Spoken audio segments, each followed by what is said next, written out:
Hello, dear friends. The world of Warships may rejoice in knowing that we are headed to the paradise of competitive tournaments for the best of the best of the best of the best.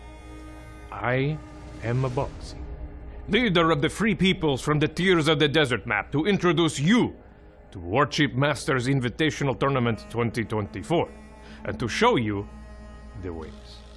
Warship Masters is an invitational-only tournament based on the top teams from the Asia, EU, NA, and China servers in Season 24 of Clan Battles. It takes place over 4 days and ends when 15 teams are eliminated and only one remains to earn the title, Lisan Al-Gaishu. This is the title, of course, after the creator of Warship Masters, Gaishu Ichoku. Now he is the man who looks like Abraham Lincoln, and I have faith in him as the one who will lead us to entertainment paradise. Warship Masters differs from the other tournaments in that individual ships are assigned point values. The format is 7 players versus 7 players, but the ships that are considered very strong have higher point values, while ships that are considered less strong, they have lower point values. So, teams will have to decide which ships to bring based on how many points they cost. Wait, how come the teams don't just bring 7 of the high point ships? Because they're limited to 100 points total. Lisan Al-Gaishu. So that means a team has to choose their lineup with a limited budget of chip points. Maybe you want a Louisiana. Well, then that costs 28 points out of 100. Maybe then you have to take some Jinan, which costs you only 7 points each. Yeah, I like Jinan. Jinan, very good. Gaishu is wise, I see. Jinan is good in randoms, but hard to make work in competitive. While Louisiana has the all-seeing eyes of the airplane. These point values, yes, they will include all Tier 10 and Super Chips. Next to discuss is the Flagship feature. Now, Flagship is unique to the greatness that is Warship Masters, and let the teams put extra power into their match when they need it. Flagships are 8 specific chips that the team has decided are good. Like really good. Like as good at tournaments as Lisan Al-Gaishu is at being a prophet. These are the chips that are especially good for tournament play and can be the centerpiece around which an entire chip lineup is built. However, each chip can only be used 2 times each per team in the whole tournament. Oh, hold on. I thought that the flagship could only be used until it got sunk. Oh, they changed it. Now it doesn't matter if you lose it, you can only bring it twice, no matter what. Lisan Al-Gaishu has made his brilliance clear. Now teams don't bring the same chip over and over until they lose it. Also, being a super chip no longer means it is automatically a flagship. The flagships are Patry, Vermont, Petropavlovsk, Annapolis, Novosibirsk, Konde, Napoli, and Zorky. You see, Lisan Al-Gaishu is wise, but he is too humble to admit how wise he is. Do it in the chat now. Tell him how wise he is by typing Lisan Al-Gaishu. Lisan Al-Gaishu. Make him see it. We are almost done now, friends, I promise. Now, the teams will each ban a map for their matches. And the maps available are Shatter, Islands of Ice, Hotspot, Riposte, Tears of the Desert. Lisan Al-Gaishu! This is my home! My home map! This is amazing. Sleeping Giant and Warrior's Path. Gaishu himself will tell you about the prizes. Okay, friends. Enjoy the tournament.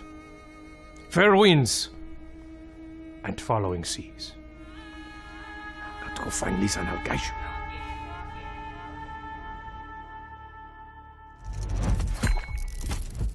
Captains, welcome to Weekend 2 of Warship Masters 2024, where we'll be watching international teams from NA, Asia, EU, and the China server compete for their share of the prizes. I'm one of your hosts, Gaishu Ishoku, an NA community manager and two-time second place COTS champion, joined here at the desk by Bazinga Flux. How are you? Thank you. Hello, everyone. I'm doing amazingly today. So wonderful. So excited to see the games that we're going to have today. Some cracking action, if I do say so myself.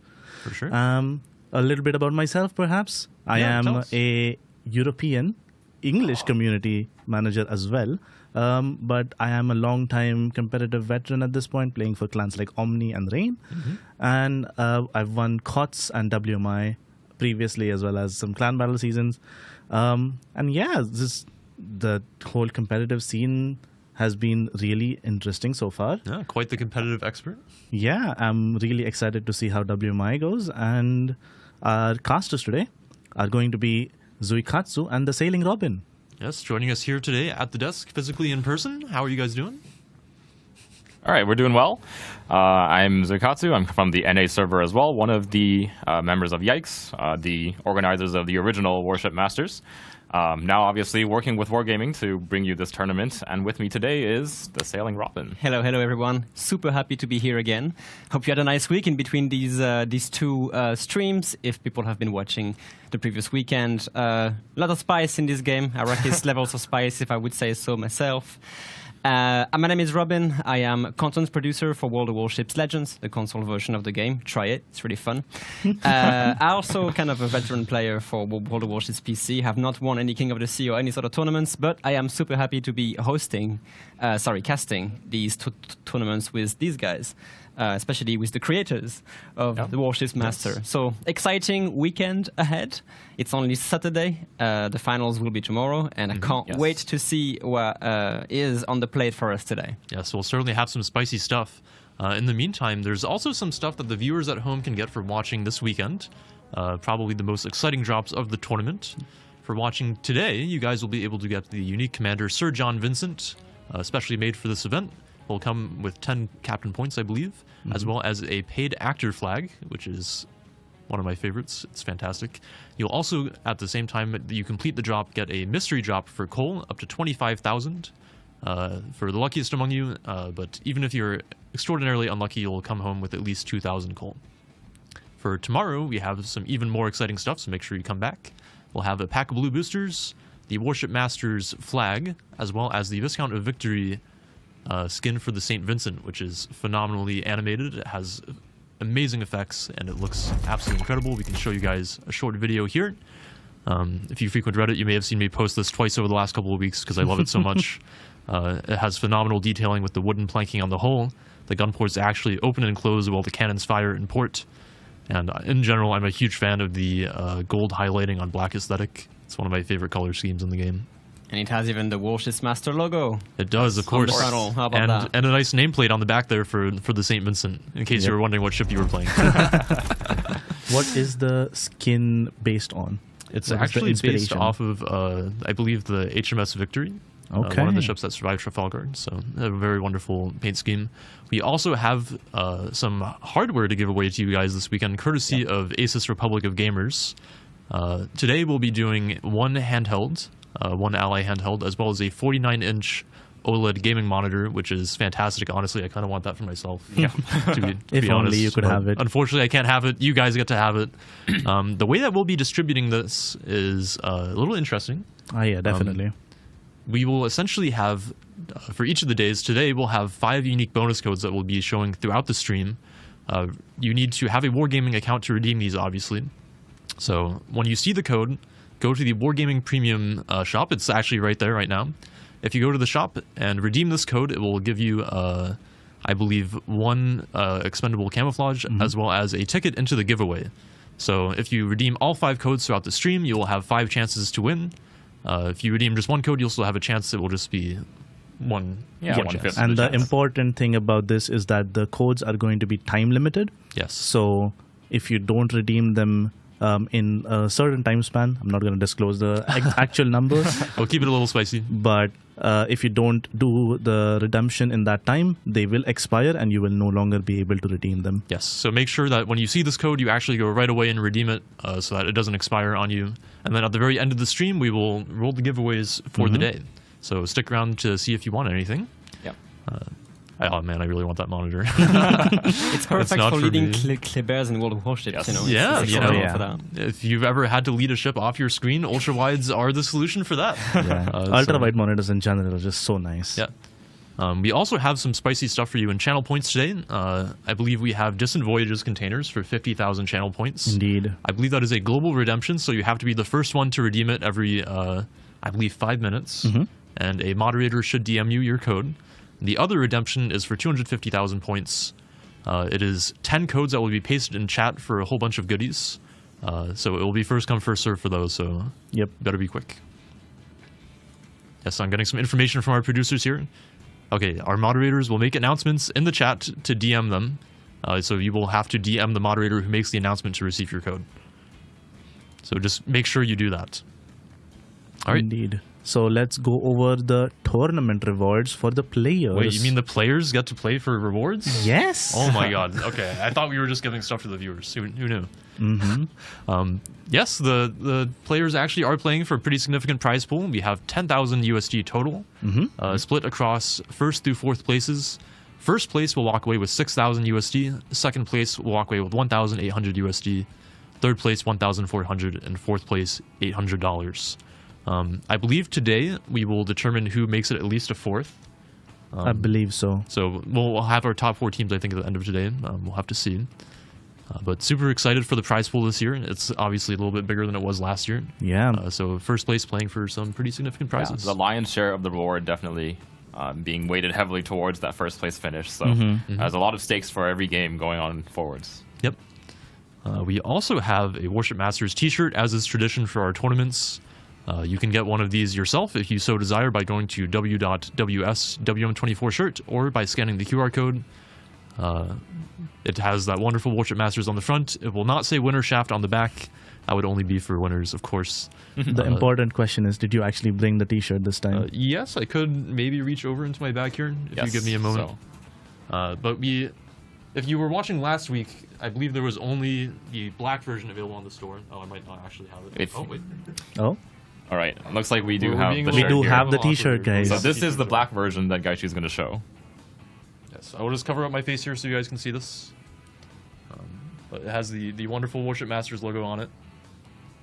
And if you so desire the blue version, we now actually do have a blue version on the store for you guys, because there were quite a few people asking There about were some that. requests for it, and we were, quick obliged. to try and get it up, and it should be available already. So if you feel like getting the blue version or the black version or both, Or both. You could they get are both both if you so available, desire. and feel free.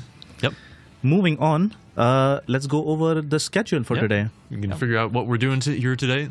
I know our casters introduce us to our first matchup here. Well, the first match we'll be covering today will be in the loser bracket round 2, GNMG versus them.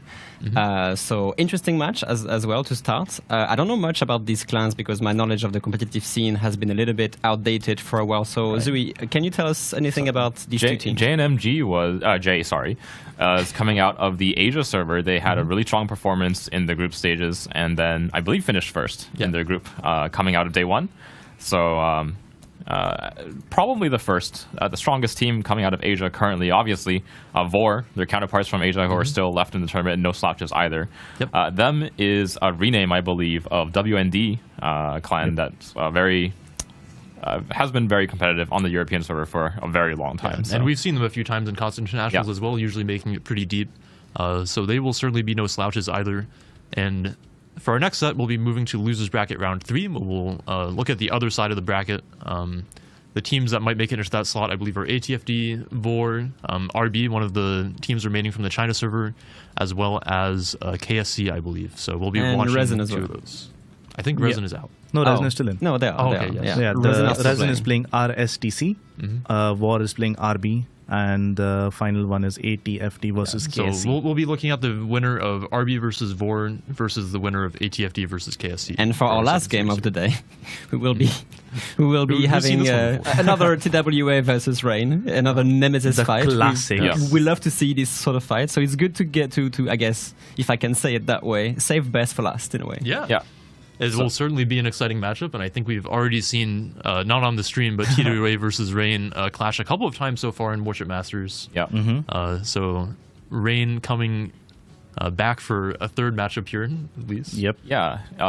Again, these two teams are playing in the winners bracket, so neither of them will be eliminated by this match. Yeah. But this is going to be the first time these teams are playing each other, having experienced the point system against other teams. They've had about a week to prepare now.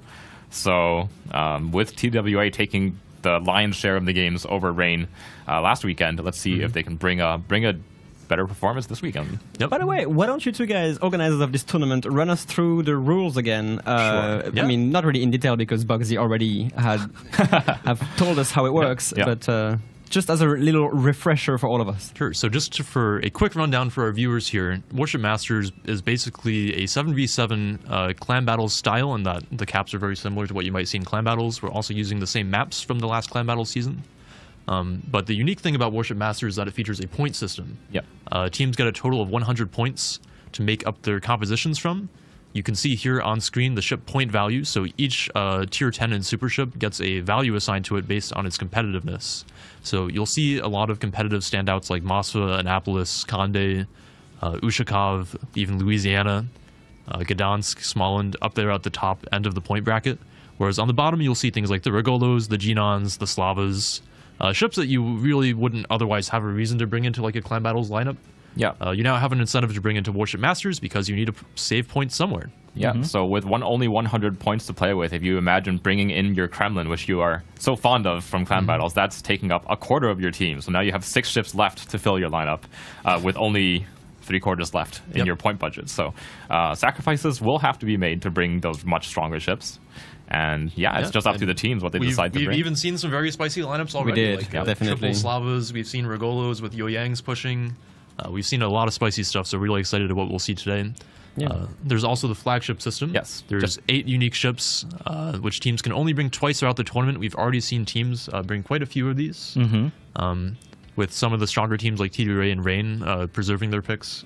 Yep. So interested to see if they'll bring them out this weekend. Do you I think expect, mostly- I apologize. Go on. Do you expect more flagships being brought out today, especially from maybe teams in the loser bracket that needs to stay afloat? It's certainly pun possible. intended. I would definitely expect maybe a few of the stronger flagships to be picked.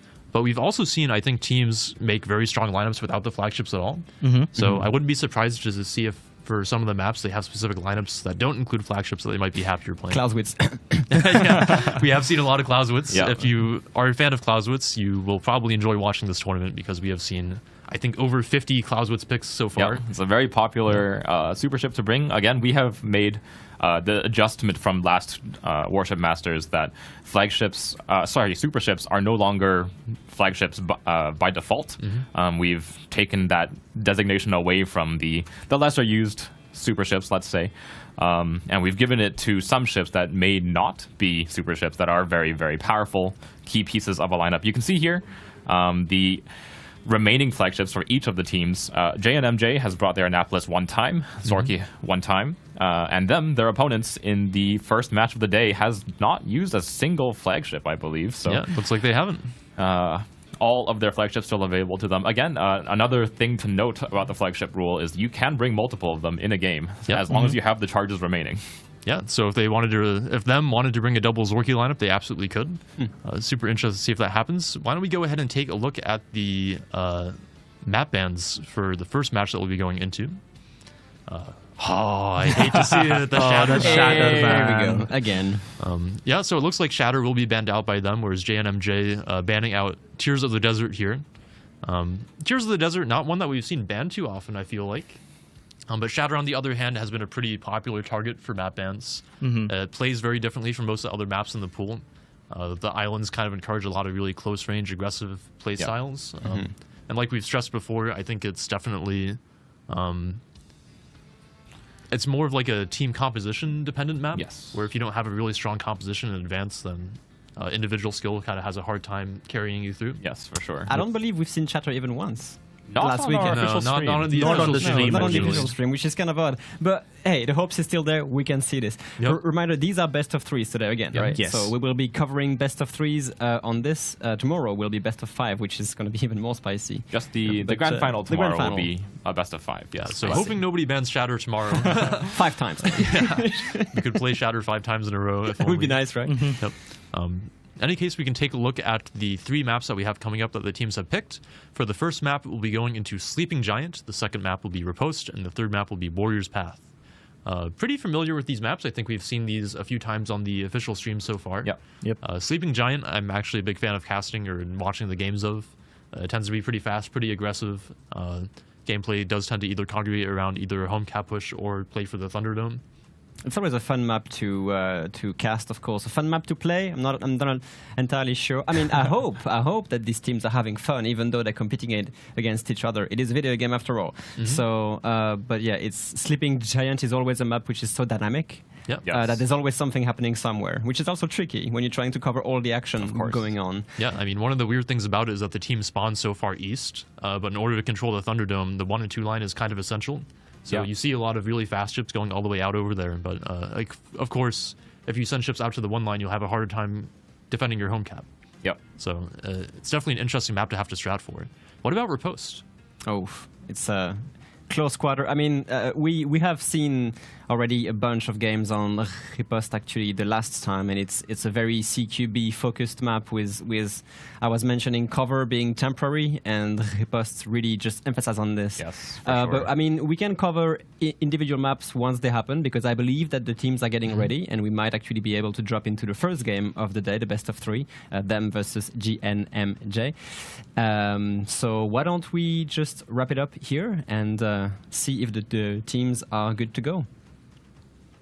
All right. Yeah. We can maybe do some predictions. How do we Sure. feel about these teams here? I don't think we've had the opportunity to watch either of them on the official Yeah, stream. we were unfortunately had technical issues on the first day when we were supposed to cast them for the first time. But I'm thinking these teams are actually going to be pretty evenly matched. I think there's going to be more of a style clash than anything, rather than a particularly strong favor towards one side. So I'm going to say a 2-1 for JNMJ.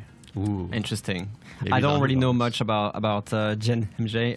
Them, of course, I have a little bit more experience with, but you mentioning that they are one of the best clan in Asia server, actually brings a lot of hope to see a very intense and a true best of 3 today. So Yeah. All right, I think I might have to go with the 2-1 for them. I think they Really? might be the stronger team with a little bit more competitive history behind them, but certainly interested. Just to briefly mention, we actually have seen JNMJ bring 33 unique ship picks so far to the tournament, whereas them has only brought 19, so they might have a deeper ship pool. True. Or maybe more varied strategies. But who I am knows? favoring towards JNMJ purely because of the unique ship picks and the showcase about flexibility. It seems like the game is in fact ready, so we shall hand it over to the casters. All right, see you in game. let's do it. And right on time, the game just begins. GNMJ versus them. In terms of lineup, we already see some pretty interesting things. Yes. Them bringing a Rhode Island. I remember us discussing Rhode Island on the previous weekend. Very interesting battleship. Has a engine boost, has a radar as well, which is very interesting. Yoshino, double Worcester, double Grozovoy, and a Nelbing. It's a pretty fun comp. I think a lot of damage output coming out of their lighter ships. Over on the JNMJ side, 2 Clausewitzes. We've seen the Asian and Chinese teams be very, very, very familiar, preferring to bring this very tanky, high damage output heavy cruiser. A Des Moines, a Defense, a Delny, an Elbing, and a Lucian, rounding up their lineup. So they have spent a lot of money in their cruisers. Actually, Des Moines is a very expensive cruiser. Des Moines is expensive. You can actually see the ship's point here on the right side and left side of the screen with the team lineups. Des Moines is 22 points. I think the most expensive is 28 with Louisiana. And Yes. something like a Moskva is 24 points. But still, it is like over a fifth of of the amount of Yeah. points you have for It your is team an expensive lineup. ship So to bring, so I hope they've got a pretty clear plan of what they're going to do with it. Because when you bring an expensive ship pick, you really want to make those points help your victory here. So JNMJ is going to come off to a little bit of a faster cap. Obviously, Delny is a very fast destroyer. It's going to be heading out towards that A cap. In terms of the deployment, them has been sending a Grozovoy and a Worcester on the 9-10 line. And on the other side, it's going to be only a Lucian on JNMJ side. Basically, it's going to be, I guess, trying to spot the Worcester and delay that flank. But it seems that most of the forces from that team are actually just deploying towards A. Kind of the same can be said for them, already speed boosting the Rhode Island all the way towards the 1-2 line. Yeah, so they're bringing in that HP and that speed in the battleship. They're going to be trying to probably brute force their way onto that A cap. It is a viable option, of course, on this map to bring ships all the way out to the 1-2 line, bring them in towards the cap that way. We'll see if they decide to take it all the way wide, but right now it is going to be an early cap coming out of JNMJ. I don't believe them really has any way to contest this. No, their Grozovoy on them side just kind of staying around, waiting for the Worcester. Basically, they kind of want to smoke that light cruiser. It's a very dangerous thing to do. It seems that it's actually the same mirror, an Elbing with a Des Moines smoke train versus a Grozovoy Worcester smoke train. Now, the only question is, the Worcester has no radar range just yet. Yeah, the Delny will be able to capture A. Some blind fire going in, though, might actually contest the Delny at the last second, but they go off the mark. Yeah, right off the mark. So them is going to be giving up that A cap very early. And we are going to be going into the first engagement of the game here. And... Oh, my bad. Yeah, I just have to get a little bit of settings here. Ship names. Here we go. That's much better. As JNMJ here we moves into the middle with the Elbing and Des Moines. This is a combo that we actually saw a lot in the last WMI, I believe. The Elbing Des Moines combo, providing that smoke screen and very, very powerful AP. They're going to be engaging the Worcester, who is also being smoked up by the Grozovoy here. The Worcester is dark and barely in the range of the Des Moines radar. The Des Moines is using it, meaning the Worcester will get spotted here, and that's really dangerous because they're going to start pushing that Des Moines in that smoke, routing both the Grozovoy and the Worcester out of here. Thankfully for the Worcester, he is well angled to the Des Moines and the Elbing, at least two very, very, very dangerous ships in terms of AP threat. He's going to take long-range fire from the Clausewitz defense and the other Clausewitz over on the other side of the map. So heavy damage being done to the Worcester so far. Remember, GNMG does not have any battleships, meaning that the big heavyweight salvos are not really in the play here against a light cruiser like the Worcester. Just to check, there's been some smoke deployment on the 9-10 line, but right now this Lucian is kind of doing his job, essentially just stalling that 9-10 line kind of home cap defense. It's interesting to see that both teams are focused so much basically forces around A, and something's going to happen with this Rhode Island momentarily. Now, do you think a Rhode Island can sustain a Clausewitz kiting for a long, long time? I don't think so. No, I think, neither do I. But I think his play is going to be actually to get into the Thunderdome here, as we like to call it. He's going to try to make the turn in. We're going to see some AP salvo here. AP salvo towards the Clausewitz. This could do substantial damage, actually. Oh, that is really unfortunate. Yeah, unfortunate. Right off the mark. Yoshino lands a nice hit on the Clausewitz, It does, though. yeah. It's kind of funny. Makes up a little bit for the Rhode Island's miss, but as we can see, Clausewitz caught off a little bit by surprise by Rhode Island's incredible speed, obviously. It's true, yeah. But look at that first HE salvo out of the Clausewitz. Oh, my. It's ridiculous, yeah. The Clausewitz has, of course, a German HE pen, which means that the Rhode Island just cannot really bounce that HE. The Clausewitz is suffering from it. Elbing is able to lob some pretty nasty AP over that island here, and the Rhode Island goes dark, and we'll be able to get into the Thunderdome as expected. Such a strong position for the Rhode Island, too. He's going to be able to threaten the middle of the map, as well as provide radar cover on the cap as well. Of course, Rhode Island, one of the few battleships that has a radar. It is true, yes. I mean, them has managed to actually get A back, and with the Rhode Island now in the play, it's going to be kind of difficult for GNMJ to get that cap control back. Yeah, I'm actually not 100% sure why they've decided to back the Des Moines all the way away from this fight. I think Rhode Island, definitely a battleship that Des Moines can tank for a pretty extended period of time. Ooh, the Grozovoy might be taking a torpedo here if he doesn't reverse in time. Should be fine here, but that's playing with fire just ever so slightly. Yeah, without that speed boost up, of course, destroyers don't have the insane acceleration to dodge torpedoes that easily. He's going to be sitting on that A cap, just trying to keep the Delny away. I think they know that the Des Moines has moved off, and it looks like JNMJ is actually staging for a bit of a push using the Des Moines Clausewitz onto that home cap. It's going to take a while, yes, though. It is. Des Moines is not particularly fast. The Clausewitz from JNMJ has been suffering ever so slightly. Yoshino obviously being equally strong, incoming Elbing armor piercing, though, on the broadside. This Clausewitz has to be careful. AP does not mess around, and look at this prediction. Yeah, no one knows how this game is going to go. These teams are pretty evenly matched, I would say. And the beginning of the game so far has pretty much shown that. Oh, GNMJ's Closewitch here just struggling to land any sort of meaningful damage on the Elbing. The Elbing just basically speed duking that and landing some substantial AP on that Clausewitz. This is not a great trade right now. Elbing's new legendary mod, obviously allowing it to be a lot more self-sustainable in the open water. Look at this speed duke as well. It's actually very nice. I mean, once the HE starts landing, he will suffer from it. But with like 34,000 hit points, he could actually take that fight with that Clausewitz for kind of a while. Actually, so it looks like the Elbing will finally break off here as he takes some incoming fire from the defense as well. If he drops too far behind that island, they will lose spotting on the Clausewitz.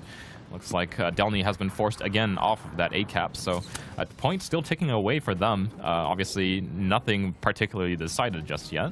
The radar on the Rhode Island is available, and the Grozovoy has an angle on this. The Delny gets spotted, of course, the Grozovoy having spotting advantage over that Delny. And right now, GNMJ's only way to basically block the cap advantage from them is just to park this Delny here. Yeah, I think the Grozovoy is actually staying dark here because he's afraid of that Des Moines coming up his rear, who's now made his way onto that second island between B and C. And the Des Moines has radar. I don't think they know the Grozovoy is here, obviously, but that Des Moines from GNMJ has full radar coverage on a Grozovoy.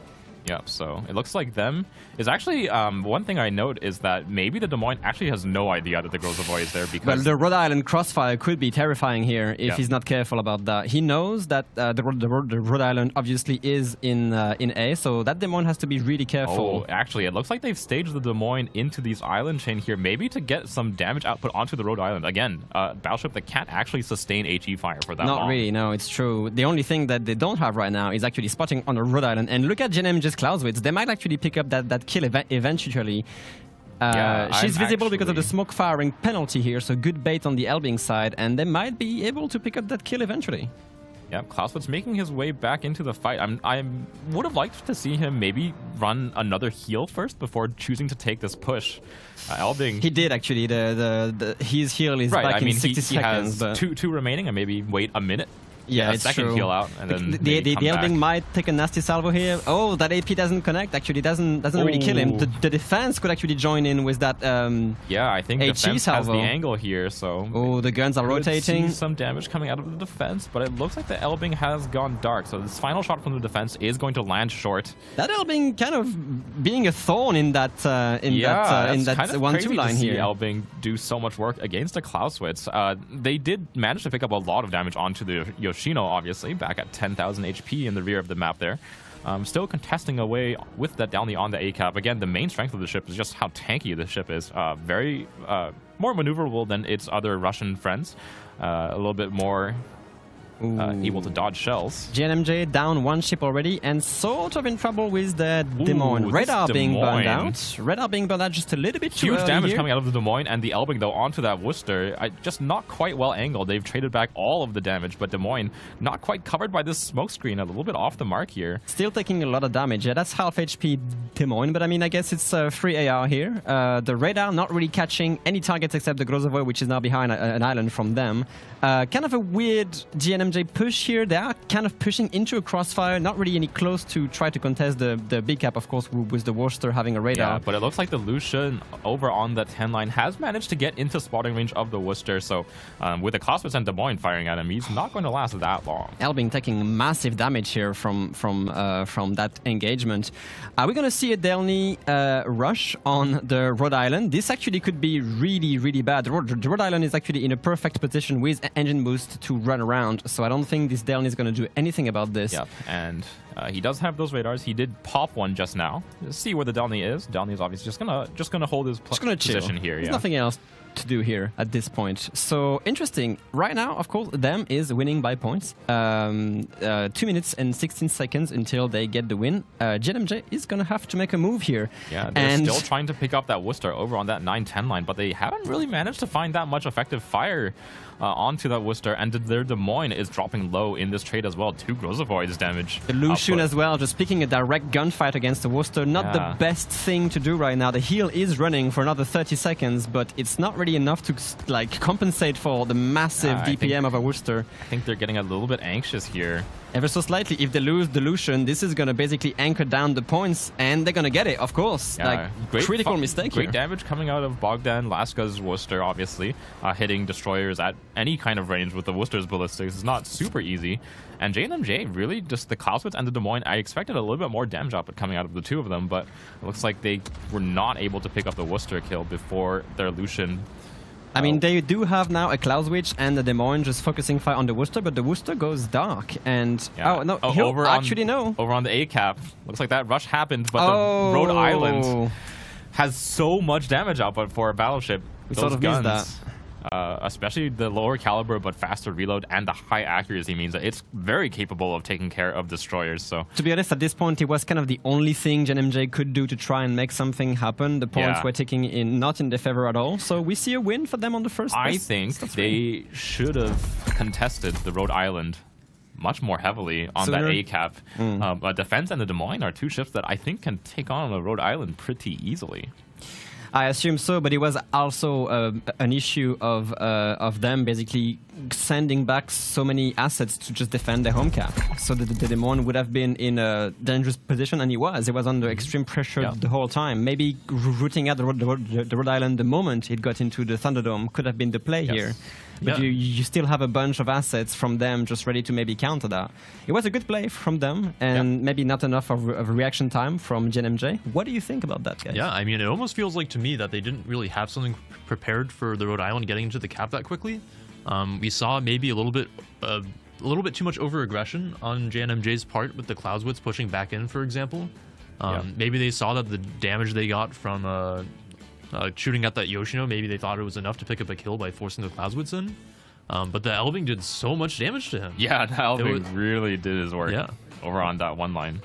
Remember, Elving did get a little while back a fire chance, pretty significant fire chance buff to its HE shells. Yep. So we saw it do quite a lot of damage with HE even when the Clausewitz was pushing bow in. Yep, and again, the legendary mod allowing it to be a little bit more aggressive outside of its own smoke screens. Right, I mean, just kind of juking back and forth on that island, not really caring too much about the Clausewitz shooting back at it. And the defense also wasn't really in a great position to actually support the Clausewitz while it pushed in. Yeah. It kind of felt like the Clausewitz took all the focus fire there, pushing in on the 2-line.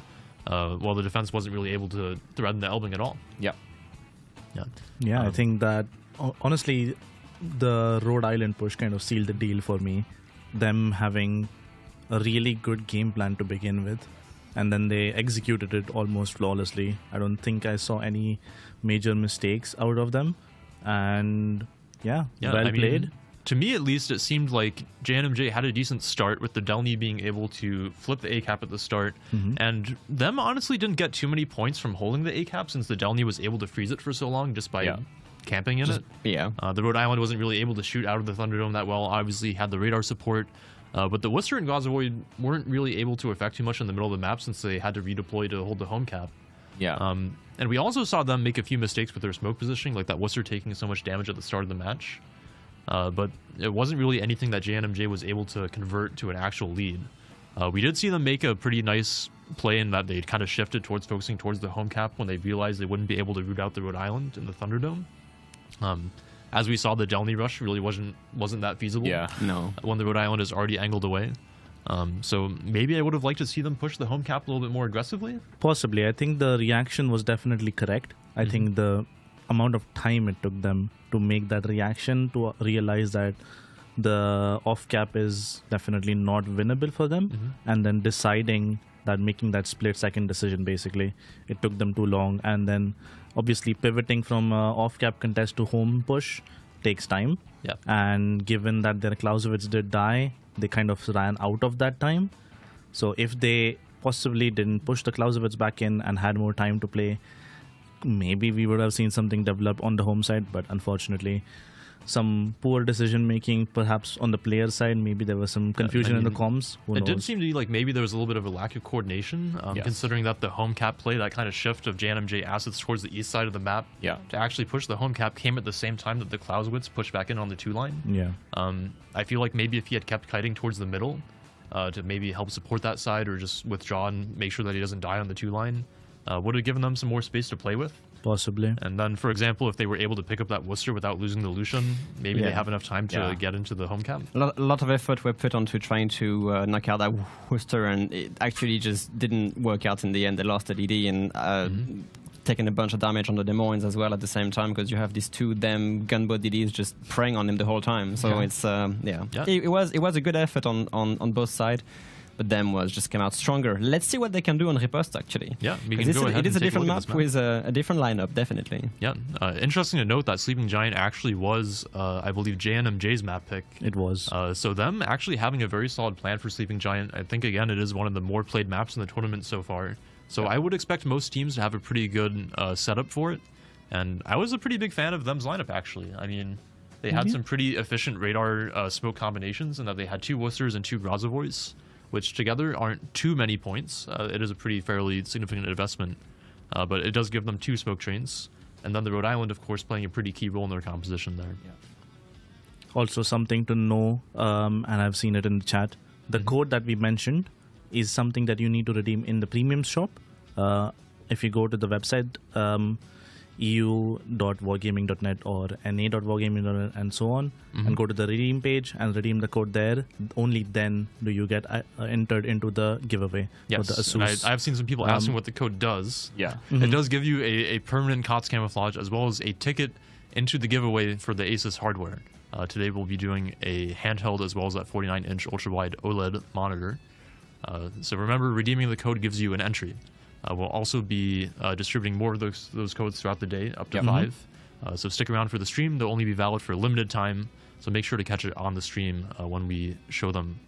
And spamming it in chat doesn't actually do anything. You are free to do it, obviously, but just to annoy the moderators. You do need to redeem it on the Wargaming website in order to receive your ticket and your camo.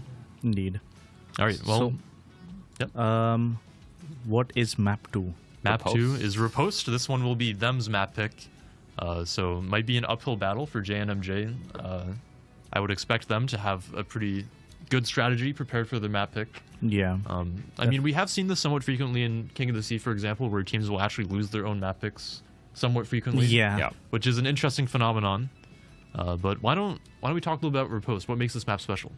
I mean, we've seen already on the last weekend how hectic it can be. Riposte has a lot of cover, but it's so centralized in the middle of the map that it makes every engagement essentially like an average 3 to 4 kilometers closer than what it's supposed to be on any sort of other maps. You have these massive open water lanes which are prone for flanking, especially with fast ships or stealthy destroyers. And then in the middle, I believe you mentioned that a single radar can cover at least 2, if not all 3 caps, if you bring like a Moskva or something. Or we even saw like who couldn't lose Golden Alliance being extremely efficient in this close range scenario because of their sonar and of course the airstrike. Although, as I mentioned before, cover is temporary, and your cover works wonders until you get flanked from any sides. We saw Salem's falling victim to these kind of things. Sure.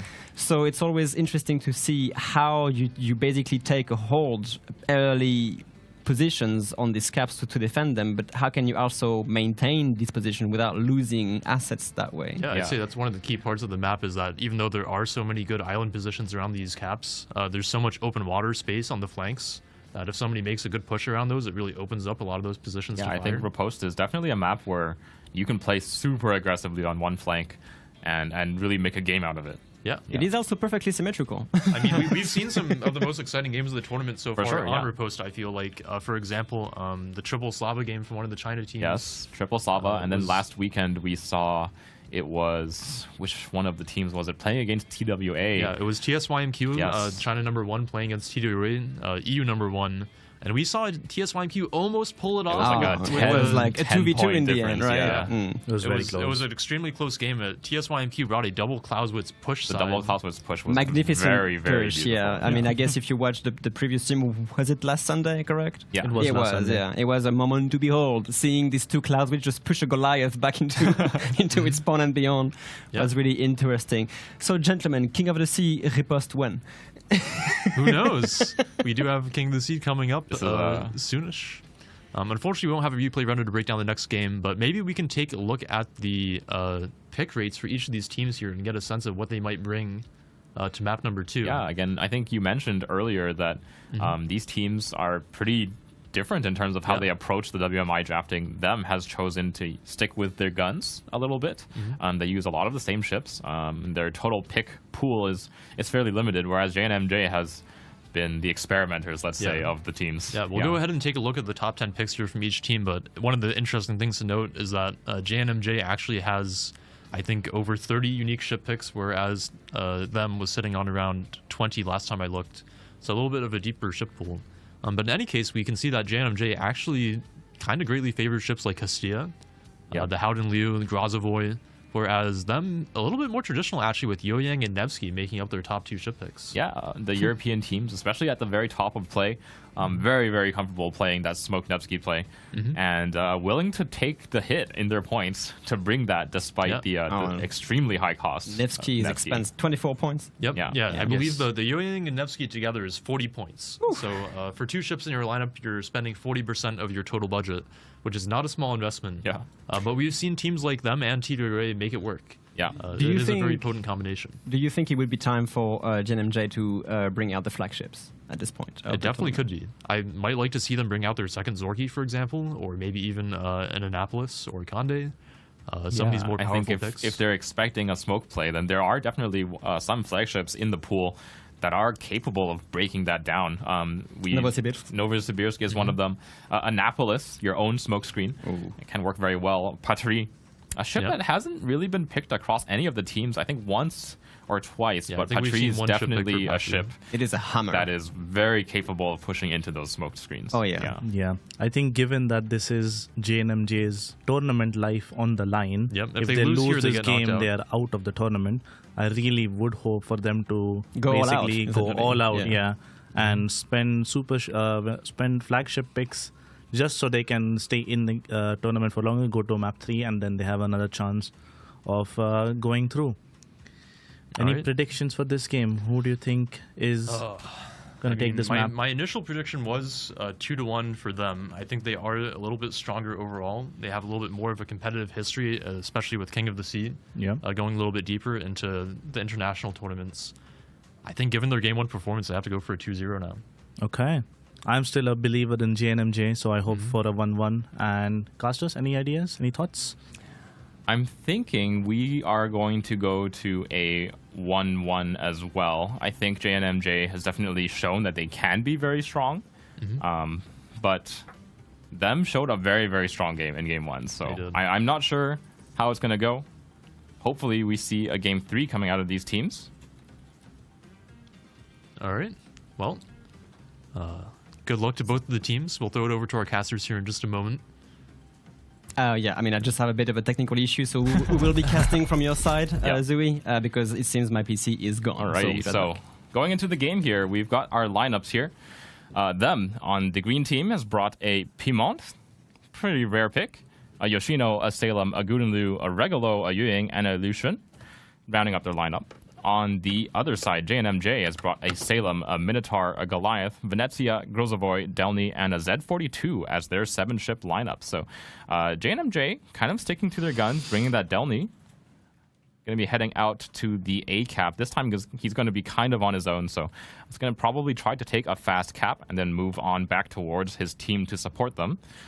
Over on the north side, I don't think he's going to be mirrored by anyone really on the them side. Just a Guden Liu heading out towards that A cap. Sorry, Robin is sorting out those technical issues right now, so I am casting all alone. They're going to be sending 3 ships, 3 destroyers all towards the middle of the map. Lucian has kind of been the pick of the tournament so far as taking that kind of role of the cap contesting destroyer. So he's going to be heading out towards that middle cap, the B cap. The Yuying and Regolo heading out towards that C cap towards the south. They are going to be mirrored, though. A Minotaur, a Z42, a Grozovoy, and a Venezia coming in towards that C cap. And I just want to talk briefly about Piedmont. It's obviously it is the Italian supercruiser. Sorry, not supercruiser, super ship. An improvement over the Venezia in some ways. Brings in a lot of armor on this ship instead of the kind of more quick and stealthy gameplay of the Venezia. Piedmont is a little bit more of a battering ram.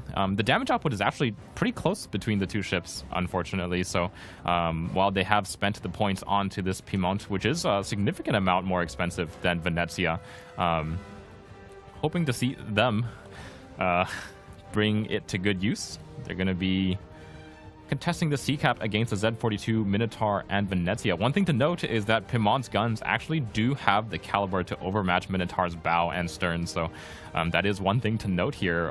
One very, very big advantage for Piemont over Venezia, so we'll see if they actually manage to use that in this game. Looks like first smoke of the game is going to be laid by the Grozovoy of JNMJ as they bring Minotaur into that C-Cap.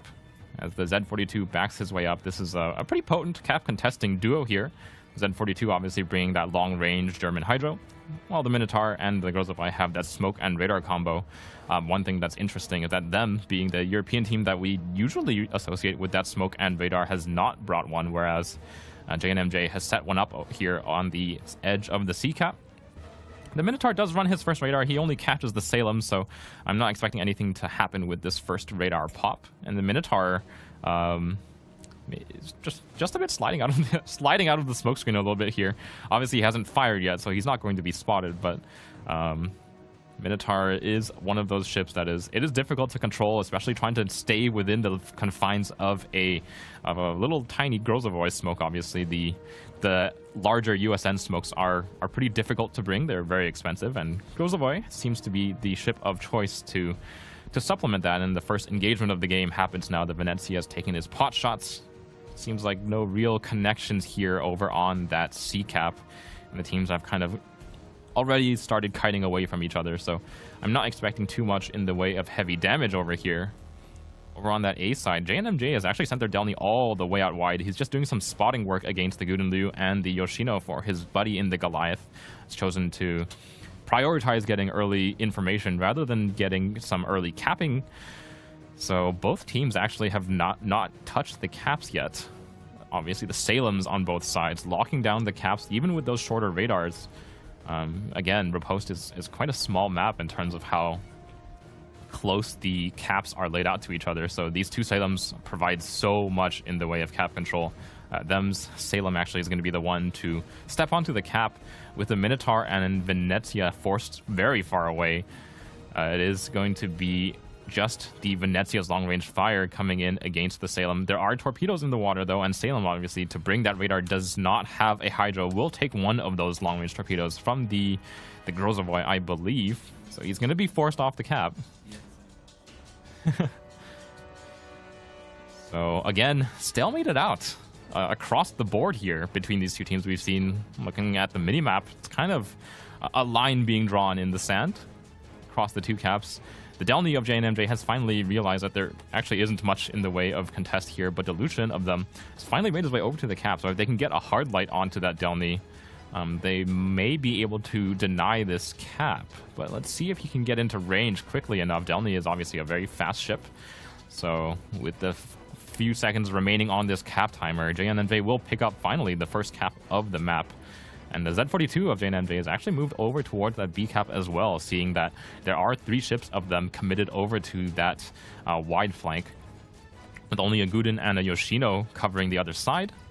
B cap as well being flipped their way. So JNMJ looking good here in this second game against them, hoping to pull themselves to a game 3, obviously.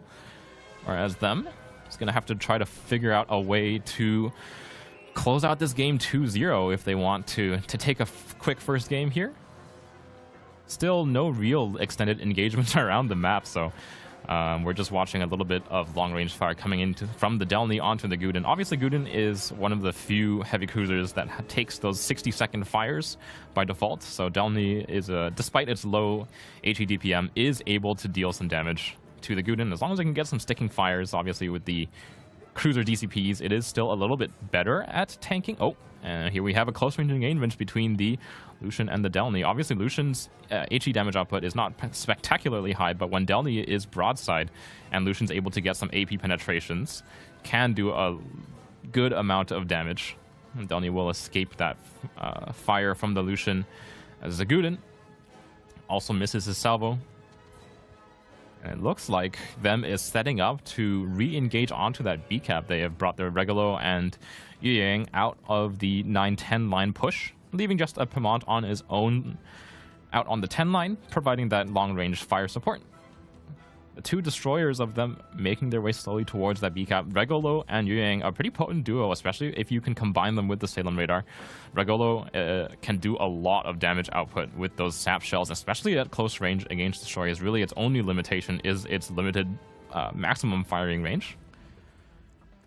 Guden trying to deal some more damage to the Salem using those airstrikes. Obviously, the main selling point of the ship is that the Salem is not covered at all from the airstrikes. Not quite the best angle to be dropping at, but let's see if they can connect well. Oh my god! Despite the bad angle, tons of damage going on to GHS's Salem. He does have 3 heals remaining, so should be popping one now.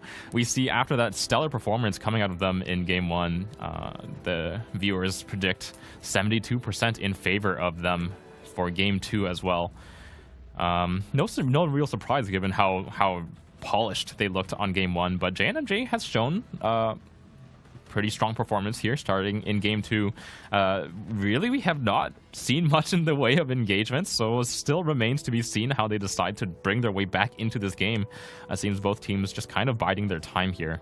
Obviously, GHS's Salem has been kind of the target of opportunity for them, landing pretty strong airstrikes onto that Salem, but with this cover in the way, he is able to escape spotting, and obviously Salem is a ship that can heal the vast majority of that airstrike damage. Does pop his radar to spot the Yang, who did step onto B2 contest, and there is a lot of fire coming his way. A Z42, a Minotaur, who has made his way back into the game as well. And that should actually open up the caps for JNMJ as well. Let's see, it looks like Pro Streamer Salem is still holding that radar for the inevitable C contest. Ice-T's Grozavoy making his way back onto the cap. Has been spotting the Pimont for the vast majority of the game. And down goes actually the Delny over on that A side. Sorry, I missed that. Looks like it was the Lucian, Regulo, and Guden all combining fire onto that Delny. Maybe getting a little bit too aggressive there with his gunfire, because I don't really see how he would be spotted by a radar at this position. But then we'll pick up a kill and flip A cap. So looks like I can eat my words. JNMJ still off to a pretty significant point lead, but with a ship down and no real kills to be had, I think JNMJ's destroyers maybe getting a little bit too aggressive there with their guns. And Delny obviously is pretty tanky, but with 4 ships firing at you, no DD is really that tanky. And with the Z42, did fire a few times at the Salem, maybe try to pick up a permafire or something, but will escape that radar and go dark. Z42 unfortunately does not have any heals, so he's going to be at about 14,000 HP for the next engagement. Lucian, on the other hand, of them, does indeed have those very long-lasting, high total max healing, and he's going to be stepping onto that B cap with Salem's radar about 1 minute on cooldown. That means that them should be able to pick up this cap fairly easily with their Lucian. The Guden Liu coming under heavy Minotaur fire, but unfortunately Minotaur at this range and at this angle is not exactly the ship you want to be sitting in front of a Guden, of all things. And it looks like they will use that Z42 smoke and HE as well, so definitely trying to get a lot of damage into that Guden before he makes his way into the Salem's nose. Here we have another set of airstrikes here onto the Salem. This time, again, a really good connection with this airstrikes despite the bad angle. So them having a lot of success with their Guden Liu. And JNMJ's larger cruisers in the Goliath and the Venezia really have not managed to have an outsized game impact, whereas them has shoved the Guden and Salem onto this B cap. And GHS's Salem, again, like it was mentioned before this game started, now his rear is exposed to that Yoshino, who has managed to make his way up the flank. We are looking at maybe a drop on the Salem here. He is spotted for the next about 30 seconds by this Guden Liu's Hydro. Let's see if this airstrike connects as well. JHS been tormented by these airstrikes the entire game. Here comes another one. Looks like it's a little tiny bit too far forward, so we're not going to see the huge damage that we saw in the previous one, but those are the Yoshino shells from long range. The HE damage output per salvo of that ship is indefinitely no slouch, and he's going to be taking that bow fire from the Salem and the Regulo, and then we'll pick up their second kill of the game, bringing the points now back to even. Guden Liu will take one of those Minotaur torpedoes at long range. And lots of heavy damage coming in from the Venezia as well. But unfortunately for them, I don't really see a way for them to keep him spotted. Dino, though, decided his time was over, and he just continues firing, trying to get some damage onto the Minotaur. Obviously, the Guden and the Pimont, both able to overmatch the Minnow, means he has to play all the way in the back here. So Minotaur's damage output and radar being effectively nullified by just the larger caliber guns of these two cruisers. Guden healing away, but he's still under fire from the Minotaur, still spotted by the Z-42 and the Grozavoy. But again, at this range, just the AP-only fire from the Minotaur is just not quite enough, and the Salem radar has actually managed to catch the Grozavoy. Again, playing a little bit too close to these pretty short-range radars from the Salem. Long-range AP fire from the Venezia, I believe, does manage to land a pretty nice salvo on the Salem, but they will lose the Grozavoy. JNMJ has just been eating radar after radar on these destroyers. And the Z-42 as well. Again, those Salem radars, despite their shorter range, they do have a ton of duration. So the Z-42 caught as well, down to 2,600 HP. And this close to a Regolo and a Lucian, which both have pretty good ballistics, means that they should be picking up this kill momentarily. Down goes the Z-42 as well. So JNMJ down all of their destroyers, plus one of their cruisers. And the Salem managing the Salem and the Guden managing to sustain their push all the way through that B cap means that them is now tightening in towards that JNMJ spawn. Goliath running that heal, but it looks like he'd taken a pretty meaty chunk from the Yoshino on his turn out. So with the Salem, Regolo, and Lucian on his side, I'm not expecting him to survive much longer. About 2.5 minutes left to play here for JNMJ to try to make something happen, but with no destroyers remaining, I don't really see a way for them to come back into this game. I think they got forced away a little bit too early.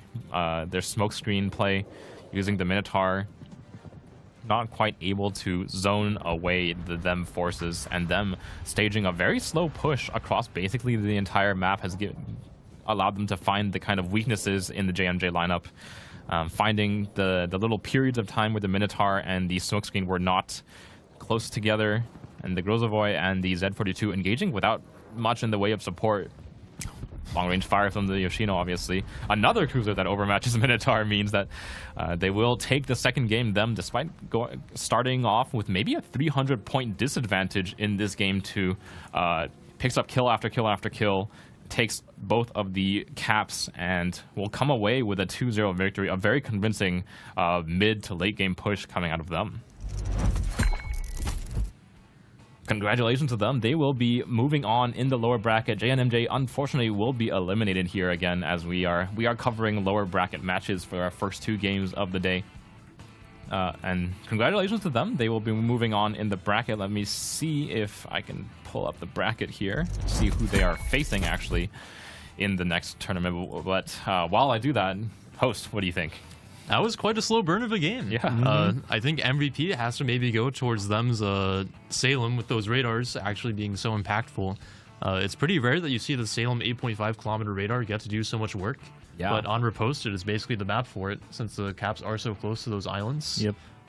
And maybe JNMJ not giving it quite enough respect.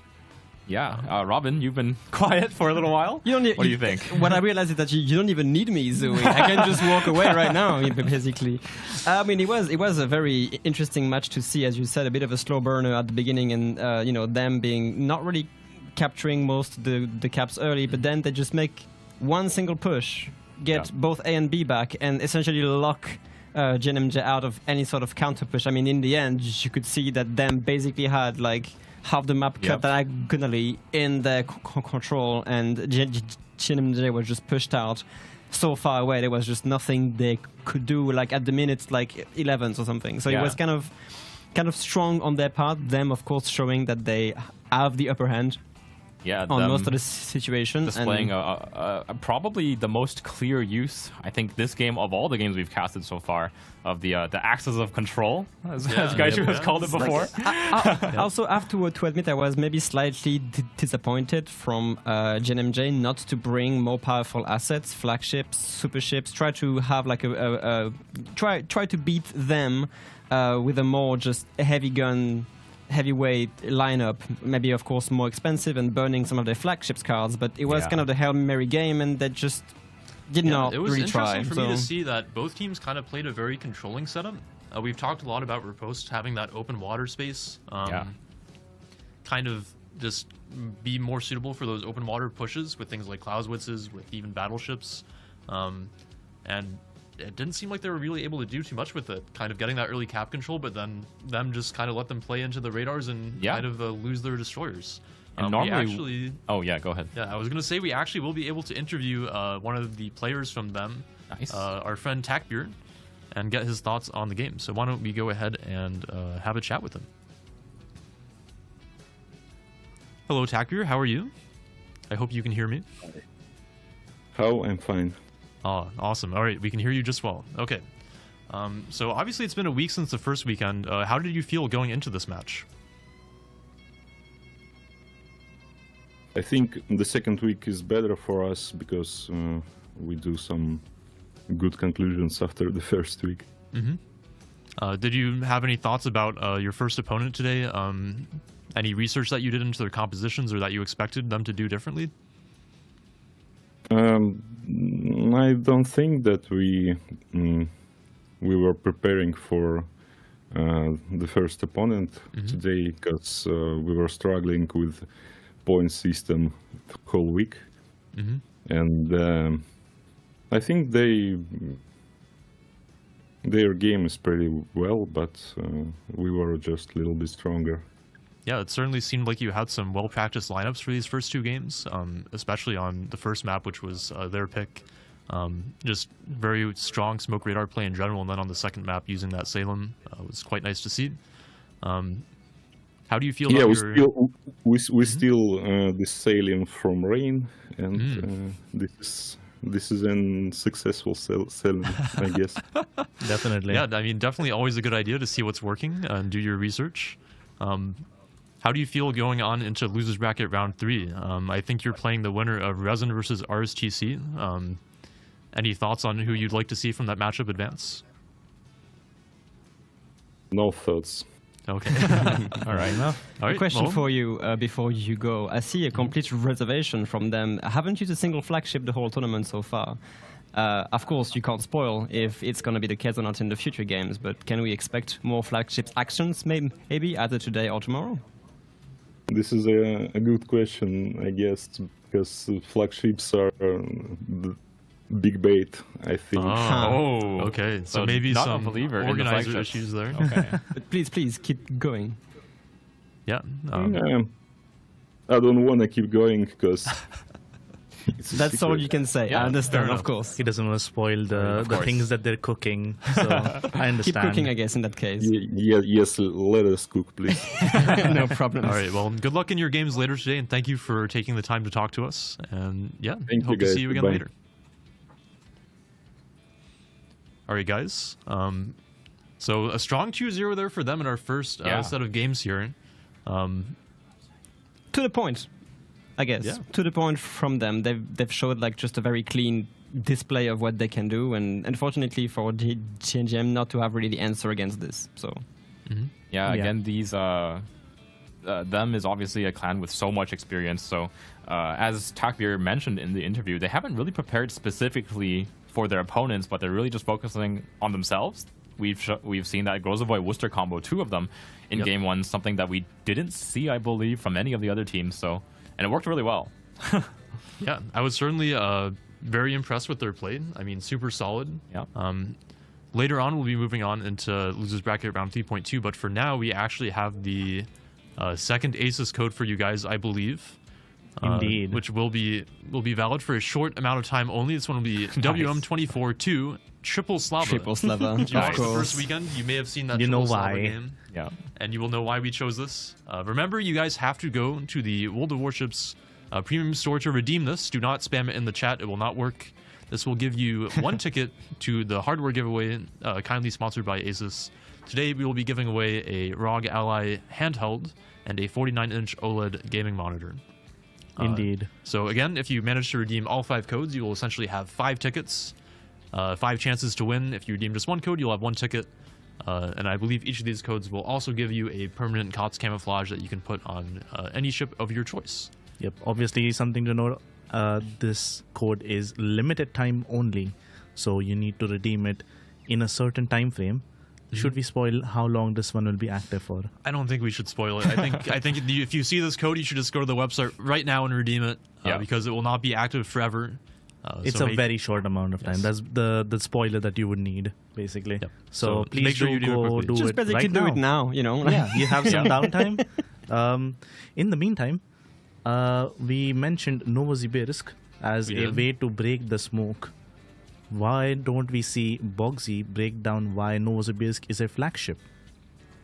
We certainly can. And just remember, before we send it away, the previous code that we showed at the start will now no longer be active. So remember, each of these codes are sequential. By the time we show the code down there, the previous one will be gone.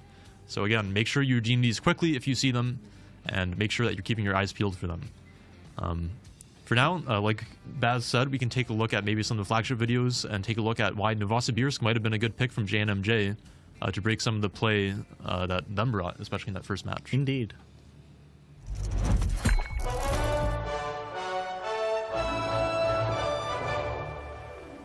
Soviet supercruiser Novosibirsk. Novosibirsk resists AP overmatch with her armor. She has extremely high armor-piercing penetration of her own. She has advanced penetration angles on her AP shells, and she has a 12-kilometer radar. Novosibirsk as a flagship can lock down a cap, threaten battleships, and even function as a light battleship herself. In short, a bigger Petro that can actually aim. Alright, we hope you enjoy Bogsy because we have a whole lot of him for you today from our intros through some flagship spotlights, as well as another video that we'll show a little bit later, which is very exciting. Why don't we go ahead and take a look at the schedule again, and we can take a look at what we'll be doing next. Unfortunately, I don't think all the matchups have finished yet, so we won't be able to show exactly which teams they'll be yet, but for our next series, we'll be taking a look at the winner of RB versus Vor, who are currently 1-1 in their series, and the winner of ATFD versus KSC. Both of the games are 1-1. Who are also 1-1. Also, nice to mention maybe, the other match in our bracket is Resin versus RSTC. They are also 1-1.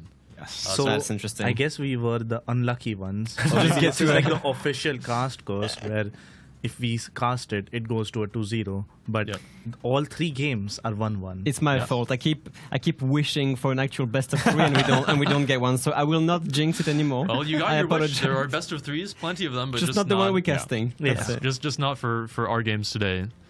So you can see here the bracket that we're talking about. Our game, JNMJ versus them taking 2-0.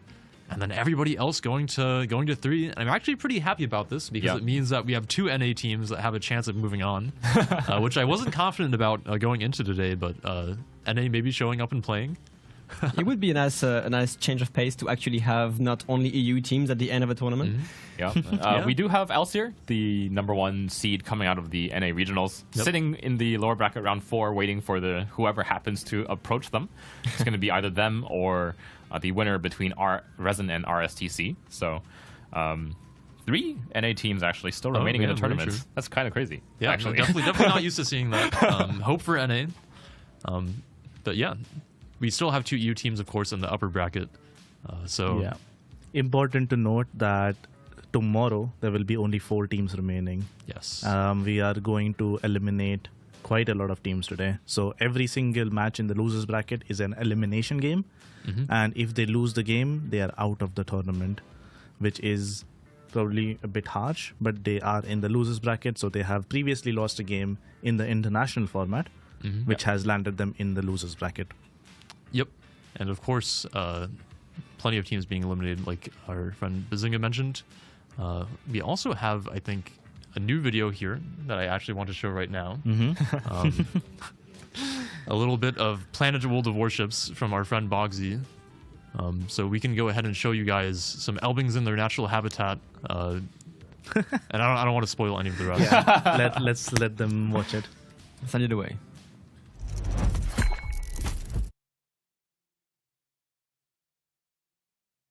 Islands of ice. Great floating castles of frozen water stake their claim. Here, in the frigid waters, the Elbings are flourishing.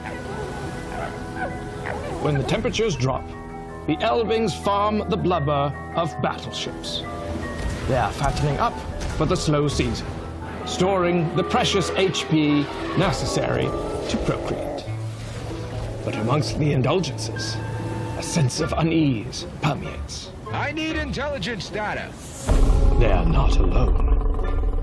Gliding in quietly in a plume of exhaust smoke, the Venezia takes its prey with a great volley of semi-armor piercing. The struggle is soon over. The Venezia will eat its fill and return to the dock to feed its little spaghetti monsters. And thus, the cycle of life continues amongst the frigid spires of islands of ice in World of Warships. What have I just watched? If you guys enjoy Bogsy, make sure you let him know how much you enjoy his voiceovers in the chat. Yep. Islands of Ice, unfortunately, not a map that we've seen too much in the tournament so far. Yeah. A couple of times. And it A was couple of times, entertaining. But yeah, definitely I not think once or twice, commodity. maybe, only on the official stream. Unfortunately, a map that gets banned out fairly often alongside its brethren, Shatter. One day we'll see a Shatter match. In any case, in our downtime here, why don't we go ahead and take a look at the viewer rewards again, just to remind you guys what you'll be getting from Twitch drops, as well as some other stuff, and give you guys maybe a little bit of a reminder of how the codes actually function. So just as a quick recap for Weekend 2, Day 1, which you are currently watching, you'll be able to get the Sir John Vincent Unique Commander plus the Paid Actor flag, as well as a mystery drop, giving you a variable amount of coal from 2,000 to 2,500. You can actually see the chances right there, so the luckiest among you will get that 25,000, but even if you're unlucky, you'll still get 2,000. Yeah. A nice, always nice to get coal. I think, you can make progress towards buying a coal ship or getting some of those special modules that help make your radar last longer or your engine boost last longer. Always helpful. You could even spend them on combat signals if you so desire. Technically I believe. true. Although I don't think very many people do. In any case, tomorrow we have some even more exciting stuff lined up for you guys. Remember, this is all unique in-game content for Warship Masters. You'll get a pack of blue boosters, the Warship Masters flag, as well as the Viscount of Victory skin for the St. Vincent, as well as another coal drop. One thing I want to mention is that these drops are for missions. So when you receive the drop, it will roll the mystery drop after you finish the mission. But when you get the drop, make sure that after you claim it, you go to your missions tab and actually take a look at it. The missions will be available for a couple of weeks, so don't worry about running out of time. They're also not extraordinarily hard. It should take about, I think, maybe 20 battles or so to finish the St. Vincent Camo one. But they will be missions. So if you don't immediately receive something, don't be alarmed. Just go ahead and check your mission tab. And remember that it will be there for you. Yeah. I think we should take a look at the Vincent skin again, just because it's so cool. I'm definitely a fan of that. Again, this is based off of, I believe, HMS Victory, one of the ships of the line of the British Navy. You can see the beautiful wooden planking, the gun ports opening and closing, and actually firing in port, which is my favorite feature on any skin in a long time. Probably only matched by the last skin for King of the Sea, the Vermont skin with the dynamic camo, thrusters. yes. But the St. Vincent skin also has some fantastic highlights with the gold and the black and the white stripe and the wooden planking, and it's just awesome. Yeah, beautiful ship. Fits right in with all the other ships that that don't have their super flashy camos. Obviously, the spaceship Vermont. So there's a little bit out of place in World of Warships, but Viscount of Victory fitting right in here. Definitely one of the more pretty skins in the game. All right, well, we can give you guys also a reminder on how the giveaways for the Asus Republic of Gamers hardware will be working. Just a reminder that we have a 49-inch OLED ultra-wide monitor, as well as a ROG Ally handheld to give away today for you guys. And then tomorrow, we'll also have a ROG Strix laptop, as well as the second handheld to give away for you guys. And how will we be actually giving this stuff away, Baz? So we are giving away codes, the bonus codes that you have to activate in the premium shop. And when you activate it, you will get automatically entered into the giveaway by getting a ticket. Yep. There will be 5 codes given away today. They will be time gated. And once you have redeemed it, it will be an entry to the giveaway. Yes. We will be rolling the giveaway at the end of the stream, I believe. And if you win, we'll probably be contacting you either through Twitch. I think through Twitch, probably. Through Twitch. Yeah. Actually, or we could do it through email. It depends. Either or. In any case, we will be contacting you guys to actually be able to ship it to you. Just a reminder that we actually will not, I believe, be able to ship to either China or Russia just because of shipping limitations. But again, remember, the first 2 codes have already been given away. We'll be giving away the next 3 throughout the stream in short intervals. Remember that the codes are not active for long, so when you see it, you have to redeem it. Don't wait too long, or you may not be able to. Yes, the current code that's being active is WM242 Triple Slava. Yes. Why do we like triple Slavas, Baz? It was fun to watch. There was a game on Riposte where, which team was it? I think it was RB maybe. Yes, I think it was RB. I think it was RB, one of the teams that is still currently in the tournament, who's playing War currently, brought a triple Slava, Stalingrad and Guden comp. And the enemy team was quite unlucky in their comp pick, I guess, where they had a Minotaur, a Edgar, and a Colbert. Yeah. All 3 of those ships that get overmatched by most of the RB lineup. The Slava having the 406mm guns and not overmatching 30mm doesn't matter too much when your opponents are bringing light cruisers with 16mm of armor. I believe there was a Clausewitz who also kind of suffered from a pretty nasty crossfire. Like, do you want to angle against a Slava or a Stalingrad? Which one is worse? You know, like they're both pretty bad options. Choose. That's for sure. In the meantime, our next matchup will be versus the winner of RB versus Vor and the winner of ATFD versus KSC. So maybe we can take a look at some of the ship pick rates for each of these teams and maybe get a sense of what kind of compositions they'll be bringing. We can start with, I think, RB, that triple Slava enjoying team that we discussed last weekend, and take a look at maybe some of their popular ship picks. Of course, they are in the losers bracket. We'll be covering losers bracket games until they go to Tito versus Rain. You can also see the flagship status for all the teams. RB has only brought the Novosibirsk, which we just saw with Bogsy. Obviously, a ship that provides a ton of both firepower and tanking power, as well as that very long-range 12-kilometer radar. So it's essentially a Petro, a little bit more pen, a little bit more damage output. Yep. KSC has actually brought quite a significant amount of flagships so far. They've brought the Patry, they've brought the Petro, they've actually brought the only, 2 Patrys so far. Okay. So there actually has been a second Patry pick, which I'm pretty excited about. But they brought the Petro, they've brought both Annapolis, they brought no Novos, they have brought actually 2 of their Condes. So a fair amount of their flagships actually picked away here, including 2 of the, I would say, traditionally strongest cruisers, the Annapolis and the Conde. Yeah, it's quite interesting that KSC has spent all of those super ships, the flagships, but they still have some interesting options available in the Petro as well as the Novosibirsk. Perhaps they will transition to a more heavy comp with island-based staying power anchor ships essentially, or maybe they will go some completely different route. Yeah, I mean, we've also seen ATFD bring quite a few flagships, bringing out the Annapolis, the Novosibirsk, the Conde, and both of their Vermonts. Yeah. Vermont, one of the more traditionally powerful flagships, I would say. Yeah, I think it's especially good in King of the Sea when you can bring a second battleship to provide crossfire with it, and when you kind of traditionally have more of a holding flank and a pushing flank, then the Vermont becomes very, very powerful because you can kind of force it into a roll. Yeah. Well, speaking of KSC, we actually do have their pick rates here for their top 10 ships. You can see actually the double Conde pick making it in as number 10. Oh yeah, that's kind of crazy. Lu Shun, we've seen a lot of Lu Shuns in the tournament. We did. It's actually their most picked ship. Why do you guys think it's been so popular? Oh, well, considering how they've been put to use in the previous games, we've been able to see the Lucian comes at this weird place where it is a pretty powerful gunboat, but also suffers from not being extremely maneuverable, no engine boost, limited to basically 36, 37 knots maybe, but at the same time brings some very interesting tools which are very contextual.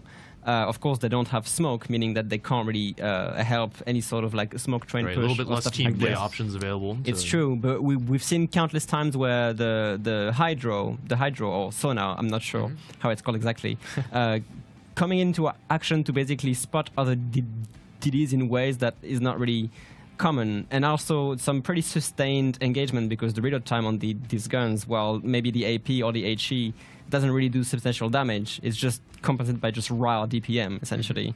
Yeah. And also being cheap. I mean, that's that the is number one definitely- thing as well. I should have maybe led with that. It is a cheap destroyer to bring. I believe at like I don't it's have the actually document here, 13 but points, mirroring. We have 13 picks of Lucian here for KSC at 13 points, making So- up almost 17% of their total picks. yeah, I mean the Lucian also brings a specialized repair party, which basically allows it to basically have a lot of staying power, being able to heal most of the damage taken, and just being present and doing his job in terms of just spotter, gunbow, torpedoes as well. We don't have to forget the deep water torpedoes. They actually have pretty Um, decent range on them too. Yeah, so for that price, I assume it's a common pick because it is kind of a multi-tool Yeah. that is not the most expensive pick either, you know? Yeah, Some I- teams do have to have destroyers which can contest the caps. Yeah. Of So course. the Lucian at the 5.8 kilometer concealment band has decent DPM, decent survivability. Not particularly fast, not a lot of utility, but still being a pretty common pick here for teams. Yeah, it's the one role that every team has to have. Yes. Yeah, How I about think the Hindenburg? I have a question to pose to Sure. all of you guys. I posed it last time as well. Okay. So here it goes. Do you think KSC is building their composition by picking Lucians first and then seeing how many points they have left and then picking as many high point ships as they can? Or are they building it the other way around where they're picking some key role ships and then filling everything else with Lucian? Both actually could work, in my opinion. I don't think there's a direct answer for this. It certainly is a different approach for each, but I'm sure it's not only like a duality kind of approach. I'm pretty sure some teams pick their ship via strats. Some people maybe focus more on points. Some other just focus on just a couple of ships, like, I don't know, a Nevsky, Yueyang smoke train, and essentially just try to find ships which kind of fill the closest role for the rest of the roles available, Yeah. defending a point, radaring a cap, you know, and they just make do. Of course, teams are going to be min-maxing, definitely. Yeah. But it's a good point. I personally can't answer that. How about you, Zui? I feel like KSC is one of the teams where they target an objective on the map first and foremost, and then their ship picks will kind of go around. For example, let's do a home cap push, and then we'll have the ships available to make this push a success, and whatever points we have left over, we can toss it on the off flank. Right. I think you actually might be pretty correct with that. I mean, if I was the one drafting compositions, I would probably want to pick at least one or two of the high point ships based on the map that we're playing on. Yeah. That might be good for a particular role, like in that first match of them versus JNMJ that we saw, where they brought the Rhode Island and pushed it right into the Thunderdome. Yeah. So, like, if I was stratting for Sleeping Giant, I might pick that Rhode Island first and then build my composition around it. But for some of the other maps, like maybe Riposte, where you definitely need a couple of destroyers to contest the caps, definitely could see picking a couple of Lucians and then filling out the lineup around it. Yeah. Now, remember, chat, these two guys here are the one who created the tournaments and decided about the points as well. So I have a question for both of you. Did you expect it, like, when you created this tournament, when you decided of the point values for each ships, which ships to make a flagship or not, and so on and so forth, did you really expect the sort of lineups the teams would come up throughout these tournaments? Or are you caught off guard by some of the surprise picks, like, for example, Lucian being so popular, Good and Lu being extremely picked as well? I don't have the ship pick rate screen here overall for the whole tournament, but... You would be correct. Yeah, so were you we expecting definitely- this? We definitely spent some time drafting example compositions that we might expect that we think would work or do particularly well. But I have to say, I don't think we really expected Lucian to be as popular as it was, which is a little bit of an oversight. I think because obviously the ship picks that happen to be very popular, they kind of rise to popularity not just on their own, because you don't look at Lucian and you think this is a 5.8 kilometer concealment destroyer with a hydro that's not very fast. You pick it because the ships that have really good ballistics and a radar are really expensive. Right. Yep. And that makes Lucian's slow speed and kind of average maneuverability, not as much of a downside. Like And if you're not playing against two Mosfas and a Nevsky every game, then maybe you don't need to have the fastest rudder ever. You can afford not to bring Kleber for once. Yeah. Right. I understand. So I think, mean, obviously, as organizers, we try to predict things in advance and price ships appropriately for the power level. But when there's 2, 3, 4 factors that all make up the reason why a team brings a ship that they bring, it becomes much more difficult to. the other interesting thing do that. is for let's take the Lucian example and just keep Sure. with this. In general, we tried to place ships that are roughly similar in capability with roughly the same role and in the same price band. So, for example, at 13 points, in that kind of cap contesting destroyer role, we have the Grazovoy, we have the Alvaro de Bazan, we have the Z-42, we actually have the Dalarna, Yeah. and we have the Lucian. So there's a lot of different destroyers at 13 points that you could pick. And I think Lucian being picked so much over the other ships, like Dalarna, for example, being a super ship at 13 points and also filling that 6-kilometer concealment kind of contesting role, I think we didn't really expect. Yeah, I was actually expecting to see a lot more Holland. Personally, it's 1 point less. So at 12 points compared to Lucian's 13, it provides a little bit more maneuverable. And while it does suffer from having a pretty large hull, so it's a bit of an easier target. That is the same thing that I was talking about earlier, where the ships that have the really good ballistics aren't as accessible, let's say, for the teams. So Holland's larger hull, maybe not as much of a detriment, and the legendary mod for Holland provides it a lot of staying power, probably as much as Lucian. We actually do know the teams now that we'll be watching for our next series here. It will be Vor versus KSC. KSC Nice. actually beating out ATFD, which was a little bit surprising to me. I'm really glad to see that as an NA community manager. I'm glad to see NA advance, of course. And we actually have the pick rates ready for these teams. Like we were talking about with KSC earlier, really favoring that Lucian. Vor, on the other hand, favoring the Howdenliu, the Venezia, the Delny, the Goliath, even a little bit of defense. This is exceptional. Like, this is exactly what I like the most about this tournament, is the fact that you actually see tier 10 ships, which you would never see in any other competitive tournaments. I mean, the best example being King of the Sea. I'm thinking Daring, I'm thinking Gdansk, I'm thinking...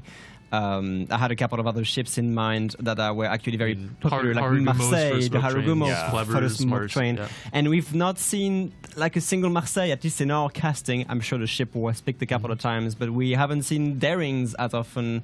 Like, these basically top dogs of King of the Sea are just not deemed good enough anymore in this specific tournament due to the point system, and are being replaced by something else, which is really interesting and just essentially just switches the meta into something different and forces this team to basically go out of their comfort zone, but not really, because they're still quite comfortable, as, for example, them is showcasing. So really props to you guys for making a tournament which really brings a creativity on the table for even these teams now. And I mean, it's super interesting to me to look at the top 10 picks for each team and not really seeing a lot of repeat ships. Yeah, I think that's the main thing that I really like about this matchup, at least this matchup coming forwards.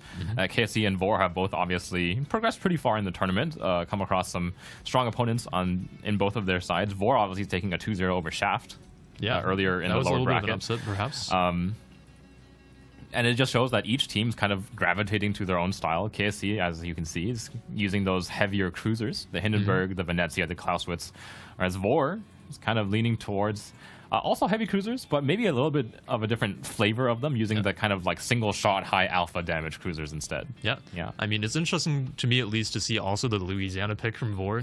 I have to be honest, the 28 points for Louisiana, I kind of thought would price most teams out of bringing it, which was a little bit of the point.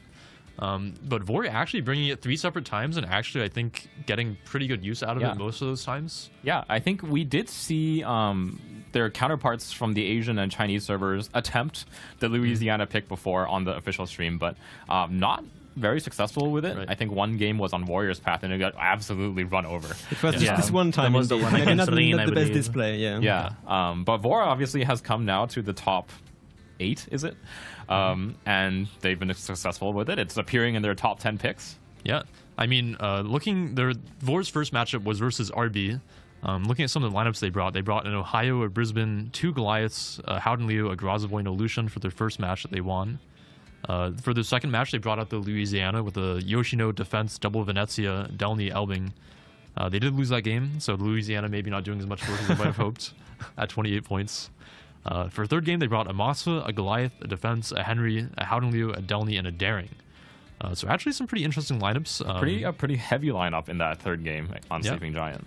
Interesting to see battleships in 2 out of their 3 games. Definitely hoping to see more battleships in general in the tournament. It's true.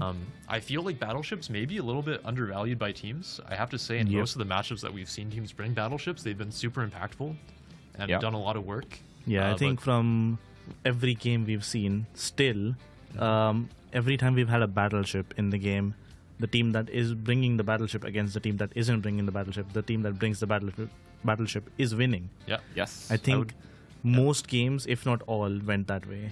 Yeah, I I think for teams when they're doing their stratting, it can be really tempting to not bring a battleship and save points because most of the battleships are, or I'd say all the battleships are more expensive than the average point cost. So you can save points quite significantly by dropping the battleship out of your lineup entirely and bringing out more utility stuff. But it may be a mistake because battleships bring so much of that firepower, so much of the survivability. So I think we've seen teams put those to really good use. Yeah, definitely. In the meantime, we have the next ASUS code to give to you guys. And this will again be a time-limited code.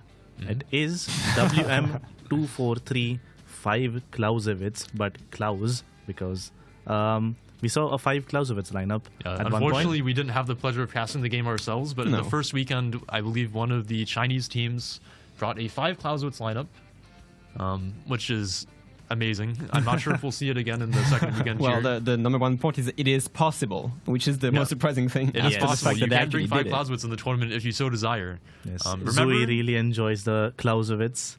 If you think there's too many Clausewitz in the tournament, you know who to blame.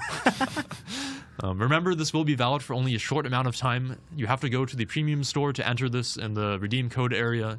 Redeeming it will give you straight away a permanent COTS camouflage, as well as a ticket into the giveaway for the ASUS hardware.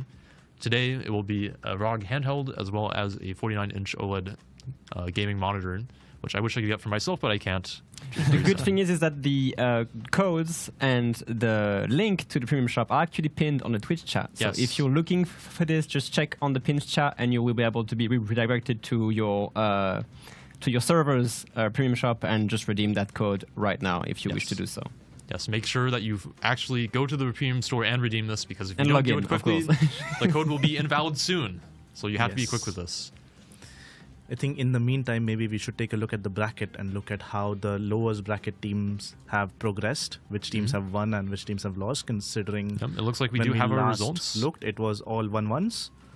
And we should update the viewers with what we have coming up. Obviously, on our side of the bracket, in round 3.2 is going to be VOR versus KSC. Yep. On our side, on the other side of the lower bracket, it is going to be them versus RSTC. We saw them come out very, very strong against JNMJ. First match of the day. And the only 2-0 of that Unfortunately, round. the only 2-0. So, yeah. Resin, unfortunately, being eliminated, one of our NA teams, a little bit sad to see. RB, one of the Chinese teams, being eliminated, leaving TSYMQ as the only one remaining. Yeah. And then ATFD also being eliminated by KSC, which I'm happy about because NA pride. For map bans, both teams banning Riposte. How do we feel? Shatter actually, finally. it's not Shatter. Maybe it could be Shatter. We don't know yet. We don't know yet. I was going to say, I'm a little sad about Riposte being banned because I think we generally see pretty exciting matches on it with pretty unique lineups. But both teams banning Riposte means that Shatter is open. No, rejoice, because supposedly the first game, VOR versus KSC, might actually happen on Shatter. Well, so we'll see. This could actually be interesting. What the teams have picked for their best of 3. But both teams banning a Riposte. Again, the map bans are done blind. So each of the teams submits their ban to our adjudicators at the same time. They don't know which map the other team bans. And it turns out that in this game, KSC and VOR both choosing to take out Riposte means that they're both either saving it or not confident on it. Yeah, I feel like for Riposte, this might be just a not confident angle. It is a map that is a little bit weird to play. It's perfectly symmetrical. Kind of revolves around... I would say open water pushes a lot, as well as island control. I mean, there's a lot of different things you have to factor in for Riposte, so taking it away is not hugely surprising to me. Yeah, definitely. I think the interesting part with the riposte is you really want to play for the open parts of the map, play for the map control, and some teams are simply not comfortable enough going for that early map control based play, because if you go for the caps immediately, you basically are opening yourself up to being flanked. Yeah. I mean, there was a pretty funny clip, I think, from the first weekend where I think it was ELSR versus Rain. The ELSR Ragnar at the start of the game tried to contest the B cap, and I think 6 out of 7 rain ships could shoot at him. Yeah. So you have to keep in mind with the riposte that it is very clustered, very central with the cap placements. And if you're not really careful with how you approach it, you can really open yourself up to a major beating. So we understand why both teams banned this map specifically. Yeah. So, yeah. I'm kind of interested to see if Vor is going to keep picking the Louisiana.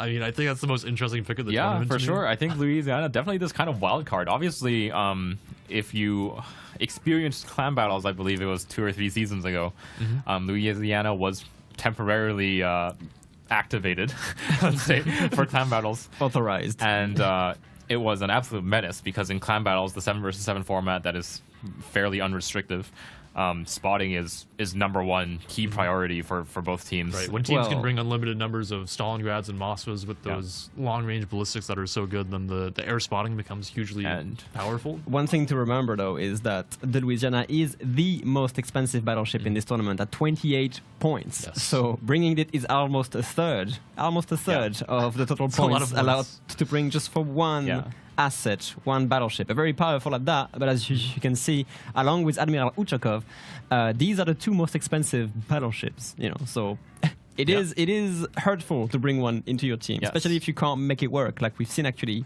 one team do in the past. Yeah. So. And one thing to note, obviously, is that coming off of that the terror of Louisiana clan battle season is that Louisiana has been nerfed pretty significantly, I would say.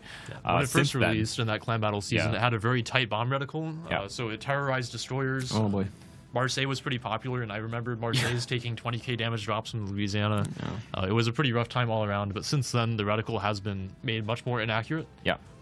So it's a little bit more difficult for Louisiana to actually get the huge damage out of its drops. But the damage is one thing. The spotting is the second, or if not the most important thing. If you do bring it, it's definitely why you would bring it now. Of course. Sure. I think the important thing to notice with War picking Louisiana is that whenever they do pick Louisiana, they pair it with 2 Venezias. And I feel like this is definitely a targeted thing where they are basically trying to spot the destroyer with the Louisiana planes. I see. And then follow it up with like a double Venezia salvo. Yeah, and that is terrifying. possibly a one-shot if it they is terrifying. land the salvos. And in a tournament that we've had developed so far, that where Lucian is actually the destroyer of choice for capping and contesting, it doesn't have a smoke to protect it against those Louisiana planes. That's a very key That's true. downside. And it's not fast enough to really try to avoid ASAP salvos from Venezia either. It's not very fast. The A isn't amazing for sure. And like you said, it has no smoke to protect itself. Yeah. Nope. So it might be interesting to see if they'll bring it out here. Nice. Here we go. We will have Shatter See it for our right match here. there. So I'm Finally. super excited to see this for our first game finally. Probably not a map for Louisiana, however. Probably not. Given that the islands block a lot of line of sight. Yes. So you won't really be able to use the spotting too well. Good and Blue, on the other hand. Good and Liu, exactly. Fantastic pick on this map. Why might that be? Because there's so much cover. As you can see, if we maybe get the individual zoom in on the Shatter map here, cover is extremely centralized, but not only exclusive to the center of the map, meaning that a lot of ships are going to be able to get very close to caps, even sometimes to hydro range.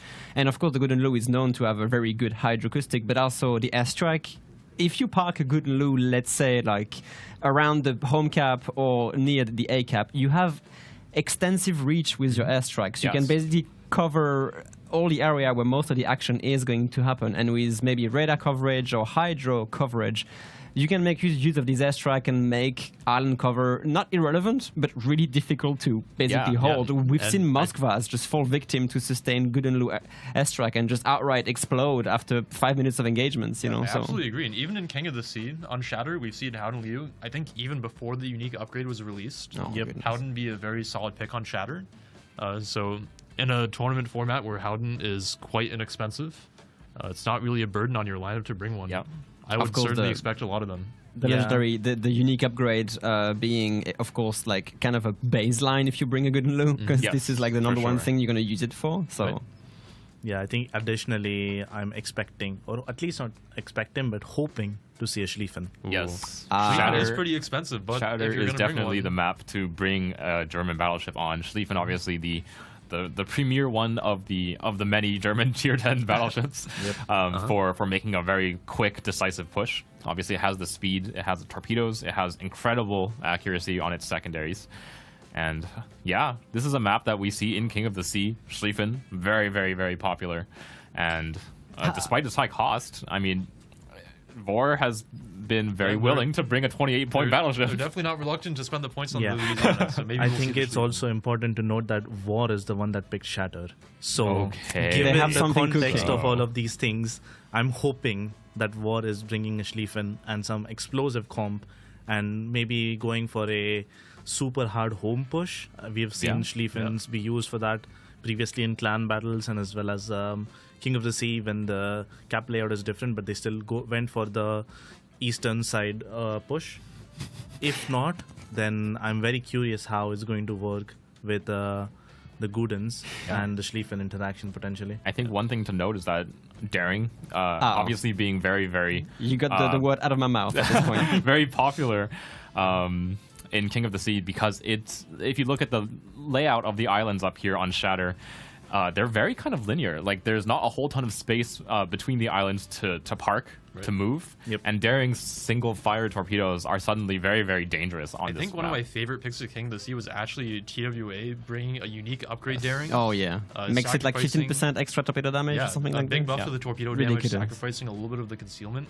But putting it to really good use on Shatter. You know, think it was actually forget about the the- other maps, guys. You know, it's just Shatter. We're so excited about it that we're just staying on this the whole time. The other two maps are irrelevant.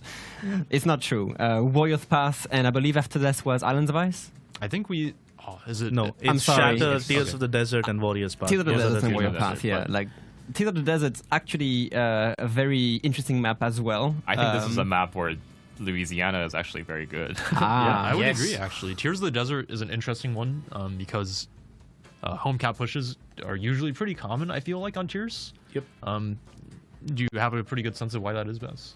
Well, most of the map is relatively open, and you can generally expect aggressive play towards the A-gap. Right. And with Louisiana, you can spot and get the potential Venezias for War that we're predicting to do something.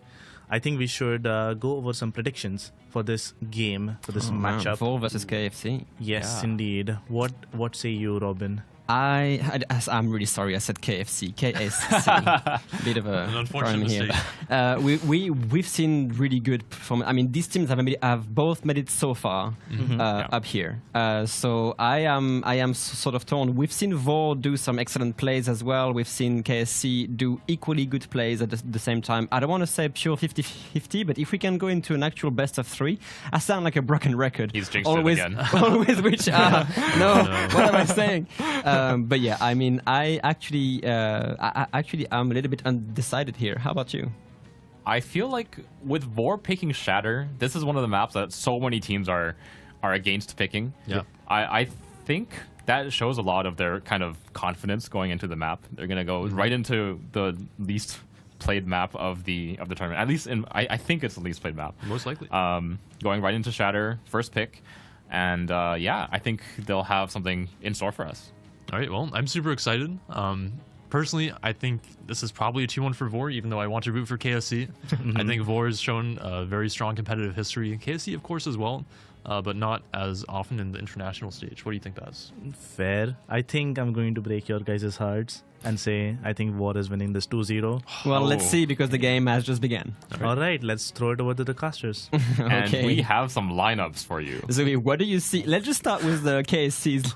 Sure, let's deal with the less crazy one. Let's do on the next crazy the one, green Zoe. team, KSC has brought a Moskva, a Hindenburg, a Colbert, a Jinan, an Elbing, a Kleber, and a Lucian. But over on the Vor Oh, side, here we go. We have a Schlieffen, a Flagship, Novosibirsk here, a Goliath coming in with a Colbert and then a triple Golden Lion. We talked about how Golden Lion would work on Shatter, and they decided to just bring 3 of them just to basically assert this. So, no destroyers and a battleship.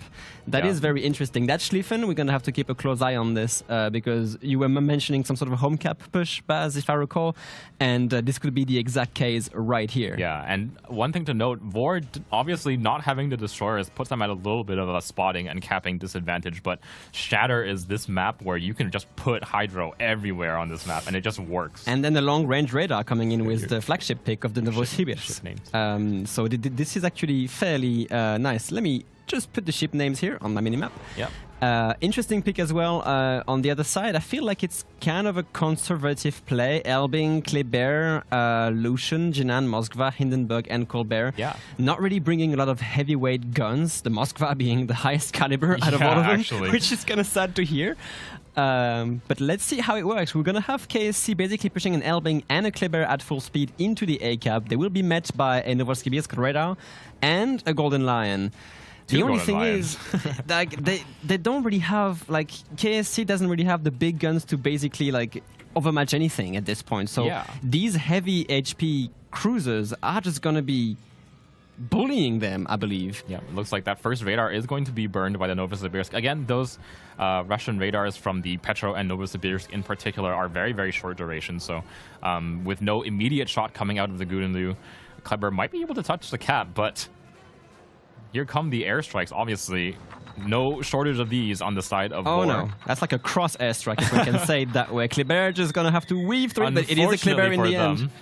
Kleber is a very, very fast ship. This could be a very, very dangerous thing, though, because Kleber is known for being able to do this insane rush with point-blank torpedoes. I think he's just holding it as a threat for now. He's not going to commit to that push, but I was just going to mention before this crazy first radar happened. Oh, big damage coming onto the Novosibirsk. The broadside being shown to the Mothra and the Hindenburg. Not actually landing for as much damage as expected, but look at the Schlieffen right now. The Kleber is essentially caught into the Novosibirsk Hydro and under heavy secondary fire from the Schlieffen pushing middle. I'm very surprised the Kleber chose to take a kind of a closer approach onto this island, knowing that Vord doesn't have any destroyers. Look at the sheer amount That is a lot of focus fire. That Kleber is going to make a push. I think this Kleber might actually send this. He won't really have any other option. No, he's going to be under airstrikes, secondaries. Yeah, I think if I were him, I would just park between these islands, actually. I think that's actually the safest place for him.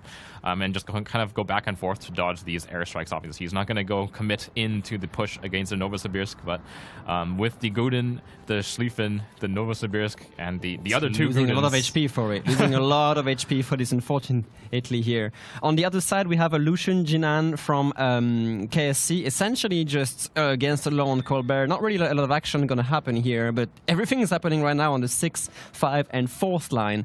The Kleber obviously still being spotted, dodging torpedoes here from long-range Goliath. This is a really tricky spot to be in. Yeah, those airstrikes are occupying so much space around this island. The Kleber is just going back and forth, trying to avoid those airstrikes, but it's quickly running out of room as the engine boost is down as well, which makes the Kleber rather less maneuverable, especially in these kind of odd situations here. In terms of caps, obviously Vord has secured A, basically bullied A with the Novosibirsk, and the points are going to start ticking. It's kind of a choke lock here on Vord side. Those airstrikes, the faster reload and the extra charge from the Gudenlus means that they're able to strike a lot of things on the map. Look at KSC's Moskva over here, parked up in that B-cap, but he has just taken, I believe this is all airstrike damage coming in from two Gudenlus, and he is down to 20,000 HP. The same thing happened actually near the Thunderdome of Sleeping Giant. Moskva essentially falling from repeated airstrike. She burns a heel here. But I mean, as long as they can keep spotting on it via hydroacoustic, airstrike are still going to drop. Yeah. We see a little bit of a issue here. The Schlieffen and the Gudenlu parked here from Vord are going to start suffering from that Jinan here. The Jinan obviously having extremely high DPM with, like, I believe a 3-second base reload. Yes. If they can keep the eye on this Gudenlu and Schlieffen, this Jinan is going to have a fun time just farming them. Yes, and this could be a problem for Vord. A Hindenburg around this island, which has obviously the German 6-kilometer hydro with a very long duration. And last airstrike against Warp Chaos's Moskva does not land, so he'll survive another few minutes. And I'm actually surprised that KSC has decided to commit a Hindenburg of all things. Ooh, and we even like this. gonna have some Kleber torpedoes coming in to annoy this Golden Lion Schlieffen kind of clumped up. This Kleber is essentially still being a big annoyance for Vor here. Yeah, Not dead, down to half HP, but still a very key element in this fight. Both Hydroacoustic from the Schlieffen and the Golden are offline, so they might actually not be expecting Kleber torpedo here. Yeah. So we'll wait for this Kleber torpedo to come in. It looks like they should have spotted it by now, and it will pass by the Gudenlu. The Kleber being a big thorn in Vor's sides. He's found his little tiny spot in the map, and he's putting it to good use at least. Still some airstrikes, of course, to avoid. Maybe not some. Let's call it a lot of airstrikes. Just a lot of them. Oh my goodness, this is a little bit sad to see. I would not like to be this This is on target this time. It is. Doesn't really do that much. Oh. Still down to 10k HP now. That's about a lot of 4,000 pressure. HP shaved off of that Kleber from those 2 airstrikes. Third one will not land. And some fire as well. Like, they really want to root out this Kleber. Of course, he's threatening this Novosibirsk. This might be a case where this Kleber doesn't have a choice. He's lost too much HP, and at this point, he can't even make a rush. I think I would have liked to see him maybe just take that rush really early. On the Novosibirsk, yeah. Obviously, be done he's with been dealing with the airstrike threat for a little while. That's ridiculous. That is just ridiculous. I think we might see a Kleber go down from these nice little parachute bombs here. It's going to happen eventually. Predictions are going to be on the screen. 71% for Vor, 29% for KSC. KSC is doing their best, okay? Yeah, KSC is doing their best. Hatake Hiyoshi's Kleber has been under constant airstrike threat. And look at what's going on here. The Lucian from KSC has basically taken the time where the Hydroacoustic from the Schlieffen and the Gudenlu was offline, and essentially is going to go into the home cap of Vor and flip the points. That is an extremely smart play here from KFC. Communicating on the Hydro rundown. And look at the Hindenburg. They know they only have a Colbert on the flank here, which can't really threaten the Hindenburg too much, and they're going to start pushing a Hindenburg behind the Golden Lion and the Schlieffen. And Hindenburg is a ship that can do so much in close quarters. Obviously, having a turtleback that protects it against the cruiser caliber guns of the Guden. Obviously, Schlieffen. Kleber goes down, of course, on the KSC side here. It was just a matter of time. But now the Hindenburg is going to face off against a Schlieffen. Not really the best target you want to pick in this kind of especially situation. with a Novosibirsk threatening that angle as well. Hindenburg's not going to be able to use all 4 of its guns. It's going to be a 4v1. I mean, the Gudenlu is going to go away towards the Moskva now. This is going to be a lot of center action. The entire team of Vor is essentially in the middle of the map right now, which is extremely interesting. Despite the fact that all of the ships are kind of stuck in the island chain here, the Gudenlus, again, the airstrikes threaten the entire map. It does not matter that they do not have line of sight here. This is crossfire central here. Actually, we have the Hindenburg versus the Gudenlu and the Schlieffen. We have the Lucian versus the Colbert and the Jinan. Airstrikes flying around. This is a very interesting position for Vor to be in. And this is why we love watching Shatter. Maybe teams are not too fond of playing it because of this, but... Hindenburg from KC suffering from the Golden Lions airstrike, and of course the Schlieffen sustains secondaries and fires here. That Hindenburg actually down to 6k HP, incoming will go Schlieffen. down to the final Schlieffen salvo over the island as well. That is 2 ships down on KSC so side. much damage output coming out of these airstrikes. Moskva obviously forced away early on in the game by those sustained airstrike damage. It is extremely difficult to counter these airstrikes at this point, and a lot of HP has been traded into Vor's favor. And despite the fact that KSC managed to steal away that home cap and are taking on 2 caps, Vor has done so much damage to the lineups, 2 ships down, and early 2 cap control that there's only actually a minute left in this game. That's going to be an early first game win. I mean, I understand why they picked Shatter, because if they have this sort of lineup to show, of course, it's going to work in their favor. With KC just being on the back foot the whole time. Really smart play here with Delusion going back to C. This is something I believe Vor wasn't really expecting. Very nice communication on KC to just communicate around the Hydroacoustic being on cooldown on Vor's side and just sneaking that Lucian away here. But I'm not sure it's going to work out for them. Of course, the Moskva under tremendous pressure now. He shows himself for 5 seconds, and there are 3 airstrikes in the air. The Schlieffen secondaries on him. It's not going to be long until this Moskva drops to these airstrikes. The first one a little bit off the mark, but with Schlieffen secondaries also in the fray. Guden's guns as well joining the battle. So with only about 30 seconds remaining, let's see if they can pick up this Moskva. No, it's not going to happen. The main guns of the Schlieffen do not land, but secondaries surely will, and Vor takes away the first game with a crazy no destroyer 6 cruiser Schlieffen strat. Working as intended. I mean, there was this Colbert Elbing sort of pick on the 9-10 line from KSC, which essentially just stayed around the same area the whole time, and I'm not sure really what they could have done, because that Vor positioning, all the assets in the middle with the sonar, with the secondaries, with the torpedoes, and of course the airstrikes, just essentially pressuring KSC so hard that they essentially choked on that on the long run. Yeah, so well done to Vor, actually. It definitely, like, sometimes when we drop into these games and we look at the lineups, you just don't think the teams are evenly matched, but that's what happens when the ship's costs are all obviously like tuned so that any lineup is possible. Of course. Right. I mean, it's just amazing to be able to drop into a match and see lineups that are that different. I mean, I'm so happy. I actually can't stop smiling. Now, the main question is, would a lineup like this work anywhere else but Shatter? You know, Probably not. Probably not. So they knew the map they're gonna pick, and they knew the lineup they wanted to bring, and Vor made it work flawlessly. Yeah. Entertaining to watch, maybe not so entertaining for Kleber's Yeah. on the KC side. I mean, So, I think the best thing to say is Vor had a game plan going into it. That's why they picked Shatter. yeah. They had a strategy that they had planned for Shatter, and they executed it flawlessly.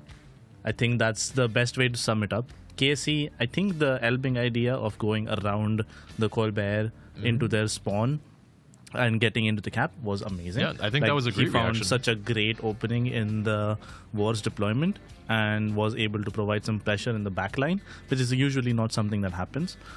But when that did happen, it kind of triggered War to make a push themselves. Yeah. And they then started walking through the middle of the map. They got the Kleber kill.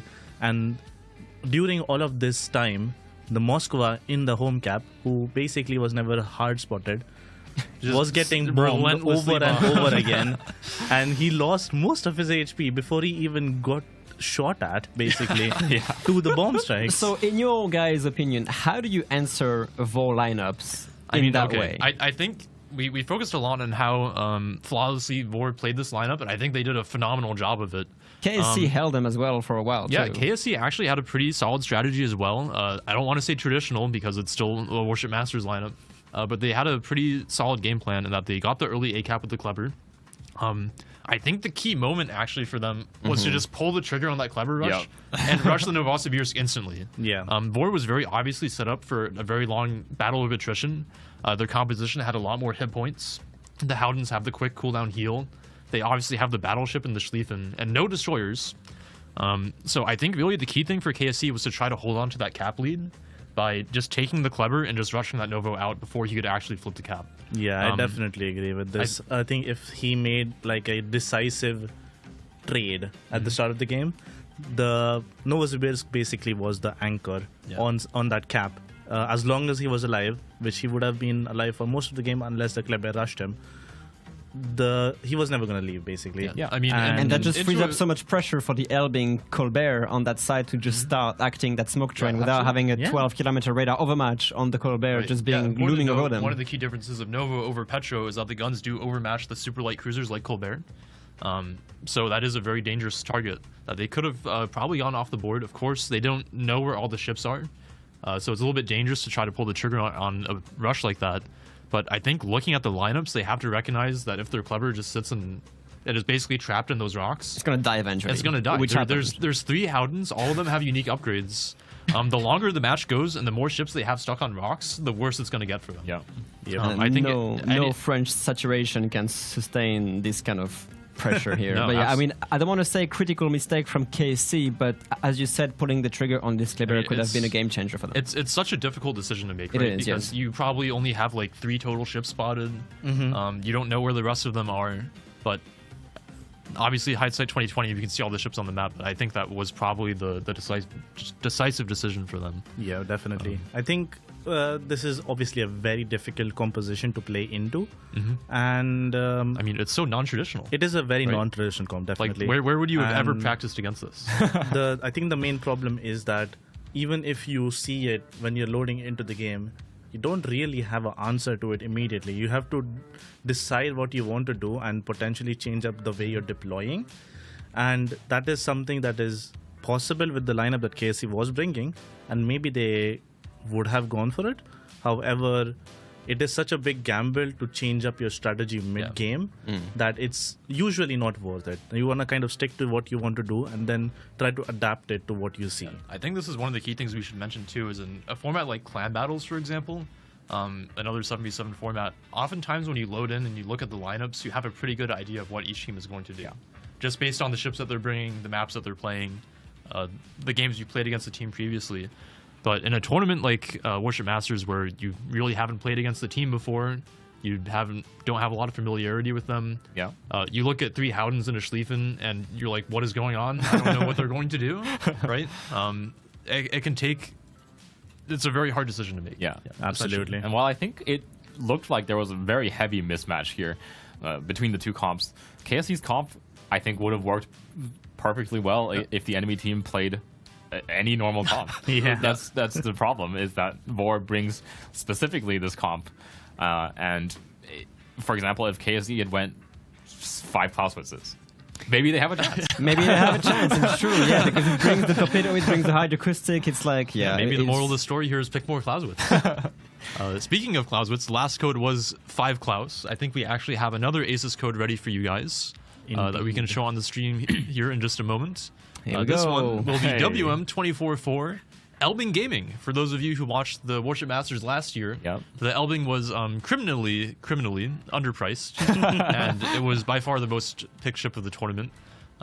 We also hope that you enjoyed the Elbings in their natural habitat, voiced over by Bogsy. We'll show that video again later, of course, for those of you who missed it. But we love Elbings, and if you go to the store and redeem this code, Elbing Gaming, you can get another ticket for the Asus hardware giveaway. Indeed. You can get a ROG Ally and a 49-inch OLED ultra-wide monitor. If you've ever been frustrated at having to lead something like a Kleber or Marceau or Khabarovsk off of your screen, then ultra-wide will help you out. So make sure you go to the premium store right now and redeem this. It will only be valid for a short amount of time. So make sure you go now and redeem it. I do have a bit of a theory here on the KSC side. They actually brought a rather, cheap lineup in a way. The Moskva we actually do have cheap. the replay render available, so we can go ahead and... But my theory being that they knew that maybe they wanted to just burn a card on Vor's side and give them the win on that first map and get it done, because Vor actually burned Novosibirsk flagship card for this. And yeah, the Novosibirsk was very important into this lineup, but they could have brought something else who could have filled the same role without really, for example, which is also a flagship, right? No, it is. Petro is a flagship. So it's maybe KSC just played it like, okay, that's gonna be a pretty rough one to play out. Maybe we can save ourselves for the upcoming 2 maps, which I hope they're gonna actually showcase. They're gonna have to win game 2 to do so. Oh yeah, they will. Let's take a look at this replay real quick. Yep. Important to note, of course, Shatter was Vor's map pick, and with a strategy like that, it's no wonder that they picked it. Why don't I let Baz here control the replay controls?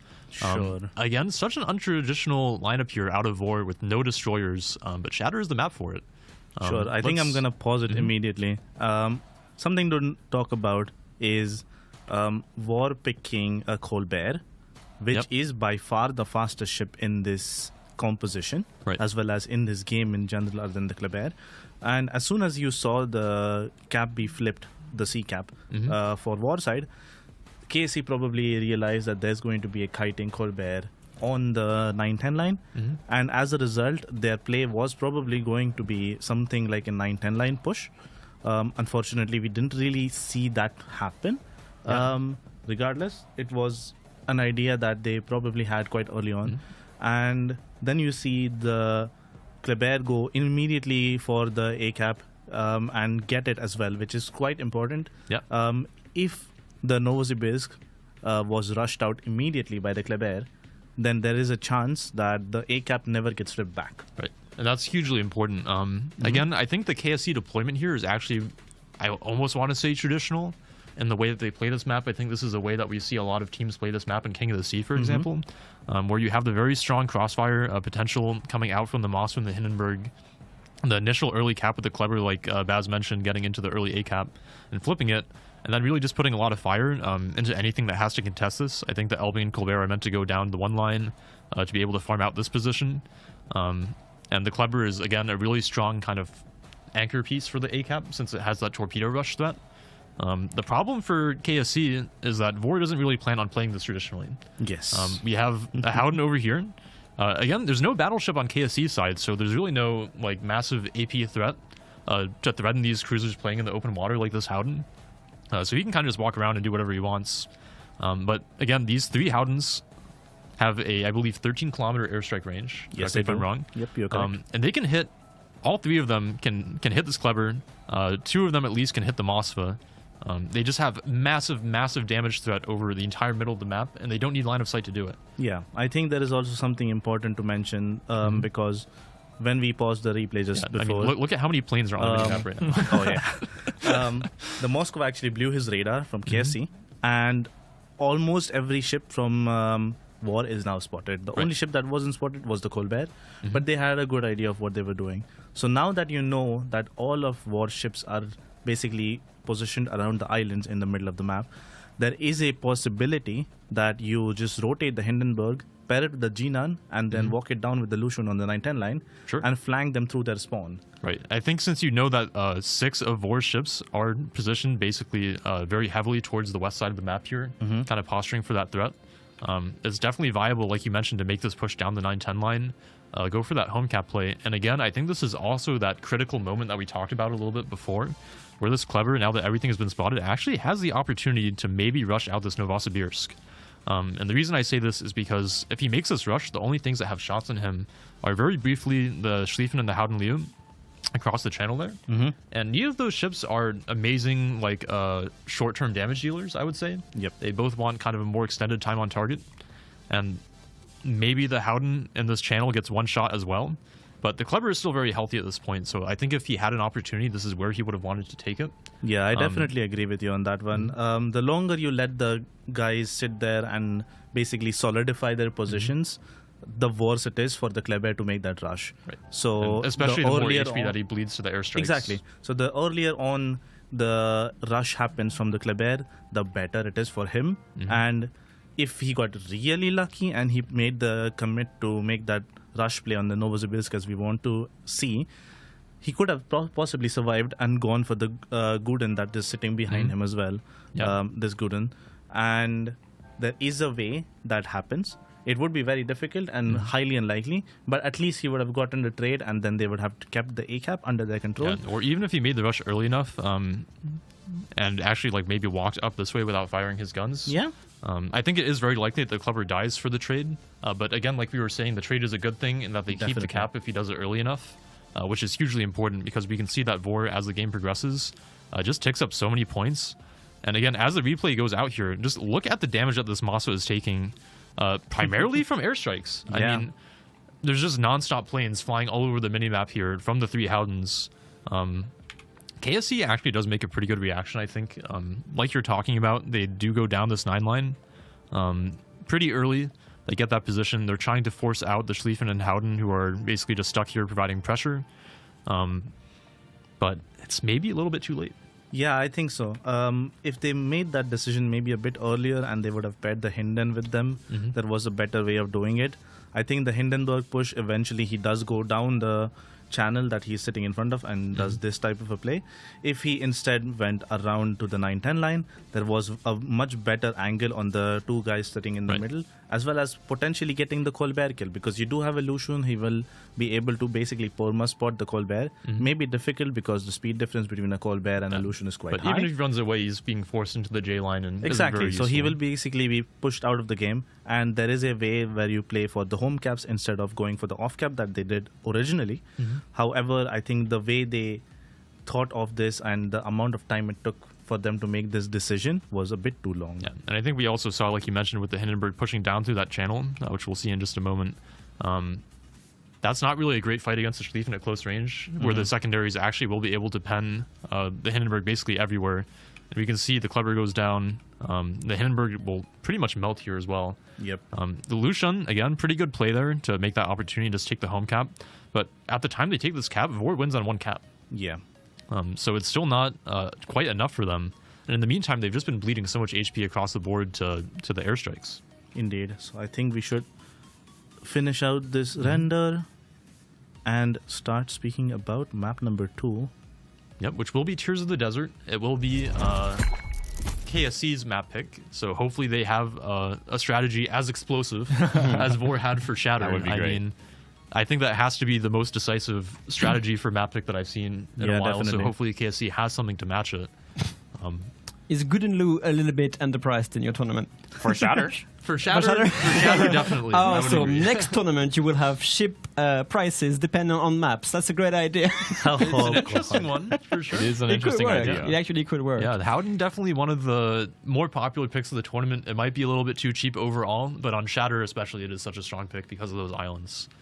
Next Alright. map, Tears of the Desert. It's time for KSC to bring out the big guns this time. We've seen the flagships actually being brought from Vor. I think KSC has to, I mean, we can only speculate, of course, has to make a decisive play as well and basically try to carry this into a best of 3. Speaking of flagships, KSE has brought their Patrie once, Petro once, Annapolis twice, Condé twice. So both of those heavyweight cruisers are actually not in the pool for them. I mean, speaking of Tears of the Desert specifically, I might like to see the Zorky pick coming out from Yes. them. We've seen teams like TWA even do pretty good on this.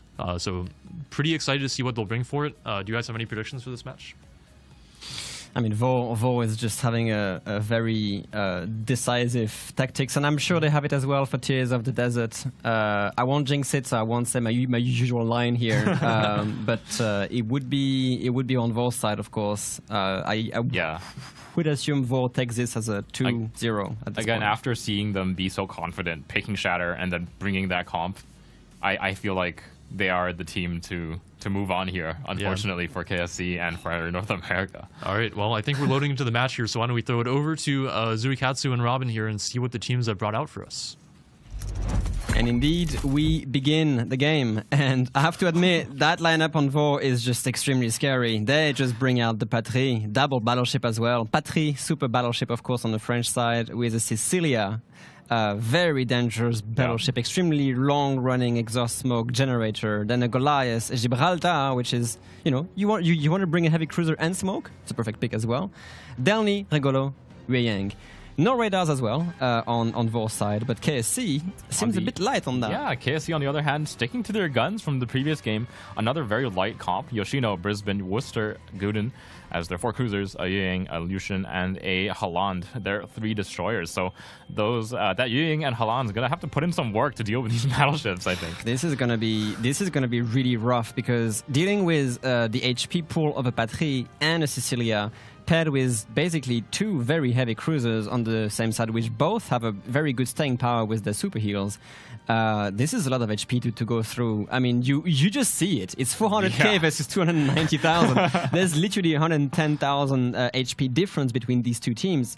But Vor also brings 3 destroyers to match the pick from KSC as well. So it is an extremely expensive lineup, of course, but such a powerful one on Vor's side that I'm tempted to see what KSC is going to do to counter this. And Vor is bringing them both the Sicilia and the Patrie down to that V cap. So that what is going to be facing them here, it is going to be a Yueyang Brisbane. We've seen this duo be very, very successful in previous games. The smoke and radar combo obviously being quite expensive. Brisbane a little bit cheaper than Nevsky, which is kind of the premier radar pick, but brings that 12-kilometer radar. Unfortunately for them, nothing happens when you radar a Patrie. Well, yeah, I mean, actually, the Brisbane also, compared to a Nevsky, brings 20 long-range torpedoes, which against the Sicilia and a Patrie could be really, really problematic. A Goodenloo actually can also be very powerful against these battleships here.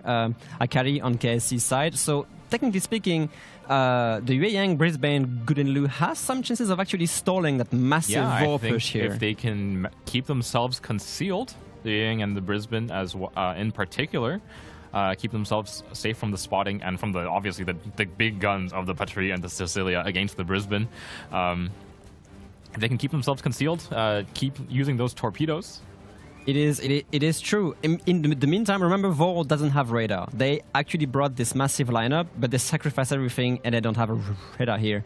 The Lucian is going to just slowly poke the cap in a weird manner. They only have a Delny and a Goliath on Vor's side here, so A cap is going to be flipped eventually by KSC. It's all going to be on Vor's side with that massive home cap push that they are staging here with Yue Yang, Rigolo. Yue Yang being radar, remember, paired with the Rigolo train smoke is basically a very strong combo against that other Yue Yang. They did, in fact, bring a radar, They obviously. did, actually, my bad. Yue Yang, normally we see it with smokescreen paired with a radar cruiser. Obviously, when you don't have a radar cruiser behind you, it is perfectly viable to bring that radar Yue Yang instead. And he's going to be leading the charge down the home cap flank, which is, well, it's a little light on KSC's side. Radar being burned a little bit early, actually, from Vor, just trying to get that early spot on any DDs who would be venturing on that G line already. They are both going to be into the Brisbane radar. I mean, they are both into it. So the moment the Brisbane gets spotted, or she's obviously going to ask that is going to happen right and now. burn the radar. But Brisbane is a little bit far ahead of the Yang, so Yang's got to speed boost and keep up. One shot from the Patrie or the Cecilia could spell doom for the Brisbane. Lot of AP going at Brisbane, of course. Now remember, the Brisbane radar duration is only about 20-25 seconds here, but both the Rigolo and the Wei Yang are going to suffer ever so slightly against that. Brisbane doesn't have the ballistic to really make an impact on this. Rigolo taking some damage, Good indeed. damage going into the Rigolo, obviously a fairly large ship. So if it's not able to dodge, obviously Rigolo's speed boost is not one that lasts particularly long. So good damage coming in from the Brisbane, but unfortunately that is your only radar for the next about minute and a half. And with the Patrie and Cecilia still bearing down on you, I believe they are forced away from this smoke screen. They will have to reposition further away. It's going to be very difficult. I feel like now with the main control over A, it seems that KSC is going to rotate the Lucian and the Worcester to try and basically bring back some assets towards C. They're actually rotating both ships as we speak right now because they know there's just this massive push. Essentially everything but the Sicilia and the Gibraltar has been spotted on Vor's side. So the Gibraltar is still stealthy as well as the Sicilia, but they know that there's like a massive push happening there and they are rotating the assets right now. And we got to watch out for torpedoes on the Yue Yang, actually. Sweet Taige coming under Brisbane torpedo fire. Looks like he dodges the first one and will be safe from the rest of the salvo, but you see the danger of those Brisbane torpedoes. You gotta respect these, of course. You have to respect these long-range torpedoes. It brings 20, which is a lot of torpedoes to dodge. But now, with the Brisbane and the Wei Yang on their back foot, they are going to be pushed all the way back into their spawn, leaving the Golden Lou here a little bit exposed. I don't know exactly how this is going to pan out. The Sicilia gets spotted, so they know they have also a ship there. Yeah, and he's taking long-range fire from that Worcester.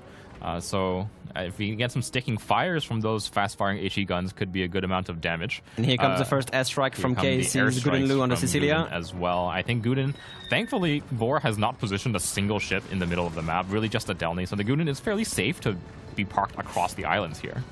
Gibraltar here pushing into the Guden Lu's hydroacoustic. The predictions are going to drop on the screen fairly soon here. It is 80% towards Vor with 20% towards KSC. Understandably so. Vor showed such a dominant performance in Game 1. Oh, Brisbane gets spotted momentarily here before being covered by the Wei Yang smoke. The APs are actually falling short. This Brisbane doing an amazing job, of course, dodging these massive battleships, salvos. I think this smoke has actually been laid in a position where the Brisbane can actually put in some pretty, significant fire against the Sicilia and the Gibraltar. The Wei Yang from Vor being in an extremely dangerous position right now. He is deep into that Brisbane's radar, but also the Wei Yang has his own radar, which could actually root out this Brisbane from that smoke. Yeah, it looks like Sweet Taige is just diving in for that radar, and here it comes. The Brisbane, obviously being a Royal Navy cruiser, it can accelerate fairly quickly, but is it going to be enough? If it's enough time for the Patrie and the Cecilia to take their shots. He also burns his own radar and gets the Wei Yang under his guns. That Wei Yang has to turn away and run because he's about to get... And here comes the Cecilia and Patrie fire. Yep, that's a death strike. That is a death strike right there. Excellent play from that Yueyang radar, pushing it all the way and rooting out this Brisbane. Beautiful that is play from the really Yueyang. good. Beautiful play. Look from how the Yueyang. aggressive Vor is. They're literally all the way in here. I mean, the Sicilia is taking a massive beating, though. But with that fuel smoke, it's able to keep return. itself concealed as long as it doesn't fire.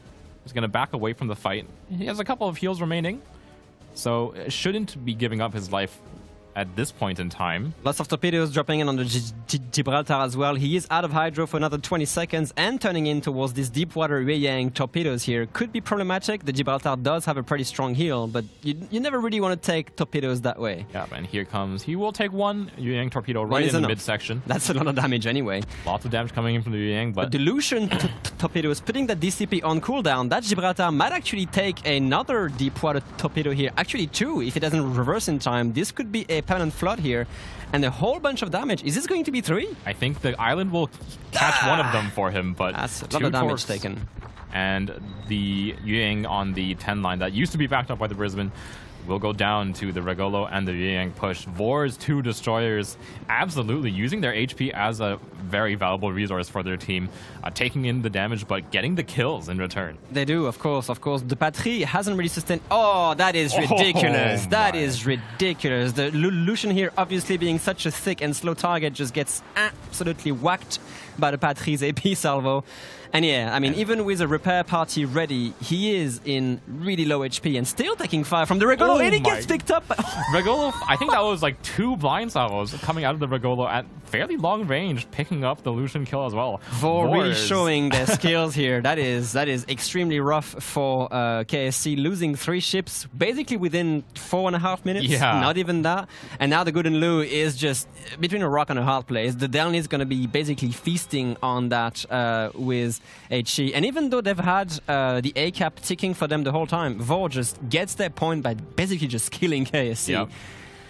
And Yoshino goodness. has finally rejoined the battle. He's kind of it's a fairly cheap cruiser, so you don't expect a whole ton of like aggressive game play from Yoshino, especially with that weak armor scheme against the Patrie in particular. But the Gooden Lu just about to be rushed by Dark Temple here. Not really anything they can do at this point, except of course having the Yoshino and the Worcester try to support it. But at this point, they're freezing the C-cap and essentially asserting their point lead and waiting for KSC to do something. Vor doesn't have anything to do anymore. They basically have control over what's going on. 3 ships down on KSC's side. And I mean, what else can you do at this point than just try to make some sort of ram happen? I'm not sure. Ramming while you're reversing is pretty difficult. Not the most ideal thing to do here. Gonna use those airstrikes to get as much damage on the Sicilia as he can. There are 200 points until Vor ticks away to a victory, so still a little bit of time as long as he stays on this cap and holds it. But his front is quickly being, his bow is quickly being... Vor's Regolo here doing a good job at baiting some salvos, essentially preventing Yoshino and Worcester from detecting these deep water becomes torpedo. That long-range fire from the Patrie. Big damage onto the Yoshino. The Yoshino doesn't have a sonar. HP. I'm sorry, but the Worcester takes a deep water torpedo. The Yoshino is not running that hydro at all, and that Yoshino is also going to go down, as you mentioned, from Patrie's and Gibraltar's AP salvos.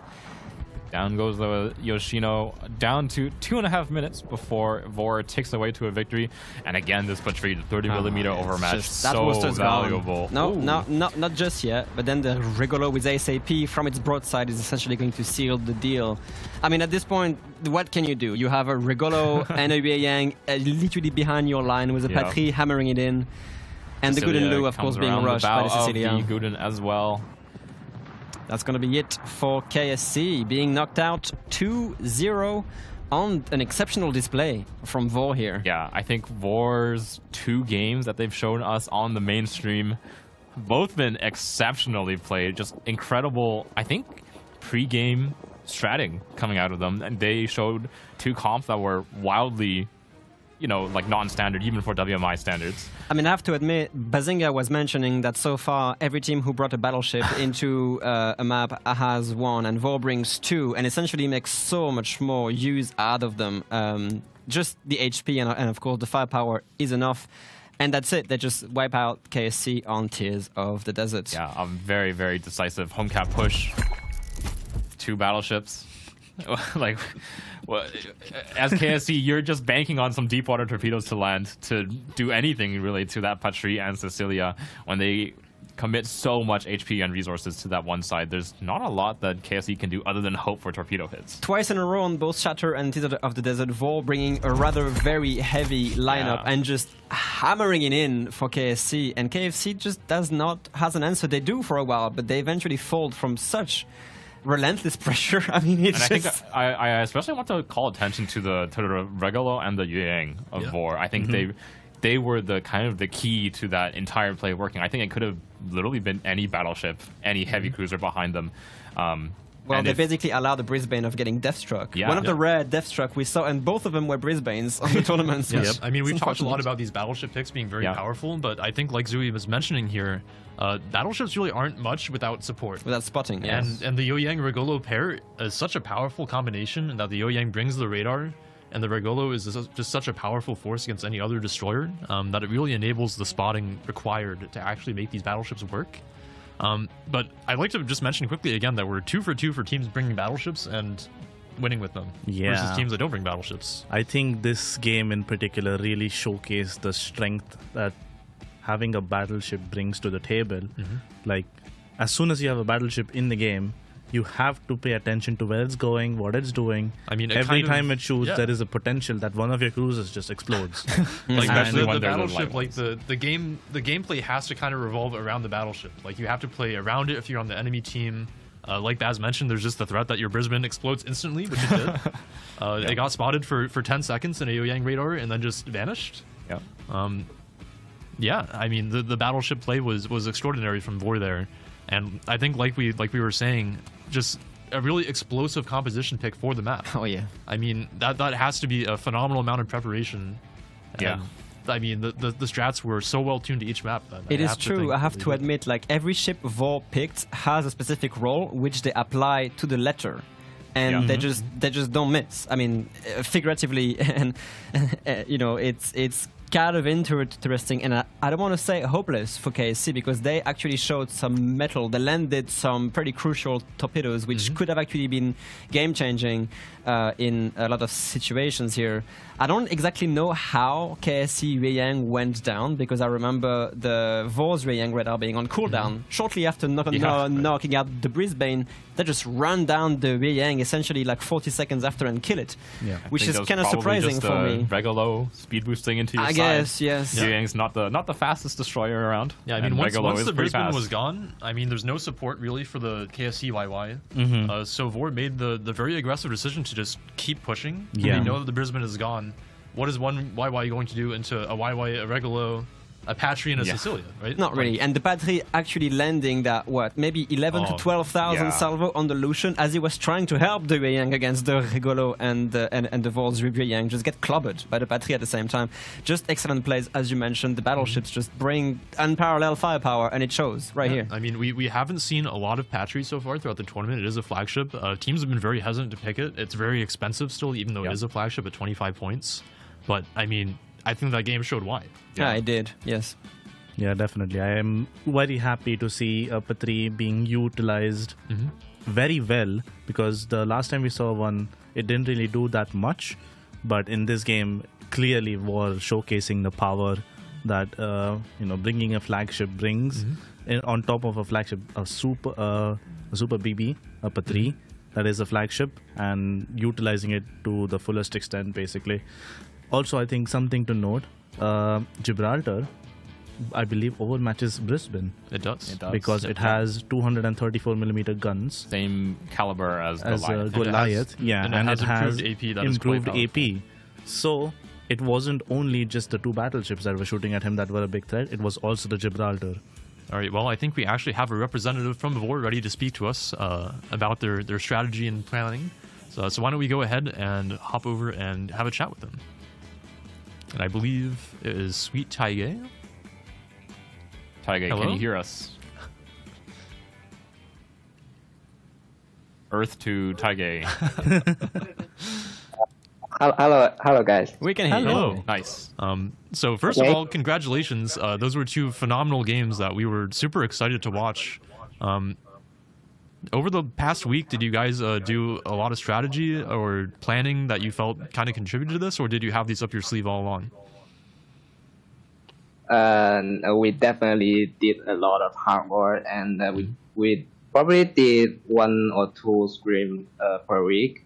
And just like yesterday, we did stream with those top teams in Europe, and almost like in 3 a.m. and we just we just end the stream 2 a.m. and just discuss the strategy over 3. So we all sleep late, like all of our teammates. The hard work definitely paid off. Sorry, but I have a question for you, Taige. We've seen Vor pull out some of the most aggressive plays we've seen in this tournament so far. How difficult is it in terms of communication to basically have such flawless pushes? Because we basically see the lineups obviously being picked very thoroughly, but also being applied in such an effective way. It just catches us all off guard. So how do you pull this off in terms of communication and planning? I believe it's just based on our... we play well and long enough together in this team. So the communications is of course over the synchronized. But in the game we just basically did what we need to do to just do our part. Everyone is just communication is just in the mind, in everyone's mind. That's great to hear. Yeah, Thank you for the telepathic link. Thank you for the entertainment. These games were really fun to watch. Yeah, we were super happy to see, especially the battleship picks. In general, do you feel like battleships have been a little bit undervalued by teams? Yeah. It depends on the maps, I believe. In those wide and open maps, just like the last one, the tier of desert, you can just pull out some really strong battleship push. And when you are in those maps that you need to contain, you need to control the neutral cap. You probably want more cruisers and radars. That definitely makes sense. Any last questions, guys? No, I think this was a fantastic showing. I'm really genuinely quite happy to see some explosive strats. Oh yeah. And congrats on the win. Hope to see some more similarly explosive strategies from you in the upcoming games. Sorry about that, but I want to ask one last question maybe. You're going against TSYMQ, the Chinese #1 seed, in your next match in the lower bracket. Do you have a lot of experience against the Chinese teams at all? And what do you think about their performance? I mean, they are coming from the winner bracket, so of course they are the one of those top teams, and we are like a long-time rival against them as well. So we are hoping for a really great match to watch. Okay, good, nice. Thank you very much for sitting in with us here, and good luck further on. Yep. Good luck. We hope to talk to you again. Thank you. Take care. Yeah. Okay. So now you know it's on Discord. All right. Well, we were certainly amazed to see those strategies. I think those were probably some of my favorite ones in the tournament so far. Very a treat for us coming out of Vor. Quite a memorable game. Slightly unfortunate, for KSC because they really got pushed out of their comfort zone and beyond at this point. But at the same time, the tournaments happen for a reason. These teams win for a reason, and in a tournament you always have to have a winner and unfortunately a loser as well. So KSC will be eliminated. Unfortunately, I am pretty sad because that's one less NA team. But Vor definitely deserves those wins with those phenomenal strategies. I think if I was on the receiving end, I probably wouldn't have known what to do either. It's definitely true. We do have one last hope for NA, I believe. ELSR still in the tournament. Still waiting in lower bracket round 4, I believe. So still hanging out. Just as a reminder, we'll be moving on to cast TWA versus Rain as our next series. But at the same time, the losers bracket round 4 will be taking place. It will be ELSR versus them and TSYMQ versus Vor. Down to the last 6 teams here. 2 more of these teams will be eliminated today. And then we'll move on to the final 4 tomorrow. But I mean, all 6 of these teams, pretty amazing teams. We've seen some high quality gameplay out of all of them, I think. Yeah. I'm pretty sad that we're going to have to see 2 of them be eliminated, because I honestly would love to see both TSYMQ and Vor move on. Same Yeah. with Elser and them, just based on the strategies that they've brought. Yeah. Any final thoughts at this stage of the tournament so far?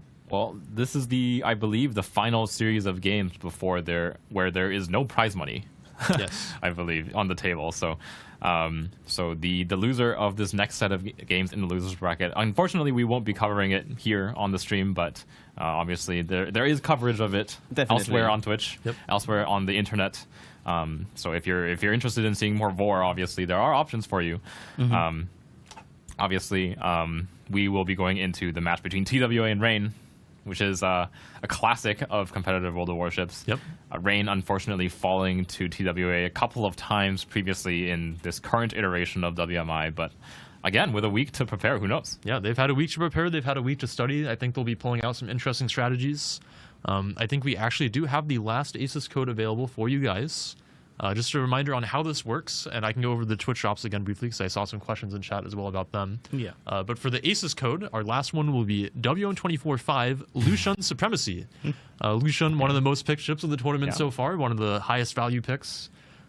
We love Lucian, and we hope you do too, because you have to go to the premium store and redeem this code to get a ticket into the ACES Republic of Gamers giveaway for some sweet hardware today. What will we be giving away today? We have a 49-inch ultra-wide OLED gaming monitor and an ROG Ally handheld console. So very nice prizes to win. Obviously, each code that you redeem, so there have been 4 already. This is now the 5th, the final one of the day. Each one will give you 1 ticket into the draw to win the either one of the pieces of hardware at the end of the stream today. Yep. So if you haven't redeemed any so far, you will still be able to redeem this one and have a chance to win. But you have to do it quickly because the codes are valid for only a very limited amount of time. So make sure you go to the premium store right now and redeem it. If you've redeemed all 5, then you'll have the best chances of winning. Yep. You'll have 5 tickets, so 5 chances of winning, as well as there will be Twitch drops that are going on, and probably a lot of you have gotten it already. If you haven't, today we are going to be giving away the Sir John Vincent Captain, the paid actor flag, and there is a mystery drop for Cole. Yes, and just to refresh you guys on how this works, this is a drop for a mission.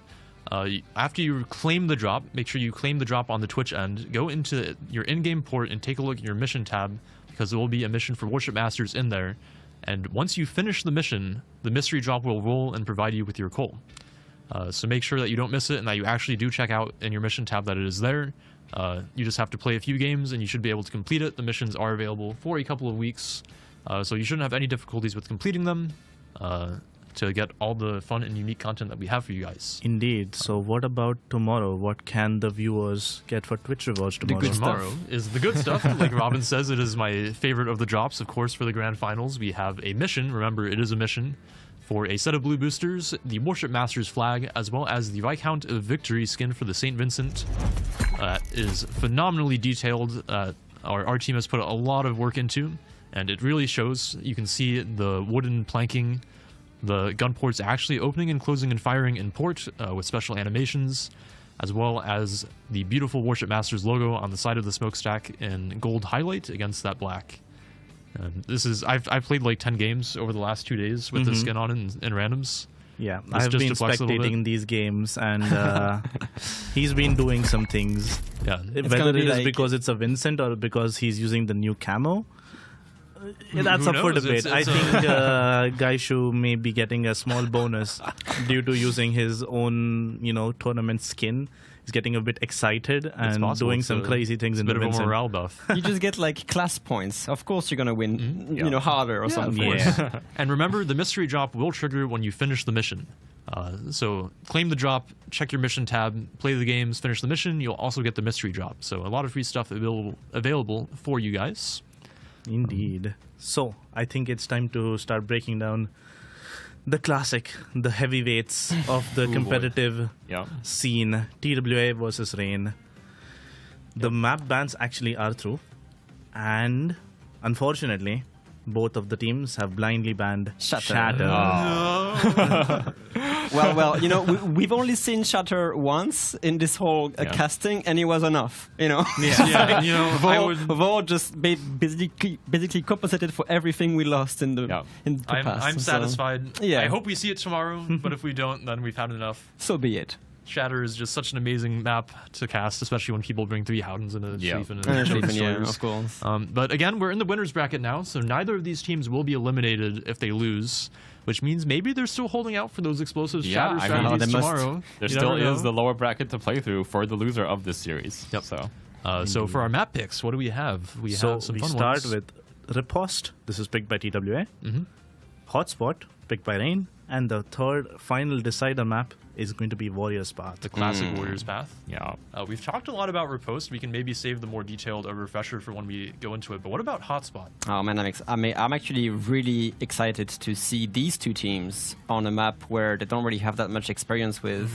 I mean, from my point of view, maybe that's untrue because obviously Bazinga Flux here is a member of Rain, so maybe he has a lot more hindsight knowledge about. I'm a member of War Gaming. About the knowledge of Rain on Hotspot.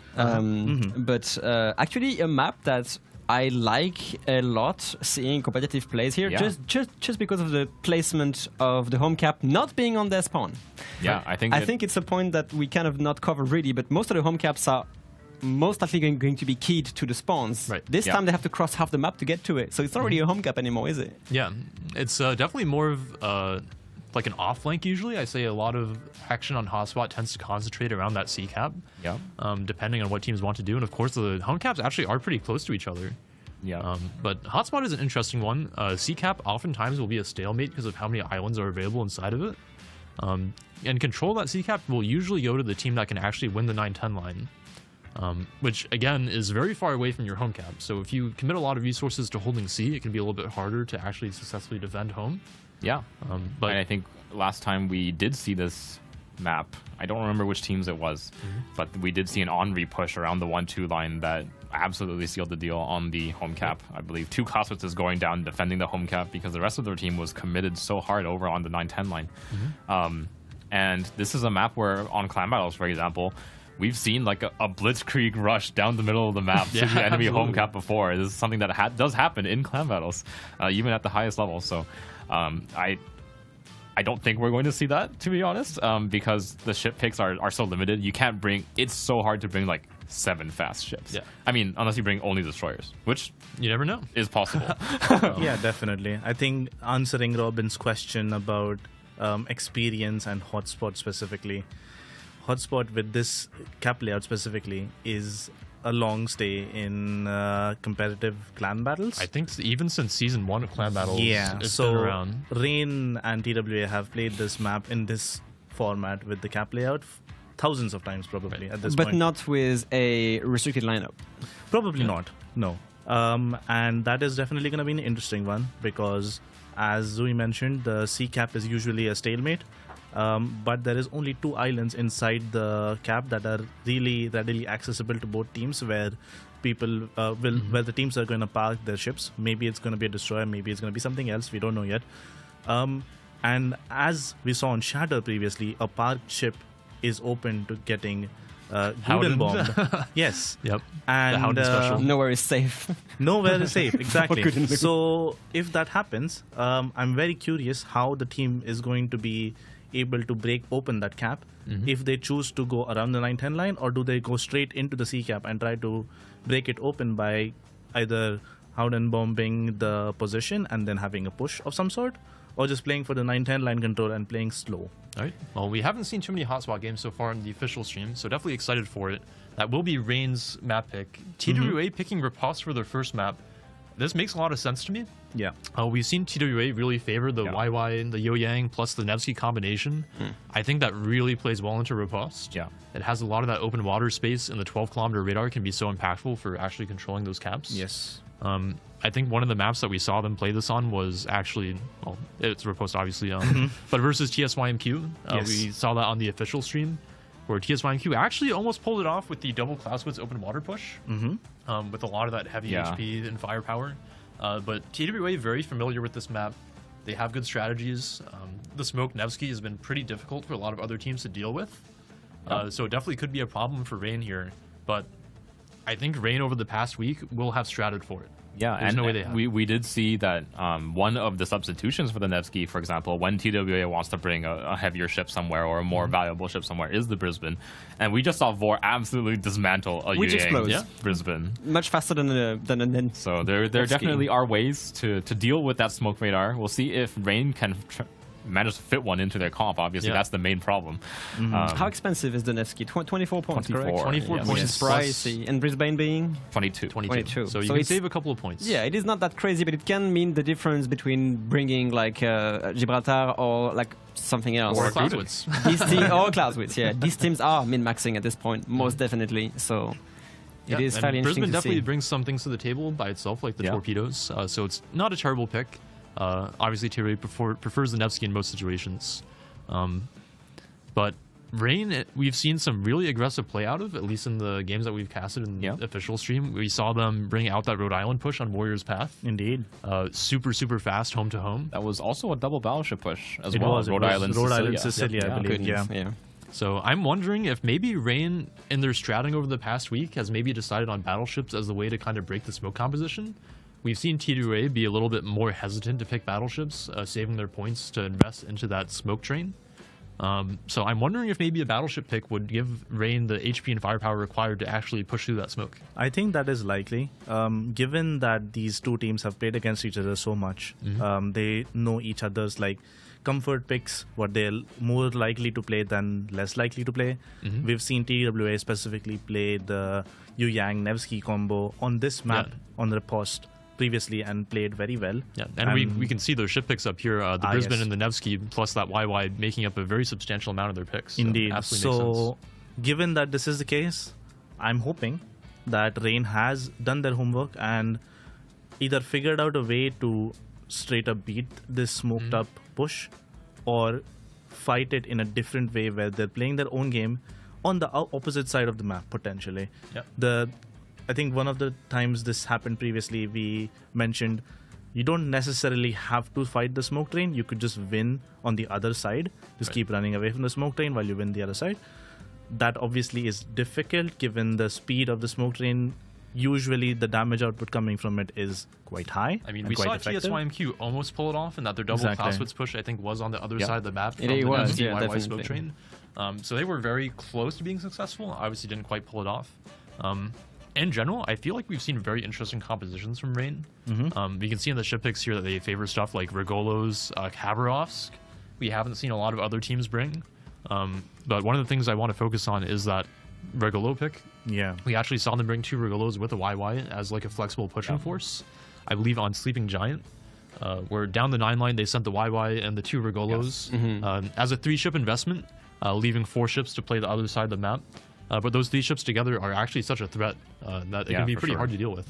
Definitely. I two think Regolo Regolos. is quite underrated in I the do amount think of so. damage it brings. You're basically having a 40-ish knot crawling exhaust smoke that can do very effective damage with the sap. Yeah. And also has And- 30k HP to boast with. Right. True. Yeah, right. And when you are pairing it with the Yuyang, that can basically spot for it very effectively. Even if there's a smoke in the way, the Yuyang could radar it. And that is just such an effective, like, rotating farming blob that it can be very dangerous if not dealt with correctly. Right. Yeah, and judging from the top 10 picks here at least, obviously if any ship's picked only 2 times or 3 times, then it might not show up. But Rain has not shown the intention, let's say, of playing that smoke radar themselves. So I think using their maybe more rotational play is going to be key for them to try to stop this TWA smoke Yeah. radar menace. I'm definitely a fan of the more aggressive play, so I'm Yeah. hoping we see it coming out into Riposte here. Yeah, I also hope maybe we see the Castilla pick. I mean, I'm not sure if they'll bring it into TWA because I don't think it does a fantastic job against the smoke. But we have seen them play it before. It offers a lot of burst fire. Speaking of flagships, neither of these teams have really used too many. We've seen Rain bring out the Annapolis and the Novosibirsk once each so far, as well as 1 Vermont pick. TWA, on the other hand, only bringing 1 Vermont and 1 Zorki. So both teams have a very wide range of options left to them at this point. I'm wondering if we might see some of those picks come out Although I feel like they might actually be more inclined to save them since they are in the winner's bracket. Neither team faces elimination. Will be best of 5s for the grand final. Yeah. So it's a lot of They still have a lot of picks. games ahead of them. And It's true. I would figure that both of these teams probably expect to see each other in the grand final again. Yeah, I think that's definitely something they have in the back of their minds. Playing the long game as well. We haven't seen any sort of battleship versus battleship actions though. Every time only one ship brought a BB and the other team not. So it's true that maybe this time it could be the first time where maybe we actually see some battleships versus battleships action or not. Like it's always the surprising part about this tournament. We can always speculate. Even us are kind of not really sure of our predictions or expectations. So, all right. Well, I think we'll be dropping in just a couple of minutes here. Final thoughts about the games. TWA, I have to feel like probably doesn't bring a battleship just because they're saving points for the smoke combination. But Riposte is a favorable map for battleships because of how open it is, I feel like. Yeah, there's a lot of open space for the battleships to play. I think you can get them into the positions where they need to be to get the crossfires that they need fairly easily. I'd especially expect to see really fast battleships. Again, generally the weakness of the faster battleships in unrestricted compositions is how quickly they go down. But again, with the point restrictions in place, the higher damage output cruisers and destroyers are fairly expensive. So suddenly the lower survivability of something like a Patrie versus the Ushakov makes it a more viable pick than it otherwise would have been. Right. I mean, personally, I have to feel like Rain. I almost want to see a double battleship comp from them, but I don't know how likely it is. Okay. But I think we're going to be taking it away into the match pretty soon here. So, Baz, do you have any predictions for the series? I am obviously very biased, so I'm hoping for a good game, but I'm hoping for a Rain win, so I'm going to say 2-1 for Rain. Ooh, okay. I think based on the results throughout the tournament so far, we've seen the teams play against each other a couple of times already. I have to lean towards TWA. I'm going to go with a 2-1 for TWA, even though I'm probably rooting for Rain. Just because we've seen TWA be so dominant in previous tournaments. It's a little bit of the I think favoring the underdog. Yeah, I mean, last King of the Sea, I think, was one of the first times in a while that we actually saw Rain come out on top in a pretty fantastic series. So I hope that they can pull it off in a repeat here. But I think based on the matchups that we've seen so far in Warship Masters, TWA looks a little bit stronger. What do you guys think? Yeah, I'm pretty sure TWA is going to come out on top here. I think Rain is still maybe with only like we say they had a week to prepare, but that's maybe like 2-3 scrims, maybe a little bit of planning, a little bit of striding, and that's not a lot of time to make up entirely new comps. So TWA, I think if they take this 2-1 here, Rain is going to break out the crazy ones once they come back from the lower bracket. Okay. I mean, we're about to find out soon. I am inclining to see Rain win. Of course, they are on a roll with this exceptional King of the Sea season they had the last time, and also just showing that they can actually have a good redemption story. I would like to see a good fight, though. I would like to see a good fight. So a best of 3 would be nice for this stream. At the same time, the game is actually starting. So let's get to it and see what these teams are bringing to the table. All right, dropping into the game here. On the green side, it is going to be TWA, a Worcester, Salem, Smolensk, Goliath, Grozovoy, Yuying, and Lucian as their lineup of 7. Actually, none of either Nevsky and Brisbane.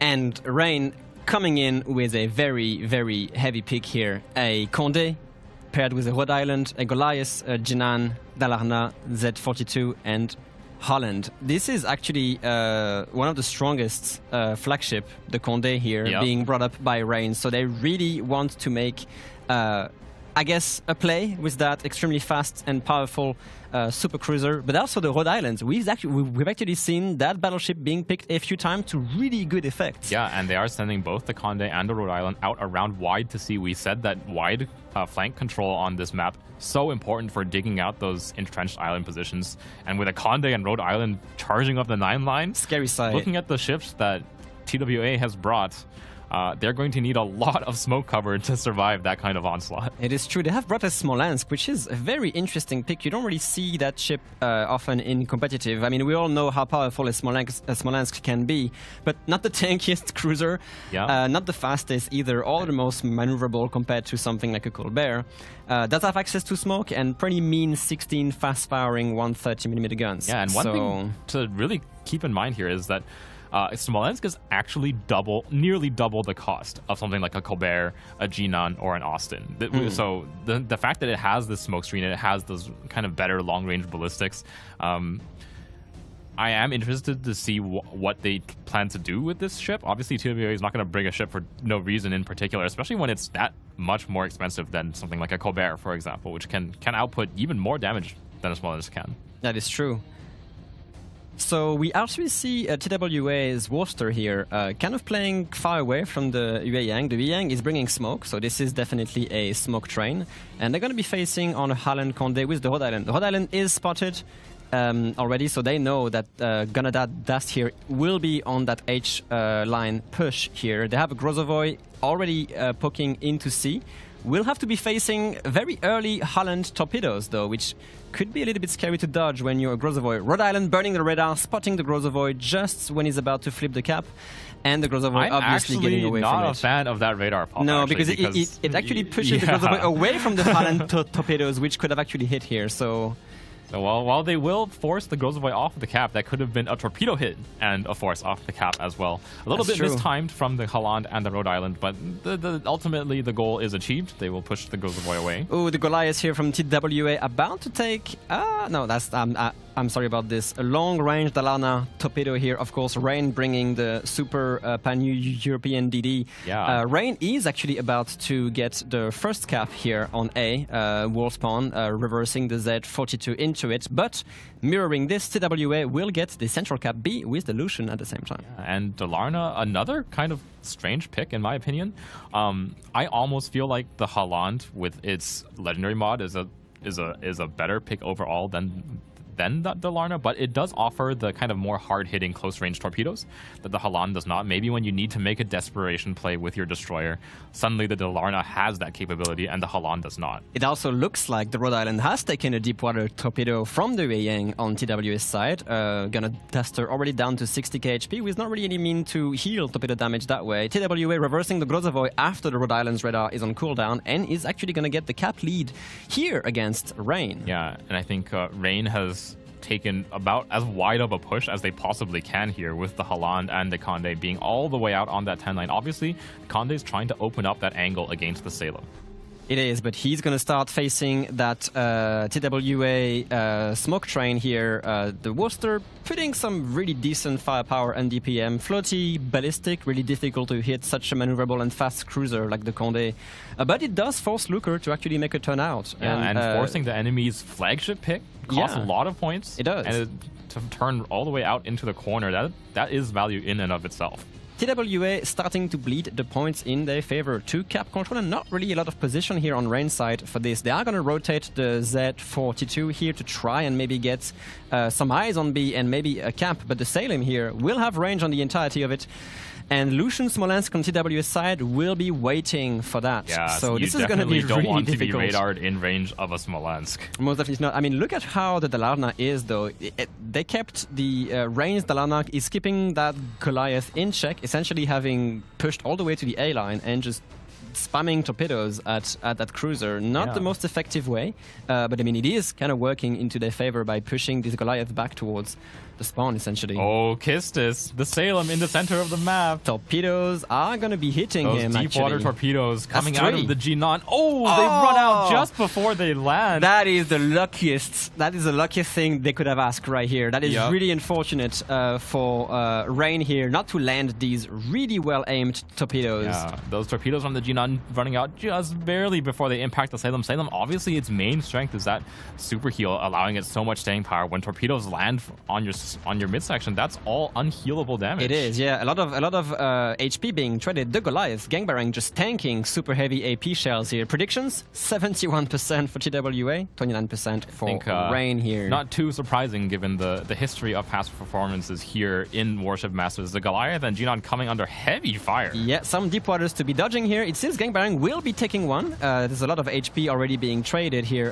The smoke from the Jinan not really contributing because the Goliath smoke firing penalty is still applying to the Lucian spotting here from TWA. Gangbarang losing a lot of HP right now, but the Salem on the other side. Yeah, they are finding some good return fire into that Salem. Right now, just Artorias' Jinan. But looks like the Rhode Island, Gunnar Dastard, making his way back into the game here. Figured that maybe my position on the island there not super effective. Not the most effective. I would no. love to see him actually take the push right into the sea cap. It is a little bit difficult. There are a Grozovoy and also a Smolensk. The Smolensk has smoked up and is putting a lot of pressure on that smoke as a blind fire against that Jinan here. The Dalarna could actually have some interesting torpedoes onto this, but oh no, we actually see torpedoes still going towards the Goliath. And look at this, TWA reversing that Lucian. Then no, it's only the Goliath and the Jinan. There's no radar spotting here at all on Rain's side. And they're actually going to get a triple cap advantage onto Rain, which is a tremendous amount of pressure on the map. Like Rhode Island making that push. He's decided to go into the B cap, keeping himself covered from that Worcester and Yu Yang. Obviously, Yu Yang's torpedoes, probably the biggest threat, single threat to the Rhode Island in this game. He's burned his radar, so they are trying to get this Salem while they have that radar up. Looks like long-range fire from the Conde as well. Again, the flanking power of that ship. So dangerous for the Salem. Not able to go forwards very far with the Rhode Island bearing down on his bow. Conde threatening his rear. The angle of fire that the Salem has to play with is suddenly very, very, very small, with the Rhode Island pushing him into the island here, kind of. Yeah, it's true. I mean, the Rhode Island is going to go under a lot of return fire here, but at the same time, Rain is really not in a great spot. They really have to start making these plays on the caps here, and it seems that finally they're going to actually use their destroyer onto A, put the Dalarna into A here. She's scraping the Lucian's Hydro from TWA, but is eventually going to be able to get into the cap and start getting the points back into the advantage, because right now Rain is really in trouble. It's about 2 minutes before TWA actually gets the win, and they have actually pushed Rhode Island away from B, essentially giving out everything except the Z42, of course. Yep, so the Grozovoy still just trying to put some damage onto that Rhode Island, obviously. He's being smoked up by the Z42, try to escape that incredible amount of focus fire. The Smolensk, Grozovoy, Lucian, potentially the Salem. That's a lot of damage output coming out of HE. A really good play here from Rain, putting the Highland into Charlie. They really have to start getting their point back. They're going to put all 3 DDs into all 3 respective caps. As soon as that Salem's radar is burned, they know they have this window where they have to get onto the caps. It's actually a really, really good play, because they were about, what, a minute and a half of point sticks. So now the ball has actually switched into TWA's side, where they actually have to make push on the cap now. And if the Z42 can find his way onto the island here safely without being spotted by the Grozovoy, he's suddenly a very big threat to the Salem, who does not have a radar ready. It is. Does not have a Hydro, and the long-range Hydro of the Z42 now keeping that Salem hard lit. Again, the Conde is right on his rear. Some actually nice blind fire here from the Lucian onto Z42's Rain here, denying that cap onto B and actually pushing the Z42 away from it. Conde burst fire onto the Salem. Right on his rear. Will it connect? Ooh. It does. Decent connection not on really the connect. first salvo, but second one will not quite find the mark. Z42 is actually engaging the Lucian in gunfire right now. He is. He's bleeding a lot of HP for this, and the Lucian kind of laughs at this. There are some firing support from the Dalarna on the other side. The Lucian takes a little bit of beating at the same time here, but the B cap remains into TWA's advantage. I am not a fan of Z42 taking that kind of engagement at that point in time. Torpedoes coming in on the Salem, barely scrapes the back of it. That Salem is on borrowed time at this point. He might actually be able to go dark once that Z42's Hydro goes away, but the Goliath still have some salvos in the air towards them. They're really struggling to actually get that Salem kill, and now the Salem radars and spot the Z42, which is actually facing off against the Grozovoy from TWA. Striver here taking a little bit of damage in return, and the Rhode Island, look at this. Rhode Island with the radar, basically bullying that Grozovoy out of his smoke he just laid down. This is going to be troublesome. For the Grozovoy, he's actually bow in here, so the fire from the Halan and the Rhode Island could be very, very bad for him. Z42 goes down, actually. Can they actually trade the Salem against a Z42? I think they have the time to trade this Grozovoy, but Gunnar Dastard is not looking healthy himself. Look at the amount of firepower being drawn out on this Rhode Island here. The Rhode Island pushing very heavily onto C. I'm not really sure why. I mean, the radar actually rooted out the Salem out of his position, but now the Rhode Island might be in trouble. Blind fire coming in on that Grozovoy, enough to pick up the kill through the smoke. Nice blind fire on that Grozovoy. Gunnar Dastard finding the little opportunities here, trading a lot of his own HP for it, but as long as he survives, he can heal. No torpedo hits here. The DCP was ready. The Rhode Island push is still in play. Where is the Worcester is having a hard time kind of blocking this. It's going to be Wei Yang Worcester against that low HP Rhode Island. Unfortunately for them, that Grozavoy smoke is providing Gunnar Dastard a huge opportunity here to get himself behind the island, maybe get himself safe from that Worcester and Yang fire. Rain making the right play of actually pushing Entaro in the Talana back into B here, but at the same time, TWA will actually be pushing the Lucian into A. Like, the thing is, with Riposte, the caps are so close together that they just keep being flipped back and forth between these two teams. And Rain was down like a monstrous number of points early on, but now 781 to 743, all the caps locked up or being contested. It is really close here. And Rain suddenly is on the leading foot. They still don't have the point lead, but they are about to catch up really quickly here. This is going to be a really close match. Rain only has lost one ship and managed to knock out 2 of TWA's ships here. Yeah, and I think I actually have to give the edge here to Rain. They have still the battleship in play, and by knocking out that Salem, finally, obviously it took them a lot of resources to do so, but that Salem was the anchor of the TWA lineup. Now they have a Lucian and a Yu Yang to provide spotting, and that's kind of it. And here goes the Condé making the difficult turn here against Wei Yang torpedoes. Obviously, Condé being an extremely fast ship, no issues dodging these torps here. And now they're going to start putting pressure on the Wei Yang and Worcester. The Condé does have a lot of HP here, and he's able to actually kind of sustain a Worcester HC DPM. Choose to just remove himself from the fight. He will turn away from the Worcester.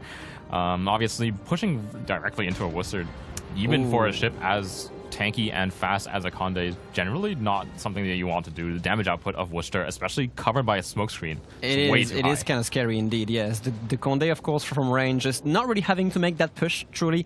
I assumed that this was to take some pressure away from the Rhode Island, so Gunnar Dastard could actually survive here. We see a Lucian Harlan engagement here. The Harlan, heavily defavored, has some guns to go for, but at the same time, the Smolensk from TWA is hammering this Harlan as well. The Lucian taking some damage, burning the heel here, but has to face a Goliath HE salvo. We might see a trade here going on both sides. Here comes the last shot from the Goliath. I believe this is the last they'll get of spotting, and he will finish off XDD's Is this Lucian. enough to save the Harans? It is, actually. Oh my God. We have to see some blind fire. Have a heal for 10 seconds. The blind fire coming in from the Smolensk is going to be enough actually to secure that Harlan kill. 30 seconds onto Rain here before they actually win. TWA not really having an answer to get the cap control or the kills anymore. This is going to be a win for Rain. Yep, 20 seconds remaining for them to find a kill somewhere. They did not manage to pick up the Halan to buy themselves some time, and I don't see any way for them to pick up this Condé either. A heal coming up in 15 seconds. Worcester quite far away from the Condé at this point. This is why and the Rhode Island AP here about to connect with the Smolensk. Oh, not enough. Just a little short. Get a kill. It is a Smolensk in the end, but congratulations for Rain here for showing extremely good reaction time on this cap control game essentially, and ending up actually climbing back the points against TWA and winning in the end. I have to say, we said that every single time a team plays a battleship into a non-battleship comp, they win. And Rain obviously has lost basically every game they've played against TWA. They brought a battleship, bam, a win. What do you know? And what a win, maybe actually. We're onto something here. Yeah, what a win, actually. Yeah, kind of an interesting lineup that they brought, the Dalana. As you mentioned, why not bring a Harlan instead for kind of the same job at the same time? I don't know. What do you guys think? That was such a brutal game, back and forth. I mean, just non-stop action in those caps. It really came down to the cap control. Yeah. It was interesting actually to hear in our first series of the day, we interviewed Takbir from them, and he said that they took the Salem position on riposte from Rain.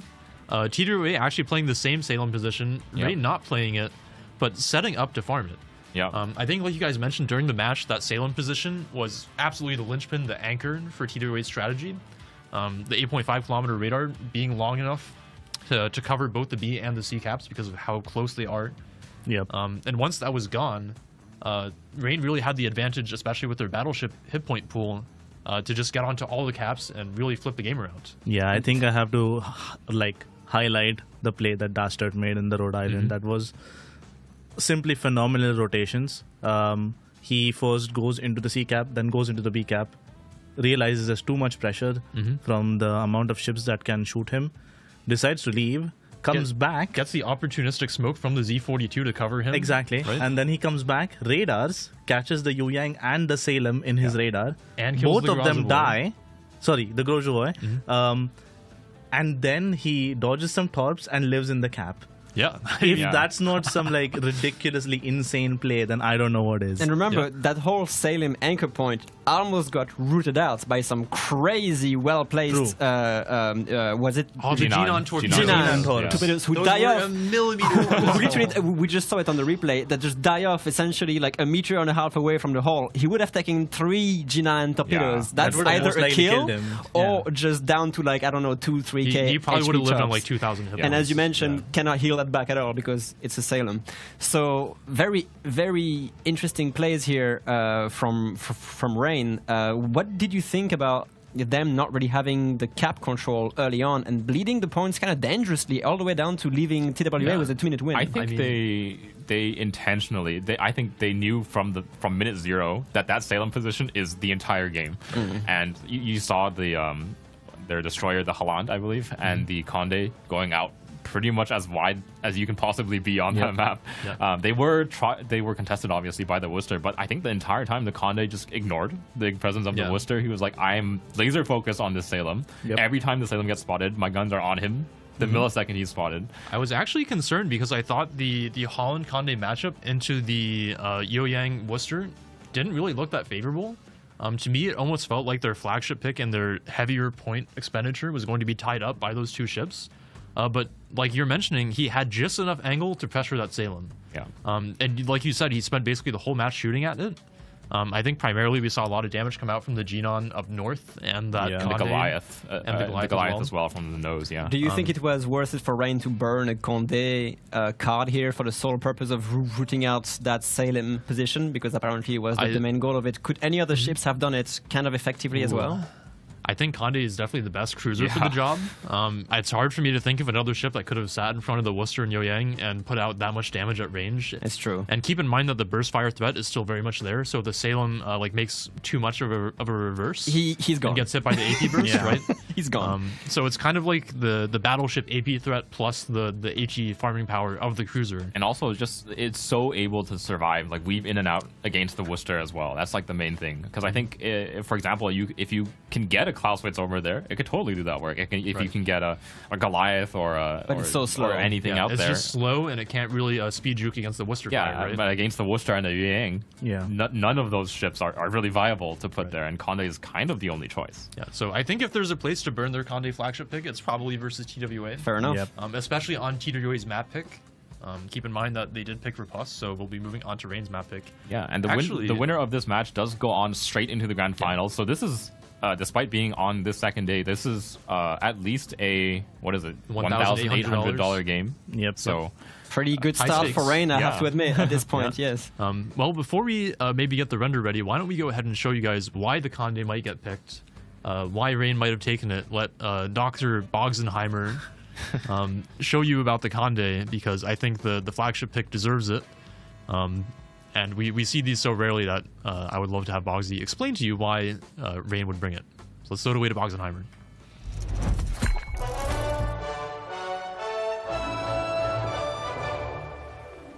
French supercruiser Conde. The Conde has high speed.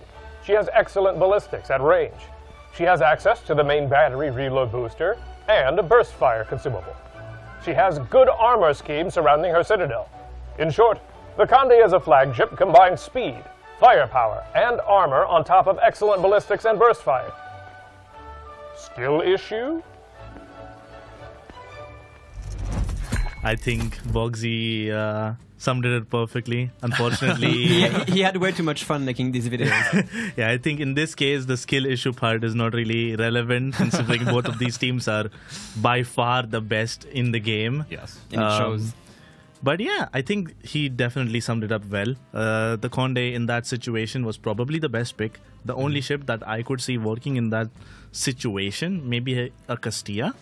The only Possibly. problem I see is that it wouldn't have the staying power and the accuracy may be a bit lackluster, as well as the range may be limited in that situation. Yeah, I But mean, the Conde in terms of basically has all speed, the actually, tools. Castilla is quite fast, so it's a good point, actually. 39 knots. What do you guys if think I about remember. something like Marseille then?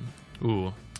I think the accuracy really holds it back. I Yeah. think you probably want the standard cruiser accuracy from the Conde to accurately place fire onto that Salem position. Also, especially doesn't given the range. Marseille suffers from long fire duration? Yeah, Against the it Worcester does. Yang smoke train, that ship would it go could be down rough for quite sure. fast, Yeah. actually, Yeah. so maybe not the best I pick, think you know. the reason behind the Haaland Kondik pairing is primarily because they expected the smoke from the Yu Yang Worcester to happen.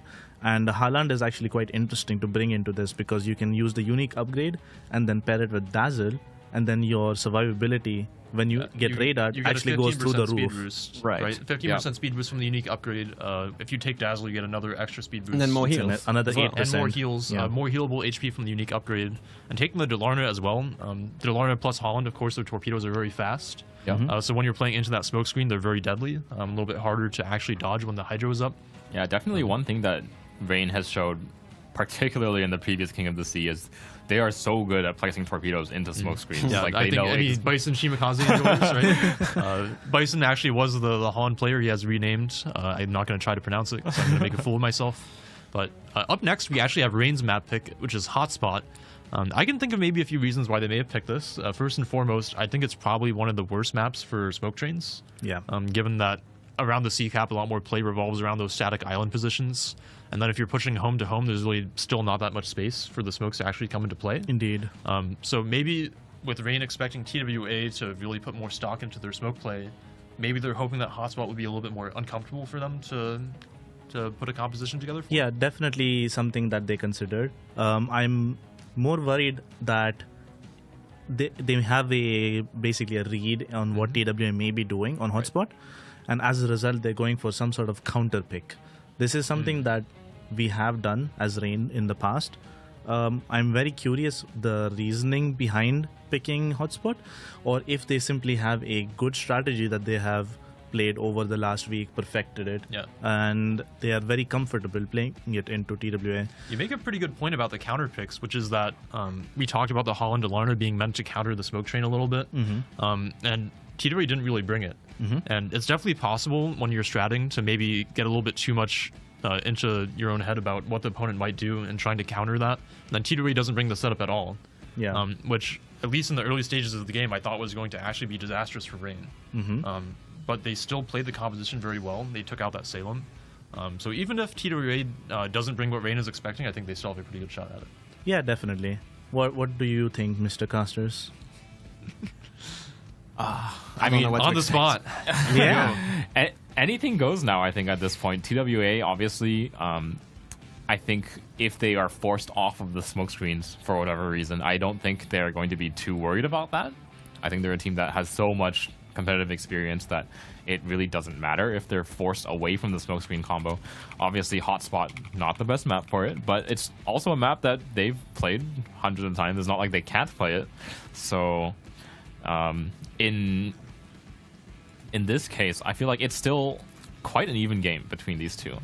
I believe battleships are going to be the deciding factor for this. I mean, we already saw what they're capable of in such a restricted lineup, but on Hotspot specifically, that C cap, it can turn into a bloodbath if the 9-10 line is left unchecked, essentially. Yeah, and battleships are the best options to actually spearhead this. We've seen what the Rhode Island can do with that radar speed boost combo, essentially just bullying anything that's in front of it away from its position. And I could see the same happening with either Schlieffen maybe or Rhode Island. So I believe we might see a battleship lineup on both teams here for Hotspots.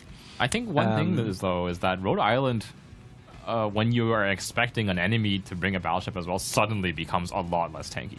That's actually a good point. That we've been seeing these battleship picks usually picked into teams that don't have battleships, and if TWA brings their own, then the 25mm armor might be more of a problem. So I'm definitely interested to see if TWA brings one of their own. They've shown that they really don't prefer to play it. Yeah, they prefer these cruiser-centric lineups around the utility. We're going to be getting into the game pretty soon. Do you guys think that TWA will probably adapt and maybe bring battleship-heavier lineup to Hotspot? They sort of have to. I think TWA does have to play the A game here. I know it's not an elimination, as far as I understand, for this game, but still, it's better for them if they actually drag this into a best of 3, a proper one. So let's see what they can do.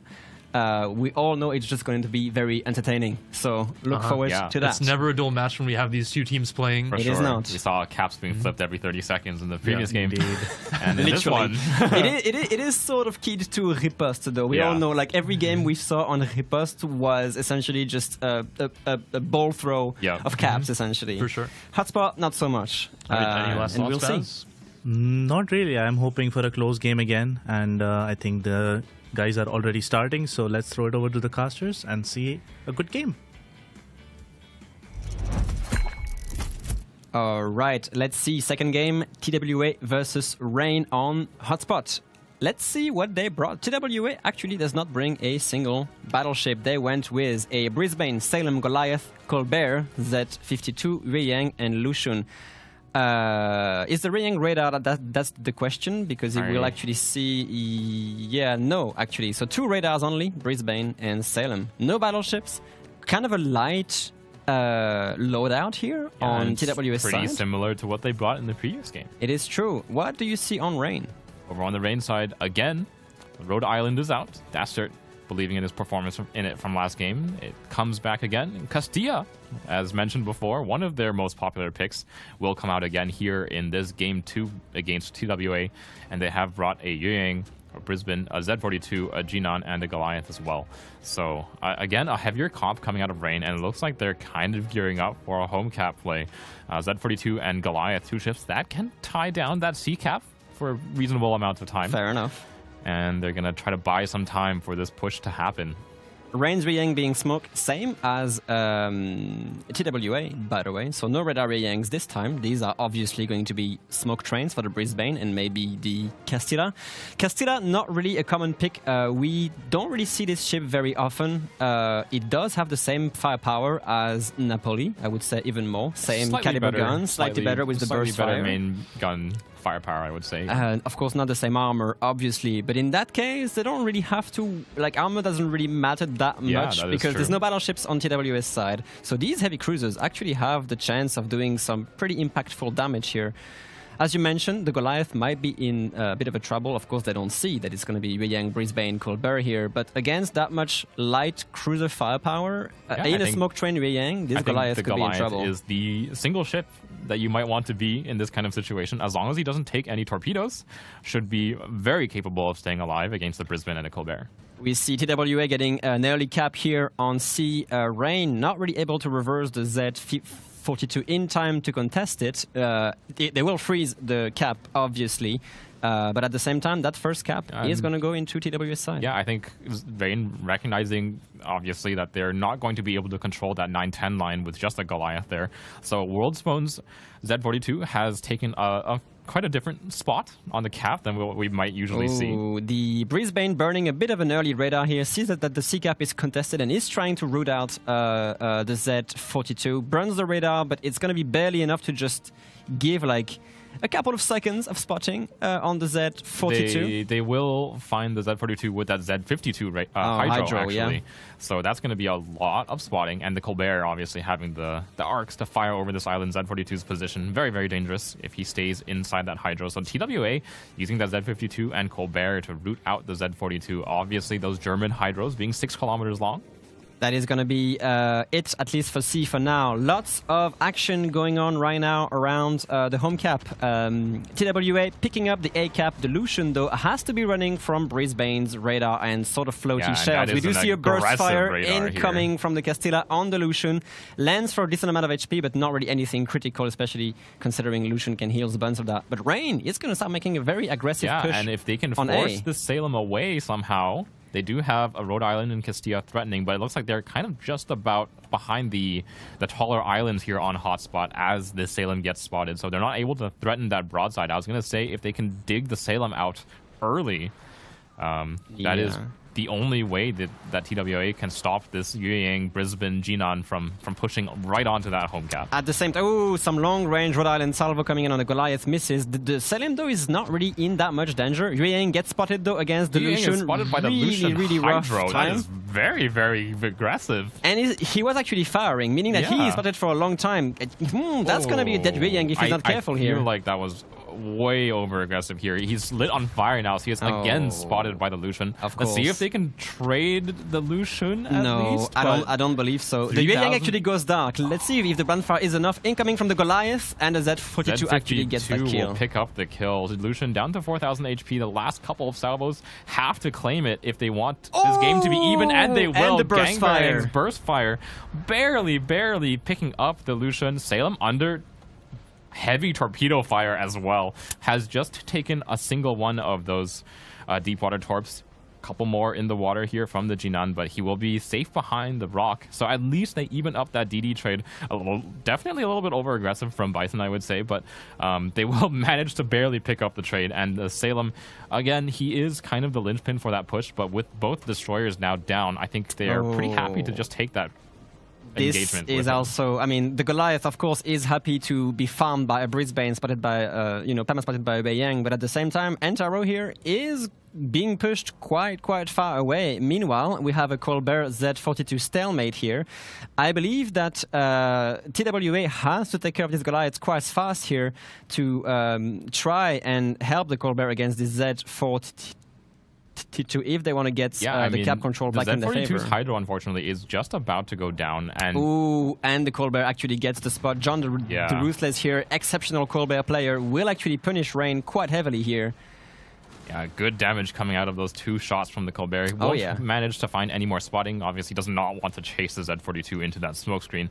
But he will push that destroyer off the cap. Salem actually just gets Rhode Island pretty hard here. I don't know what exactly happened. There must have been some sort of AP angle. The Rhode Island does have pretty solid AP angle. Salem from TWA gets pointed down all the way to 356 HP. Does not have has a heal no heal for 20 seconds. 20 seconds, so with only 300 HP remaining, that is going to be Rain claiming away this A cap. Right Last there. shot coming out. Oh, Dastard's Rhode Island putting in humongous amounts of work in these two past games. He was doomed anyway, with a Brisbane, Castilla, Jinan essentially pushing on every side. It's not looking great on the A cap here. Strivers at 52 caught in that Brisbane radar again. Obviously no smoke cover for the Brisbane and Jinan at this point, but they don't really need it.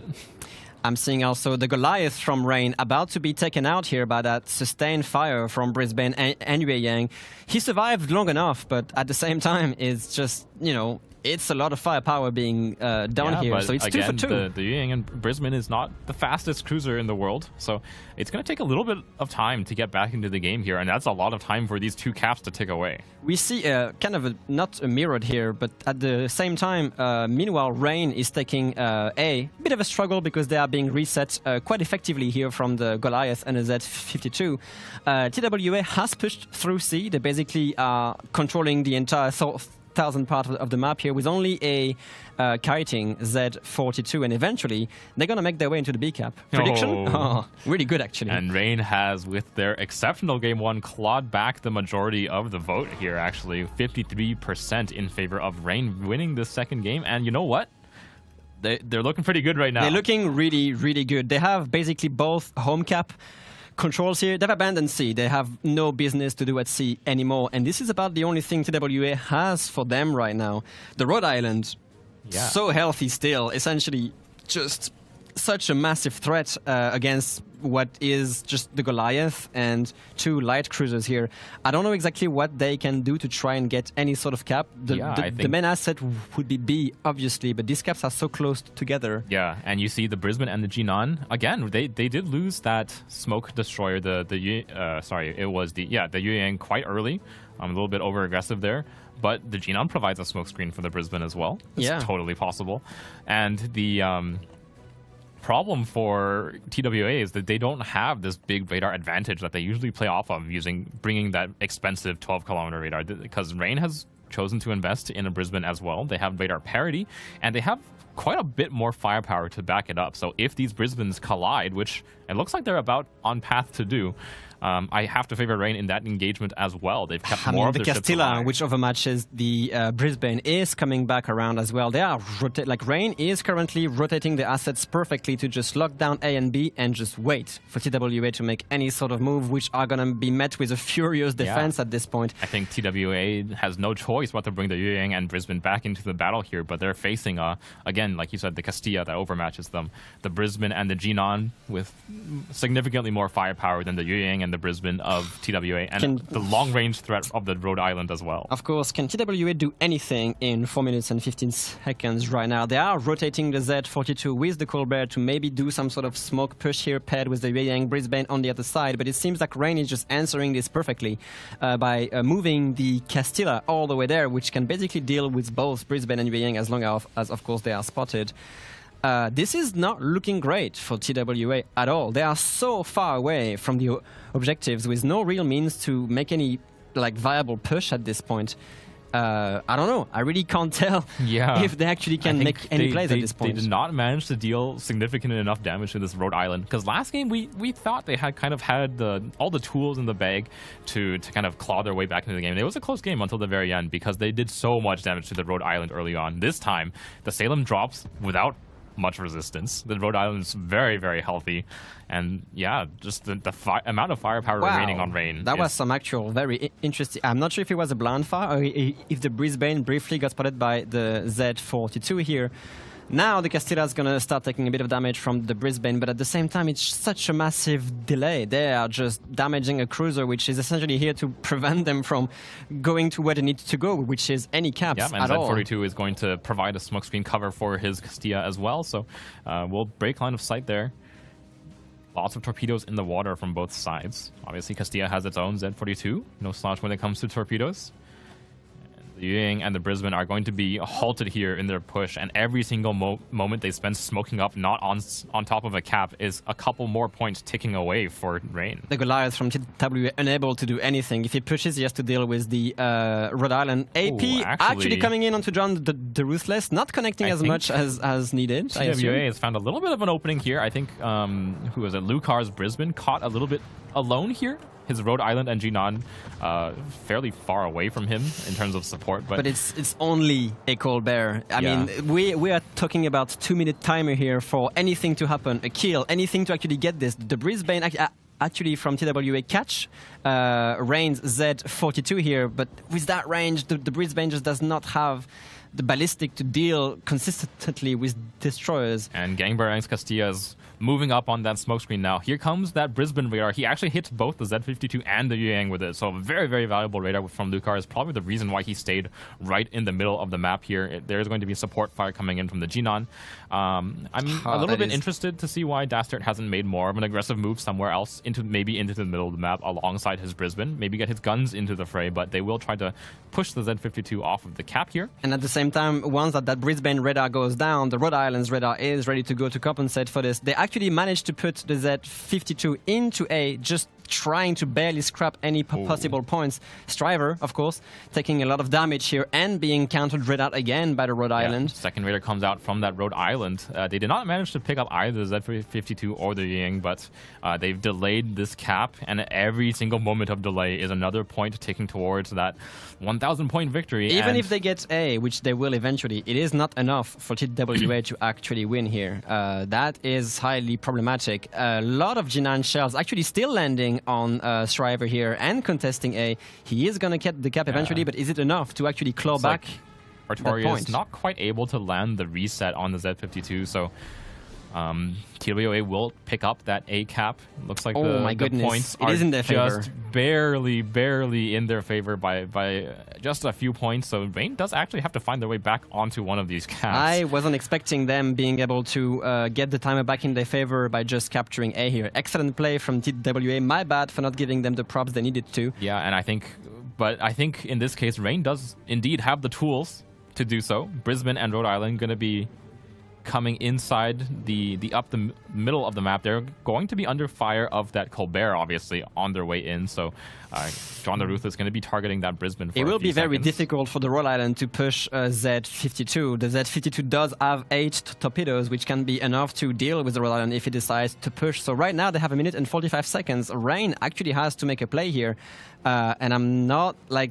It's kind of crazy how this single Colbert Z52 push on A just managed to kind of ruin the... I thought they really had a strong hold on these 2 points, but they kind of give A away. I think, and now they just don't make any plays for it. I think Dastard and Luke are playing maybe for the end of the Hydro, but that Z52 Hydro is up for another 70 seconds, which is more than enough to cover the end of the game. Brisbane obviously coming under heavy fire of the Colbert. The thinner plating means that the Colbert can just pen you. Yeah, and that is not a lot of HP to play with against the heavy damage output of a Colbert. So it is going to be up to Dastard, I believe, to make this play happen. Long-range fire coming in from Artorias' Genon as well. So 12,000 HP to burn through on the Z52 to buy themselves some time. 57 seconds on TWS side. They just have to survive. They are pushing the Rhode Island here, assuming with H shielded to try and get that kill on but the Striver. Z52 is so well tucked into this island. It's going to take so long for the Rhode Island to make this push around the island. I feel like, I would have liked for him to do it a little bit earlier. The Z52 position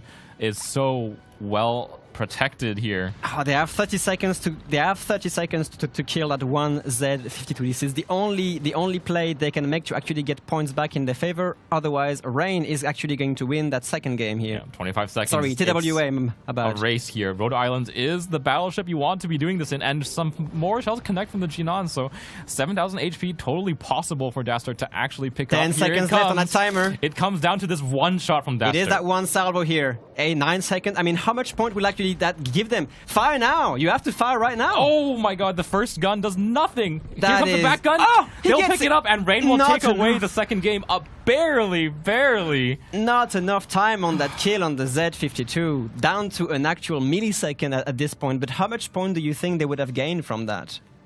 I think Rain actually won. Rain won the game. The Rhode Island shot finished off the Z52, and the points you gained from killing the ship gave them the victory. I really apologize. There was so much going on. I got confused again about this. So Dastard coming around the island at just about as late as he possibly could, picking up the Z52 will give Rain the 2-0 victory here. That is over ridiculous. TWA. That is ridiculous.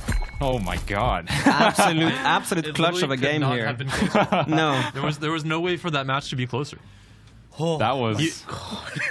TWA was at 998 points. They literally killed the Z52 with one tick remaining. On the 1 point timer. Yep. And it was close to the next tick. Yeah, I saw the first... Oh my god.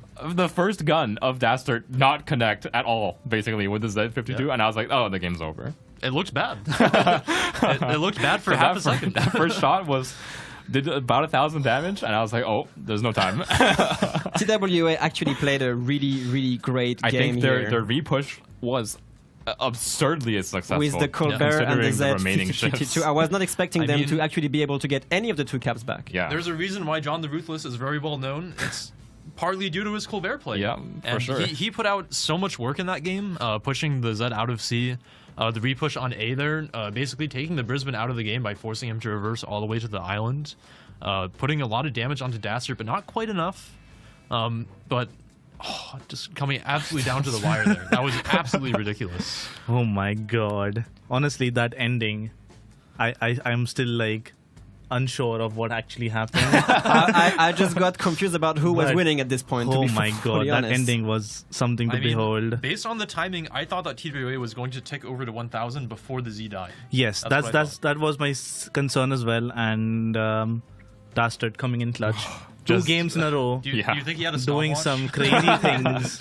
He knew. But as you mentioned, any other battleships would have not been able to get that. This is the Rhode Island pick really coming in clutch, and I don't think there is any other way of ending that game in such a spectacular fashion, literally down to the last Which tick. is so odd because they staged the Rhode Island in the middle of A and B for so long, and he just stayed there waiting for the Z52 Hydro to basically go on cooldown, and that time they wasted in a way. Basically could have been like a second more of staging that Rhode Island in there could have been like it could have been the difference. At this point. Let's not forget, I think the end of the match was so exciting that we're missing a few of the key moments earlier on. Of course. Yes. Specifically regarding the Rhode Island, the Salem. Yeah. The Salem was basically a degree not angled enough, and the Rhode Island put him down to 200 hit points in one salvo. Through the outward chip.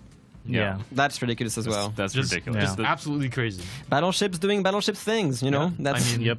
And, I think more specifically, Rhode Island doing Rhode Island things. because Rhode Island has Des Moines pen angles. Yeah. correct? we talked Not a Des little bit Moines, before but the it has match. improved pen Improved pen angles. angles. We talked a little bit before the match about these home-to-home pushes. I think Zui, you specifically mentioned it, where if you bring enough fast pushes and just make that enough fast ships and make that aggressive push through the middle of the map, you can really easily go for the home cap, and that's exactly what Rain did. They brought the Yoyang smoke, they smoked the Castilla, the Brisbane, down the middle of the map essentially, and just gunned for it straight away. Picking up the Lucian in the trade was super important. That was so close that was too. super important. If they hadn't picked up the Lucian, that would have been a complete disaster. Definitely. Unfortunately, Bison being a little bit too aggressive there in the Yoyang, just a little bit too aggressive and trading his ship away. It happens to the best of us. But thankfully, Gangbarang came in clutch with the burst fire from the Castilla. We talked a little bit before the series about Rain taking that Castilla pick as one of their top 10. Gangbarang showing why they do it. The guns are just so impactful, especially with the burst fire. Having that little tiny bit of like single shot burst is so important because ships, if you don't kill them immediately, they heal, they run. You might have one good opportunity, and especially versus ships like Lucian, which rely on having that like 60-second window to heal in. You need the burst damage, and it was super important. And then we saw the Rhode Island with the speed going around the 1-2 line and just removing the Salem from the game, because if that Salem doesn't die, the A cap is impossible. This push doesn't happen. It's impossible for them to take if that Salem is there and healthy. Yeah, definitely. I think quite a close game. I think both teams had a really good idea of what they wanted to do, and I mean, obviously they both played very well. Otherwise, we wouldn't have had such a close game. But the fact that again we see a battleship do some gameplay. The battleship streak remains unbroken. Yeah, definitely. And the Rhode Island pick is definitely, I guess, somewhat unusual. We've seen it do very well, but it's not a battleship that you would normally pick. And we haven't really seen teams other than Rain opt Bring for the Rhode Island. Yeah, exactly. And we've seen Sicilia's, Patri's, but no Rhode Islands. So the Rhode Island plays not really like a battleship in a way, because it's so fast, doesn't really have that much armor, has small guns, so you don't really have that overmatch. But as long as you position it well and use it in times where you need to make a breakthrough play, it is probably the best BB for it. We've discussed a little bit among ourselves, I think, off stream about the idea of Rhode Island versus Puerto Rico. And that Rhode Island is kind of like a more mobile, ironically more accurate Puerto Rico. You trade a little bit of the radar range, obviously, but you get that speed, you get the accuracy. The guns are just a little bit punchier. But I have to admit, I don't really know exactly what happened against that Salem, because we just saw on the replay here, the Salem was very angled. Honestly, it might have been some very lucky turrets, shots through the rear. Knockback, weird shell pen, but that Salem took a lot of damage, which in any other kind of scenarios, even against a normal battleship which overmatches them, that's very impressive. So I don't want to say lucky shots. Let's be honest. I think after the Genon Torps running out in game 1, I think Rain deserves something lucky. Fair enough. I think they deserved it. Really good point here, actually. That's true. the luck gives and takes. Indeed. So.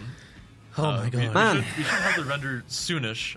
I think that will be the last game that we cast for today. It will be. I think we should quickly check the brackets and see how the lower bracket games went, just so we know what's happening. So War actually got 2-0'd by TSYMQ. Wow. That is surprised by that's that an one. upset for me, honestly. I mean, After considering War, considering the two games we watched out of War today. Wow. I think TSYMQ must have done their homework as well. We'll have to go back and maybe take a look at what compositions TSYMQ brought. But that's a definitely surprising result for me as well.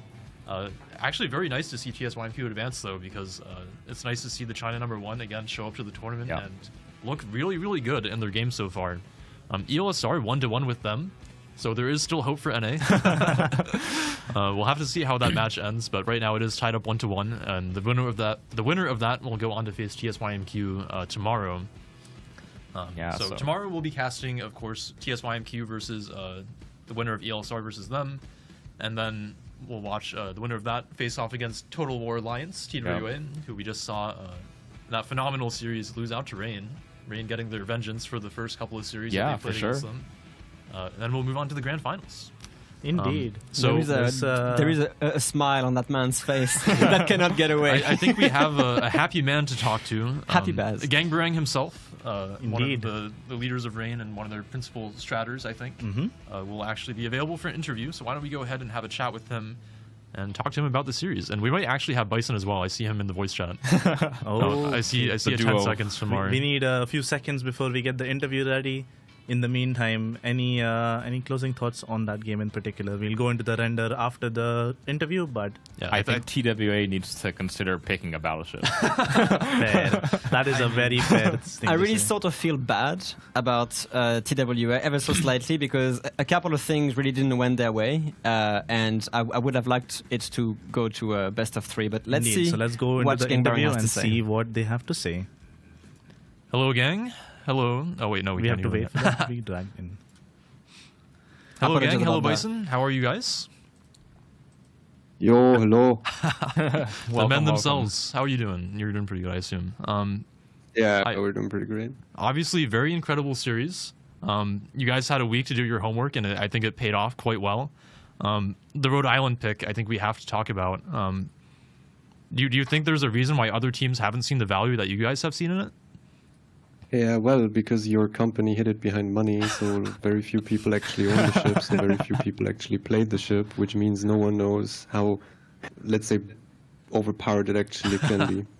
Fair enough. So you wanted an honest answer. Yeah, I mean, press accounts are available. People can strat with it.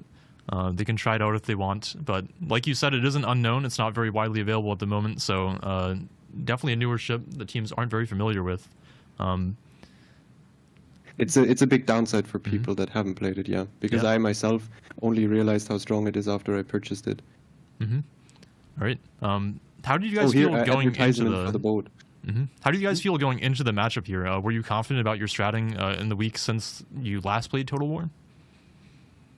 You mean, yeah, I mean, the thing was we didn't really have much time. So we had like one prep session on Friday before last weekend, and we didn't play a single training, but we saw it in a way that we will get to see EU.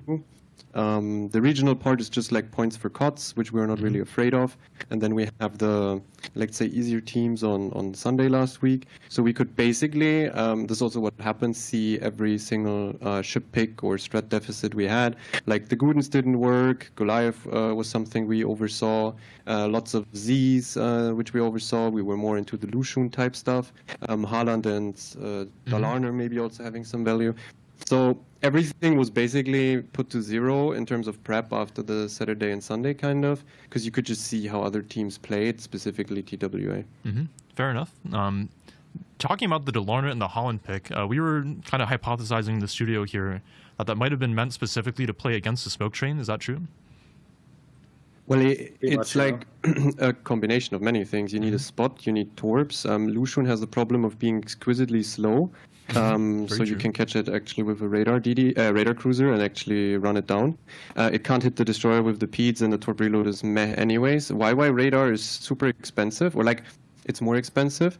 So with Ledge Haaland and Dalarna, you get a good in-between where you have sustain. You can just have it as a spotter, specifically Ledge Haaland, and then you can also spam torpedoes the entire time and maybe even hit a DD, which didn't happen, but I mean, I guess we brought ourselves, or like we cucked ourselves out of a depth strike in the beginning because we pulled a radar, and I think Bison's it was a little sad to see the Grozavoid pull away from those torpedoes. So I have a question for you, gang. What makes Dalarna worth the 1 extra point over just bringing a second Haaland? Oh, it was basically just like we expected, a smoke to be in there, and we had the points, and Dalarna is way better in terms of sustain against, for example, a Nevsky. We expected obviously like Nevsky type stuff, because Annapolis and Worcester radar is shorter range, so you don't really have to care that much about the consummate of the DD. But if the Dalarna is in kite, the gun angles are insane. So if the YY tries to go and run at spotting, the Dalarna can basically use its massive HP pool and DPM and good gun angles to just reverse into it, and then you just get it off. Definitely interesting. I don't think we've seen any other teams bring the Dalarna so far. So or Holland, really. Yeah, I was super excited to see those picks. You mentioned a little bit about the Nevsky smoke. Were you surprised to see TWA not bring that in your games today? Yeah, I was. I mean, on hotspot, I know, like, you don't really play an Nevsky on hotspot. It's not a good ship on that map. You either get it stuck on 9-10 or it does nothing on home base. So Brisbane is way better with the torps and this concealment. The Nevsky on missing on rip post was very confusing. Yeah, because Nevsky is just like zones way more, let's say. Yeah. All right. Well, any final questions for our two heroes of the day, guys? Not really. I think maybe some dastard hype after seeing him doing the crazy stuff in Rhode Island was definitely quite exciting. What do you think, Bison and gang? The shot on the Salem on hotspot was insane. Like how did that even happen? I don't even know what happened there either. Yeah, 38K or something. And then the last shot on the Z52, like, obviously I was super scared because there was 1 second left. But the first for the front gun did like 0 damage. The front gun did 1,000 damage. Yeah. That was as close of a game as it could have possibly been, and to be honest, this paired with the Marseille hold on Shatter during King of the Sea, Rain keeps just having these butt-puckering moments, you know, when you just you just don't know what's going to happen until the very last second. So props to you guys for making excellent plays and also having an entertaining show. All right, well, congratulations on making it to the grand final, guys. Thank you. Yep, maybe we see each other tomorrow again. Thank you very much. Yep. All right. Well, good luck and sleep well. Take care. Indeed. Thank you for the showing. Good luck tomorrow. We definitely will see you tomorrow since it's the grand final. And yeah, hope Sadly, to only see best more of three. exclusive stuff from you guys. We hope so too, but maybe we should slow it down a bit. It's getting old to send Rhode Islands and stuff somewhere. Maybe. Anyway. All right. Thank you for coming by for the interview. All right. See ya. All right, guys. I think to round out that series, we can take a look at the render, just because I think that last match deserves it.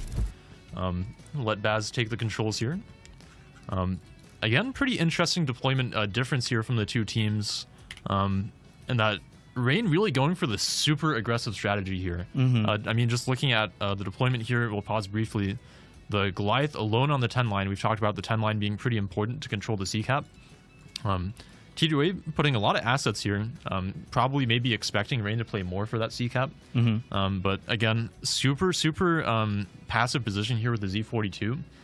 Basically only playing to freeze the cap for as long as possible. TWA will figure out what's up pretty quickly, but again, we're seeing this massive home push and then just very few assets over here.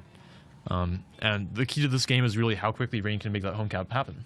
Yeah, definitely. I think TWA probably put these 3 ships here expecting a push there, knowing that Rain really likes to make battleship pushes on places that are maybe like the very wide flanks towards the 9-10 line here would have made sense with the Rhode Island.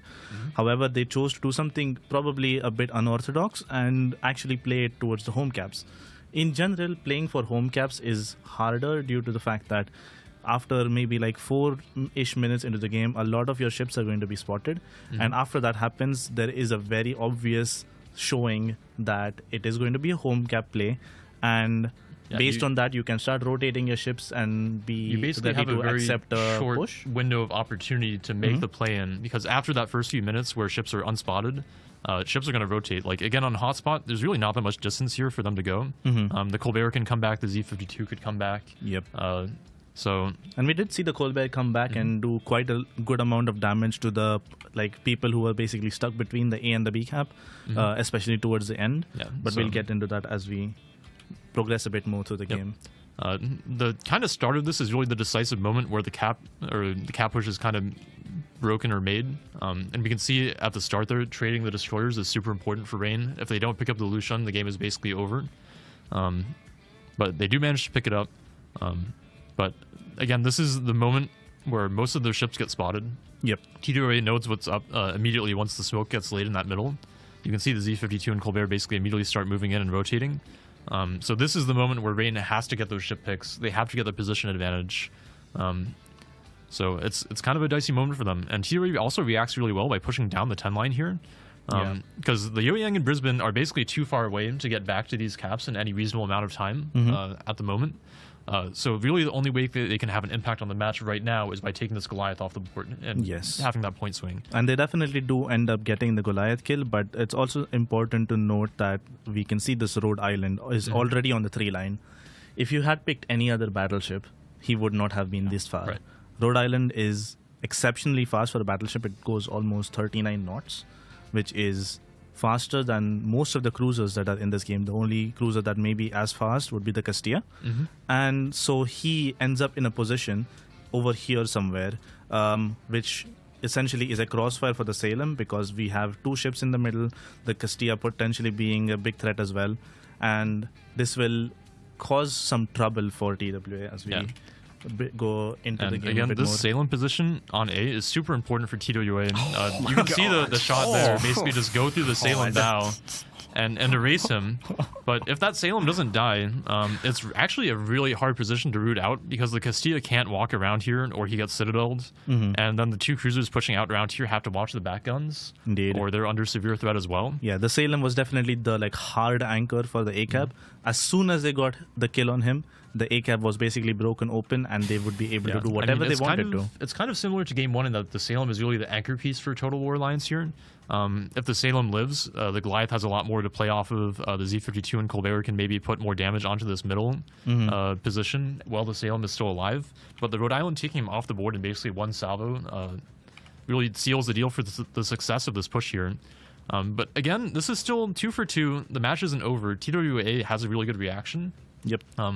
We'll see that they still have a lot of pieces on the board. The Rhode Island doesn't want to chase down the Goliath because that's a pretty iffy maneuver. He probably could have, but it would have taken a very long time. Yeah. And taking him off the board. So instead, it's basically a waiting game where Rain has to take the best defensive positions that they can. TWA basically repositions their ships. I mean, we'll see the Colbert and the Z52 basically link up to push this at the same time that the YY and the Brisbane go to push B. And to defend this, Rain basically only has the 1 Brisbane radar covering both caps from this middle position here. Yeah, I think the positioning from the Brisbane towards this-ish area was a good play. Also important to note that the Castilla did rotate back home to help the Z42. And the Castilla is going to be a really good thing to rotate back, because the Brisbane gets overmatched by the Castilla. Right. So if the Brisbane gets spotted in open water away from the Yoyang without a smoke, there is a potential where the Castilla just bursts and dev strikes the Brisbane. Yeah. But again, the main problem Rain is facing here as we watch this match play out is that they don't have their smoke to destroyer left. So the Yoyang Brisbane smoke train, they don't have a solid answer for it. Even though the Castilla overmatches it, he's not going to see the Brisbane too much. And you can see here that Rain really starts to get pushed back. Yeah. They have the 1 Brisbane Raider that'll get burned in just a second. Thankfully, the Z42 here has enough hit points left to contest that Yoyang. And Gangbrang makes the pretty smart play here of turning back in and pushing the Brisbane, which means that he has to leave and isn't really able to support the Yoyang in the B cap as effectively. But on the other hand, the major problem I feel like for Rain on the A cap is that the Rhode Island, by going into the middle here, kind of doesn't have any angles to support the ships up here at all. So it's kind of a free cap for TWA to dive into. And like our casters mentioned during the game, TWA actually still has enough points to win on the double cap here. Indeed. Rain hasn't had the lead for long enough. Yeah, I think the critical moment is basically when the Z52 dives into the cap and is able to contest it and cap it as well. And then basically I'm not entirely sure why the Rhode Island wanted to give up the CD line area. Maybe it's because of the pressure he felt from the Goliath and the Colbert there's probably combined. a couple of factors here. I mean, they can't spot the Z52 other than the 1 Brisbane radar. The Colbert is in a smoke, which is super threatening, even though it is a short duration Z52 smoke. And then the Goliath can probably play the island up here to stay relatively undetected and put fire on the Rhode Island. Yeah, I think the secondary part of that may also be because they wanted to involve the Rhode Island radar for the cap contest. Right. And if he was playing in open water, he most likely would have been pushed away outside of the radar range for the cap. And as such, they positioned him in the channel with the Brisbane. Right. I mean, we can see here Z52 gets pretty safe on that rock. Rain doesn't really have any positions to threaten this.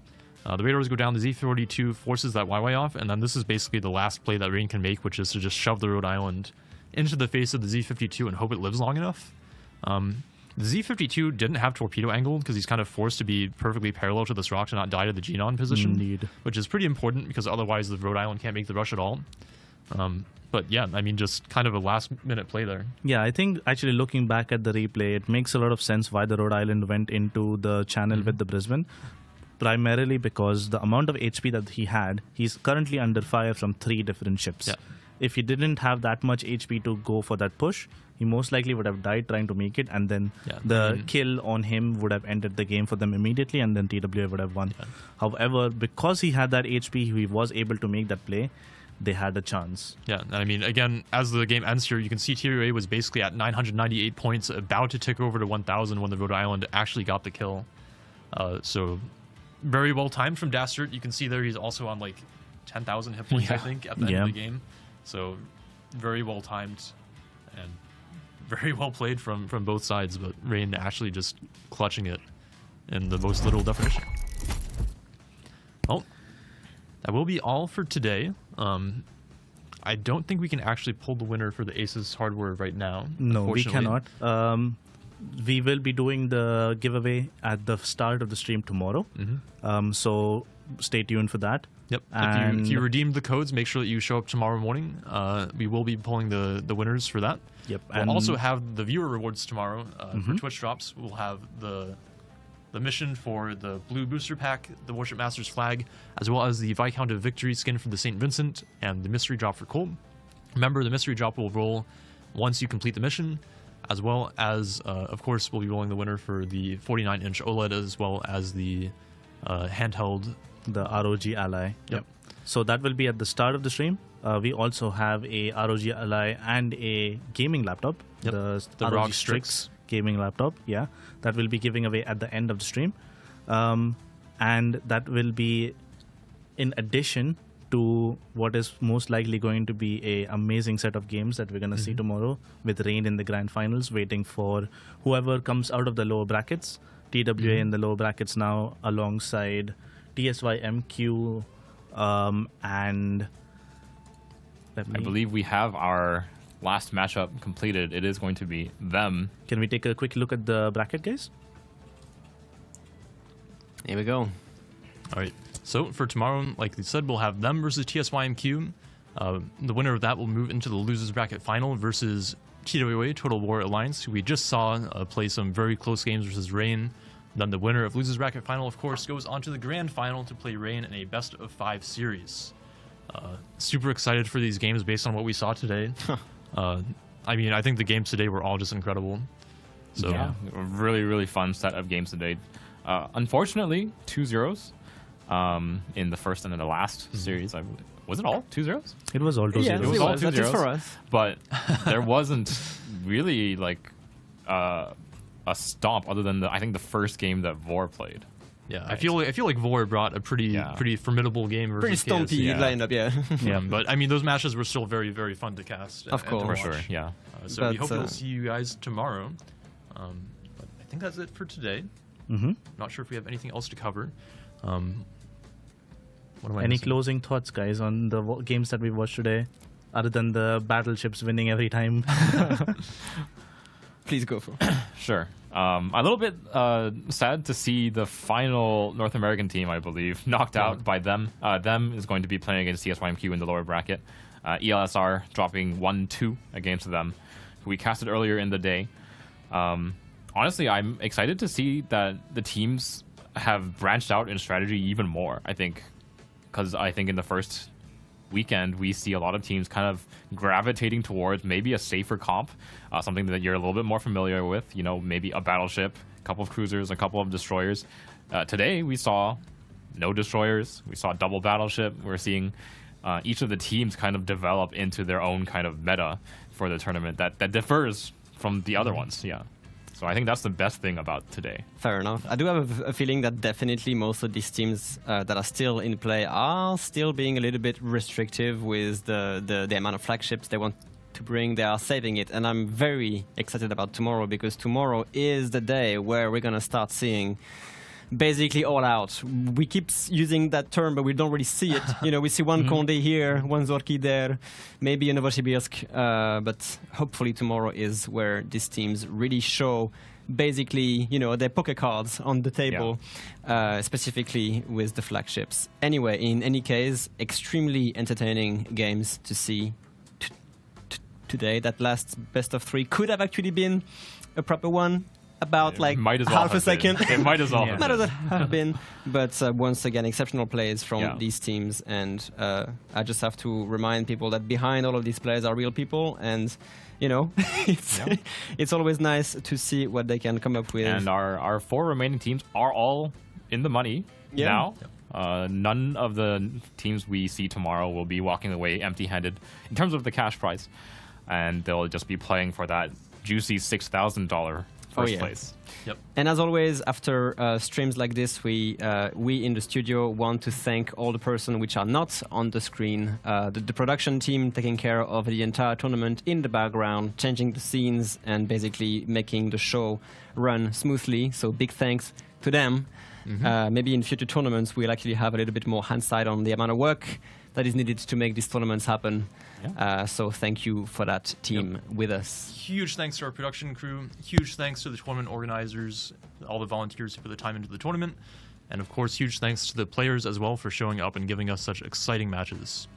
Absolutely. I think without the players, the tournament cannot function, obviously. And providing such amazing games, such amazing entertainment. And hope to see you all tomorrow at the same time on the same channel, and with some more exciting Twitch drops and some more exciting giveaways. And let's send it off. Thank you everyone for coming by. Thank you for watching. Goodbye. Thank you to you, the viewer. Bye. Goodbye. Take care. Bye.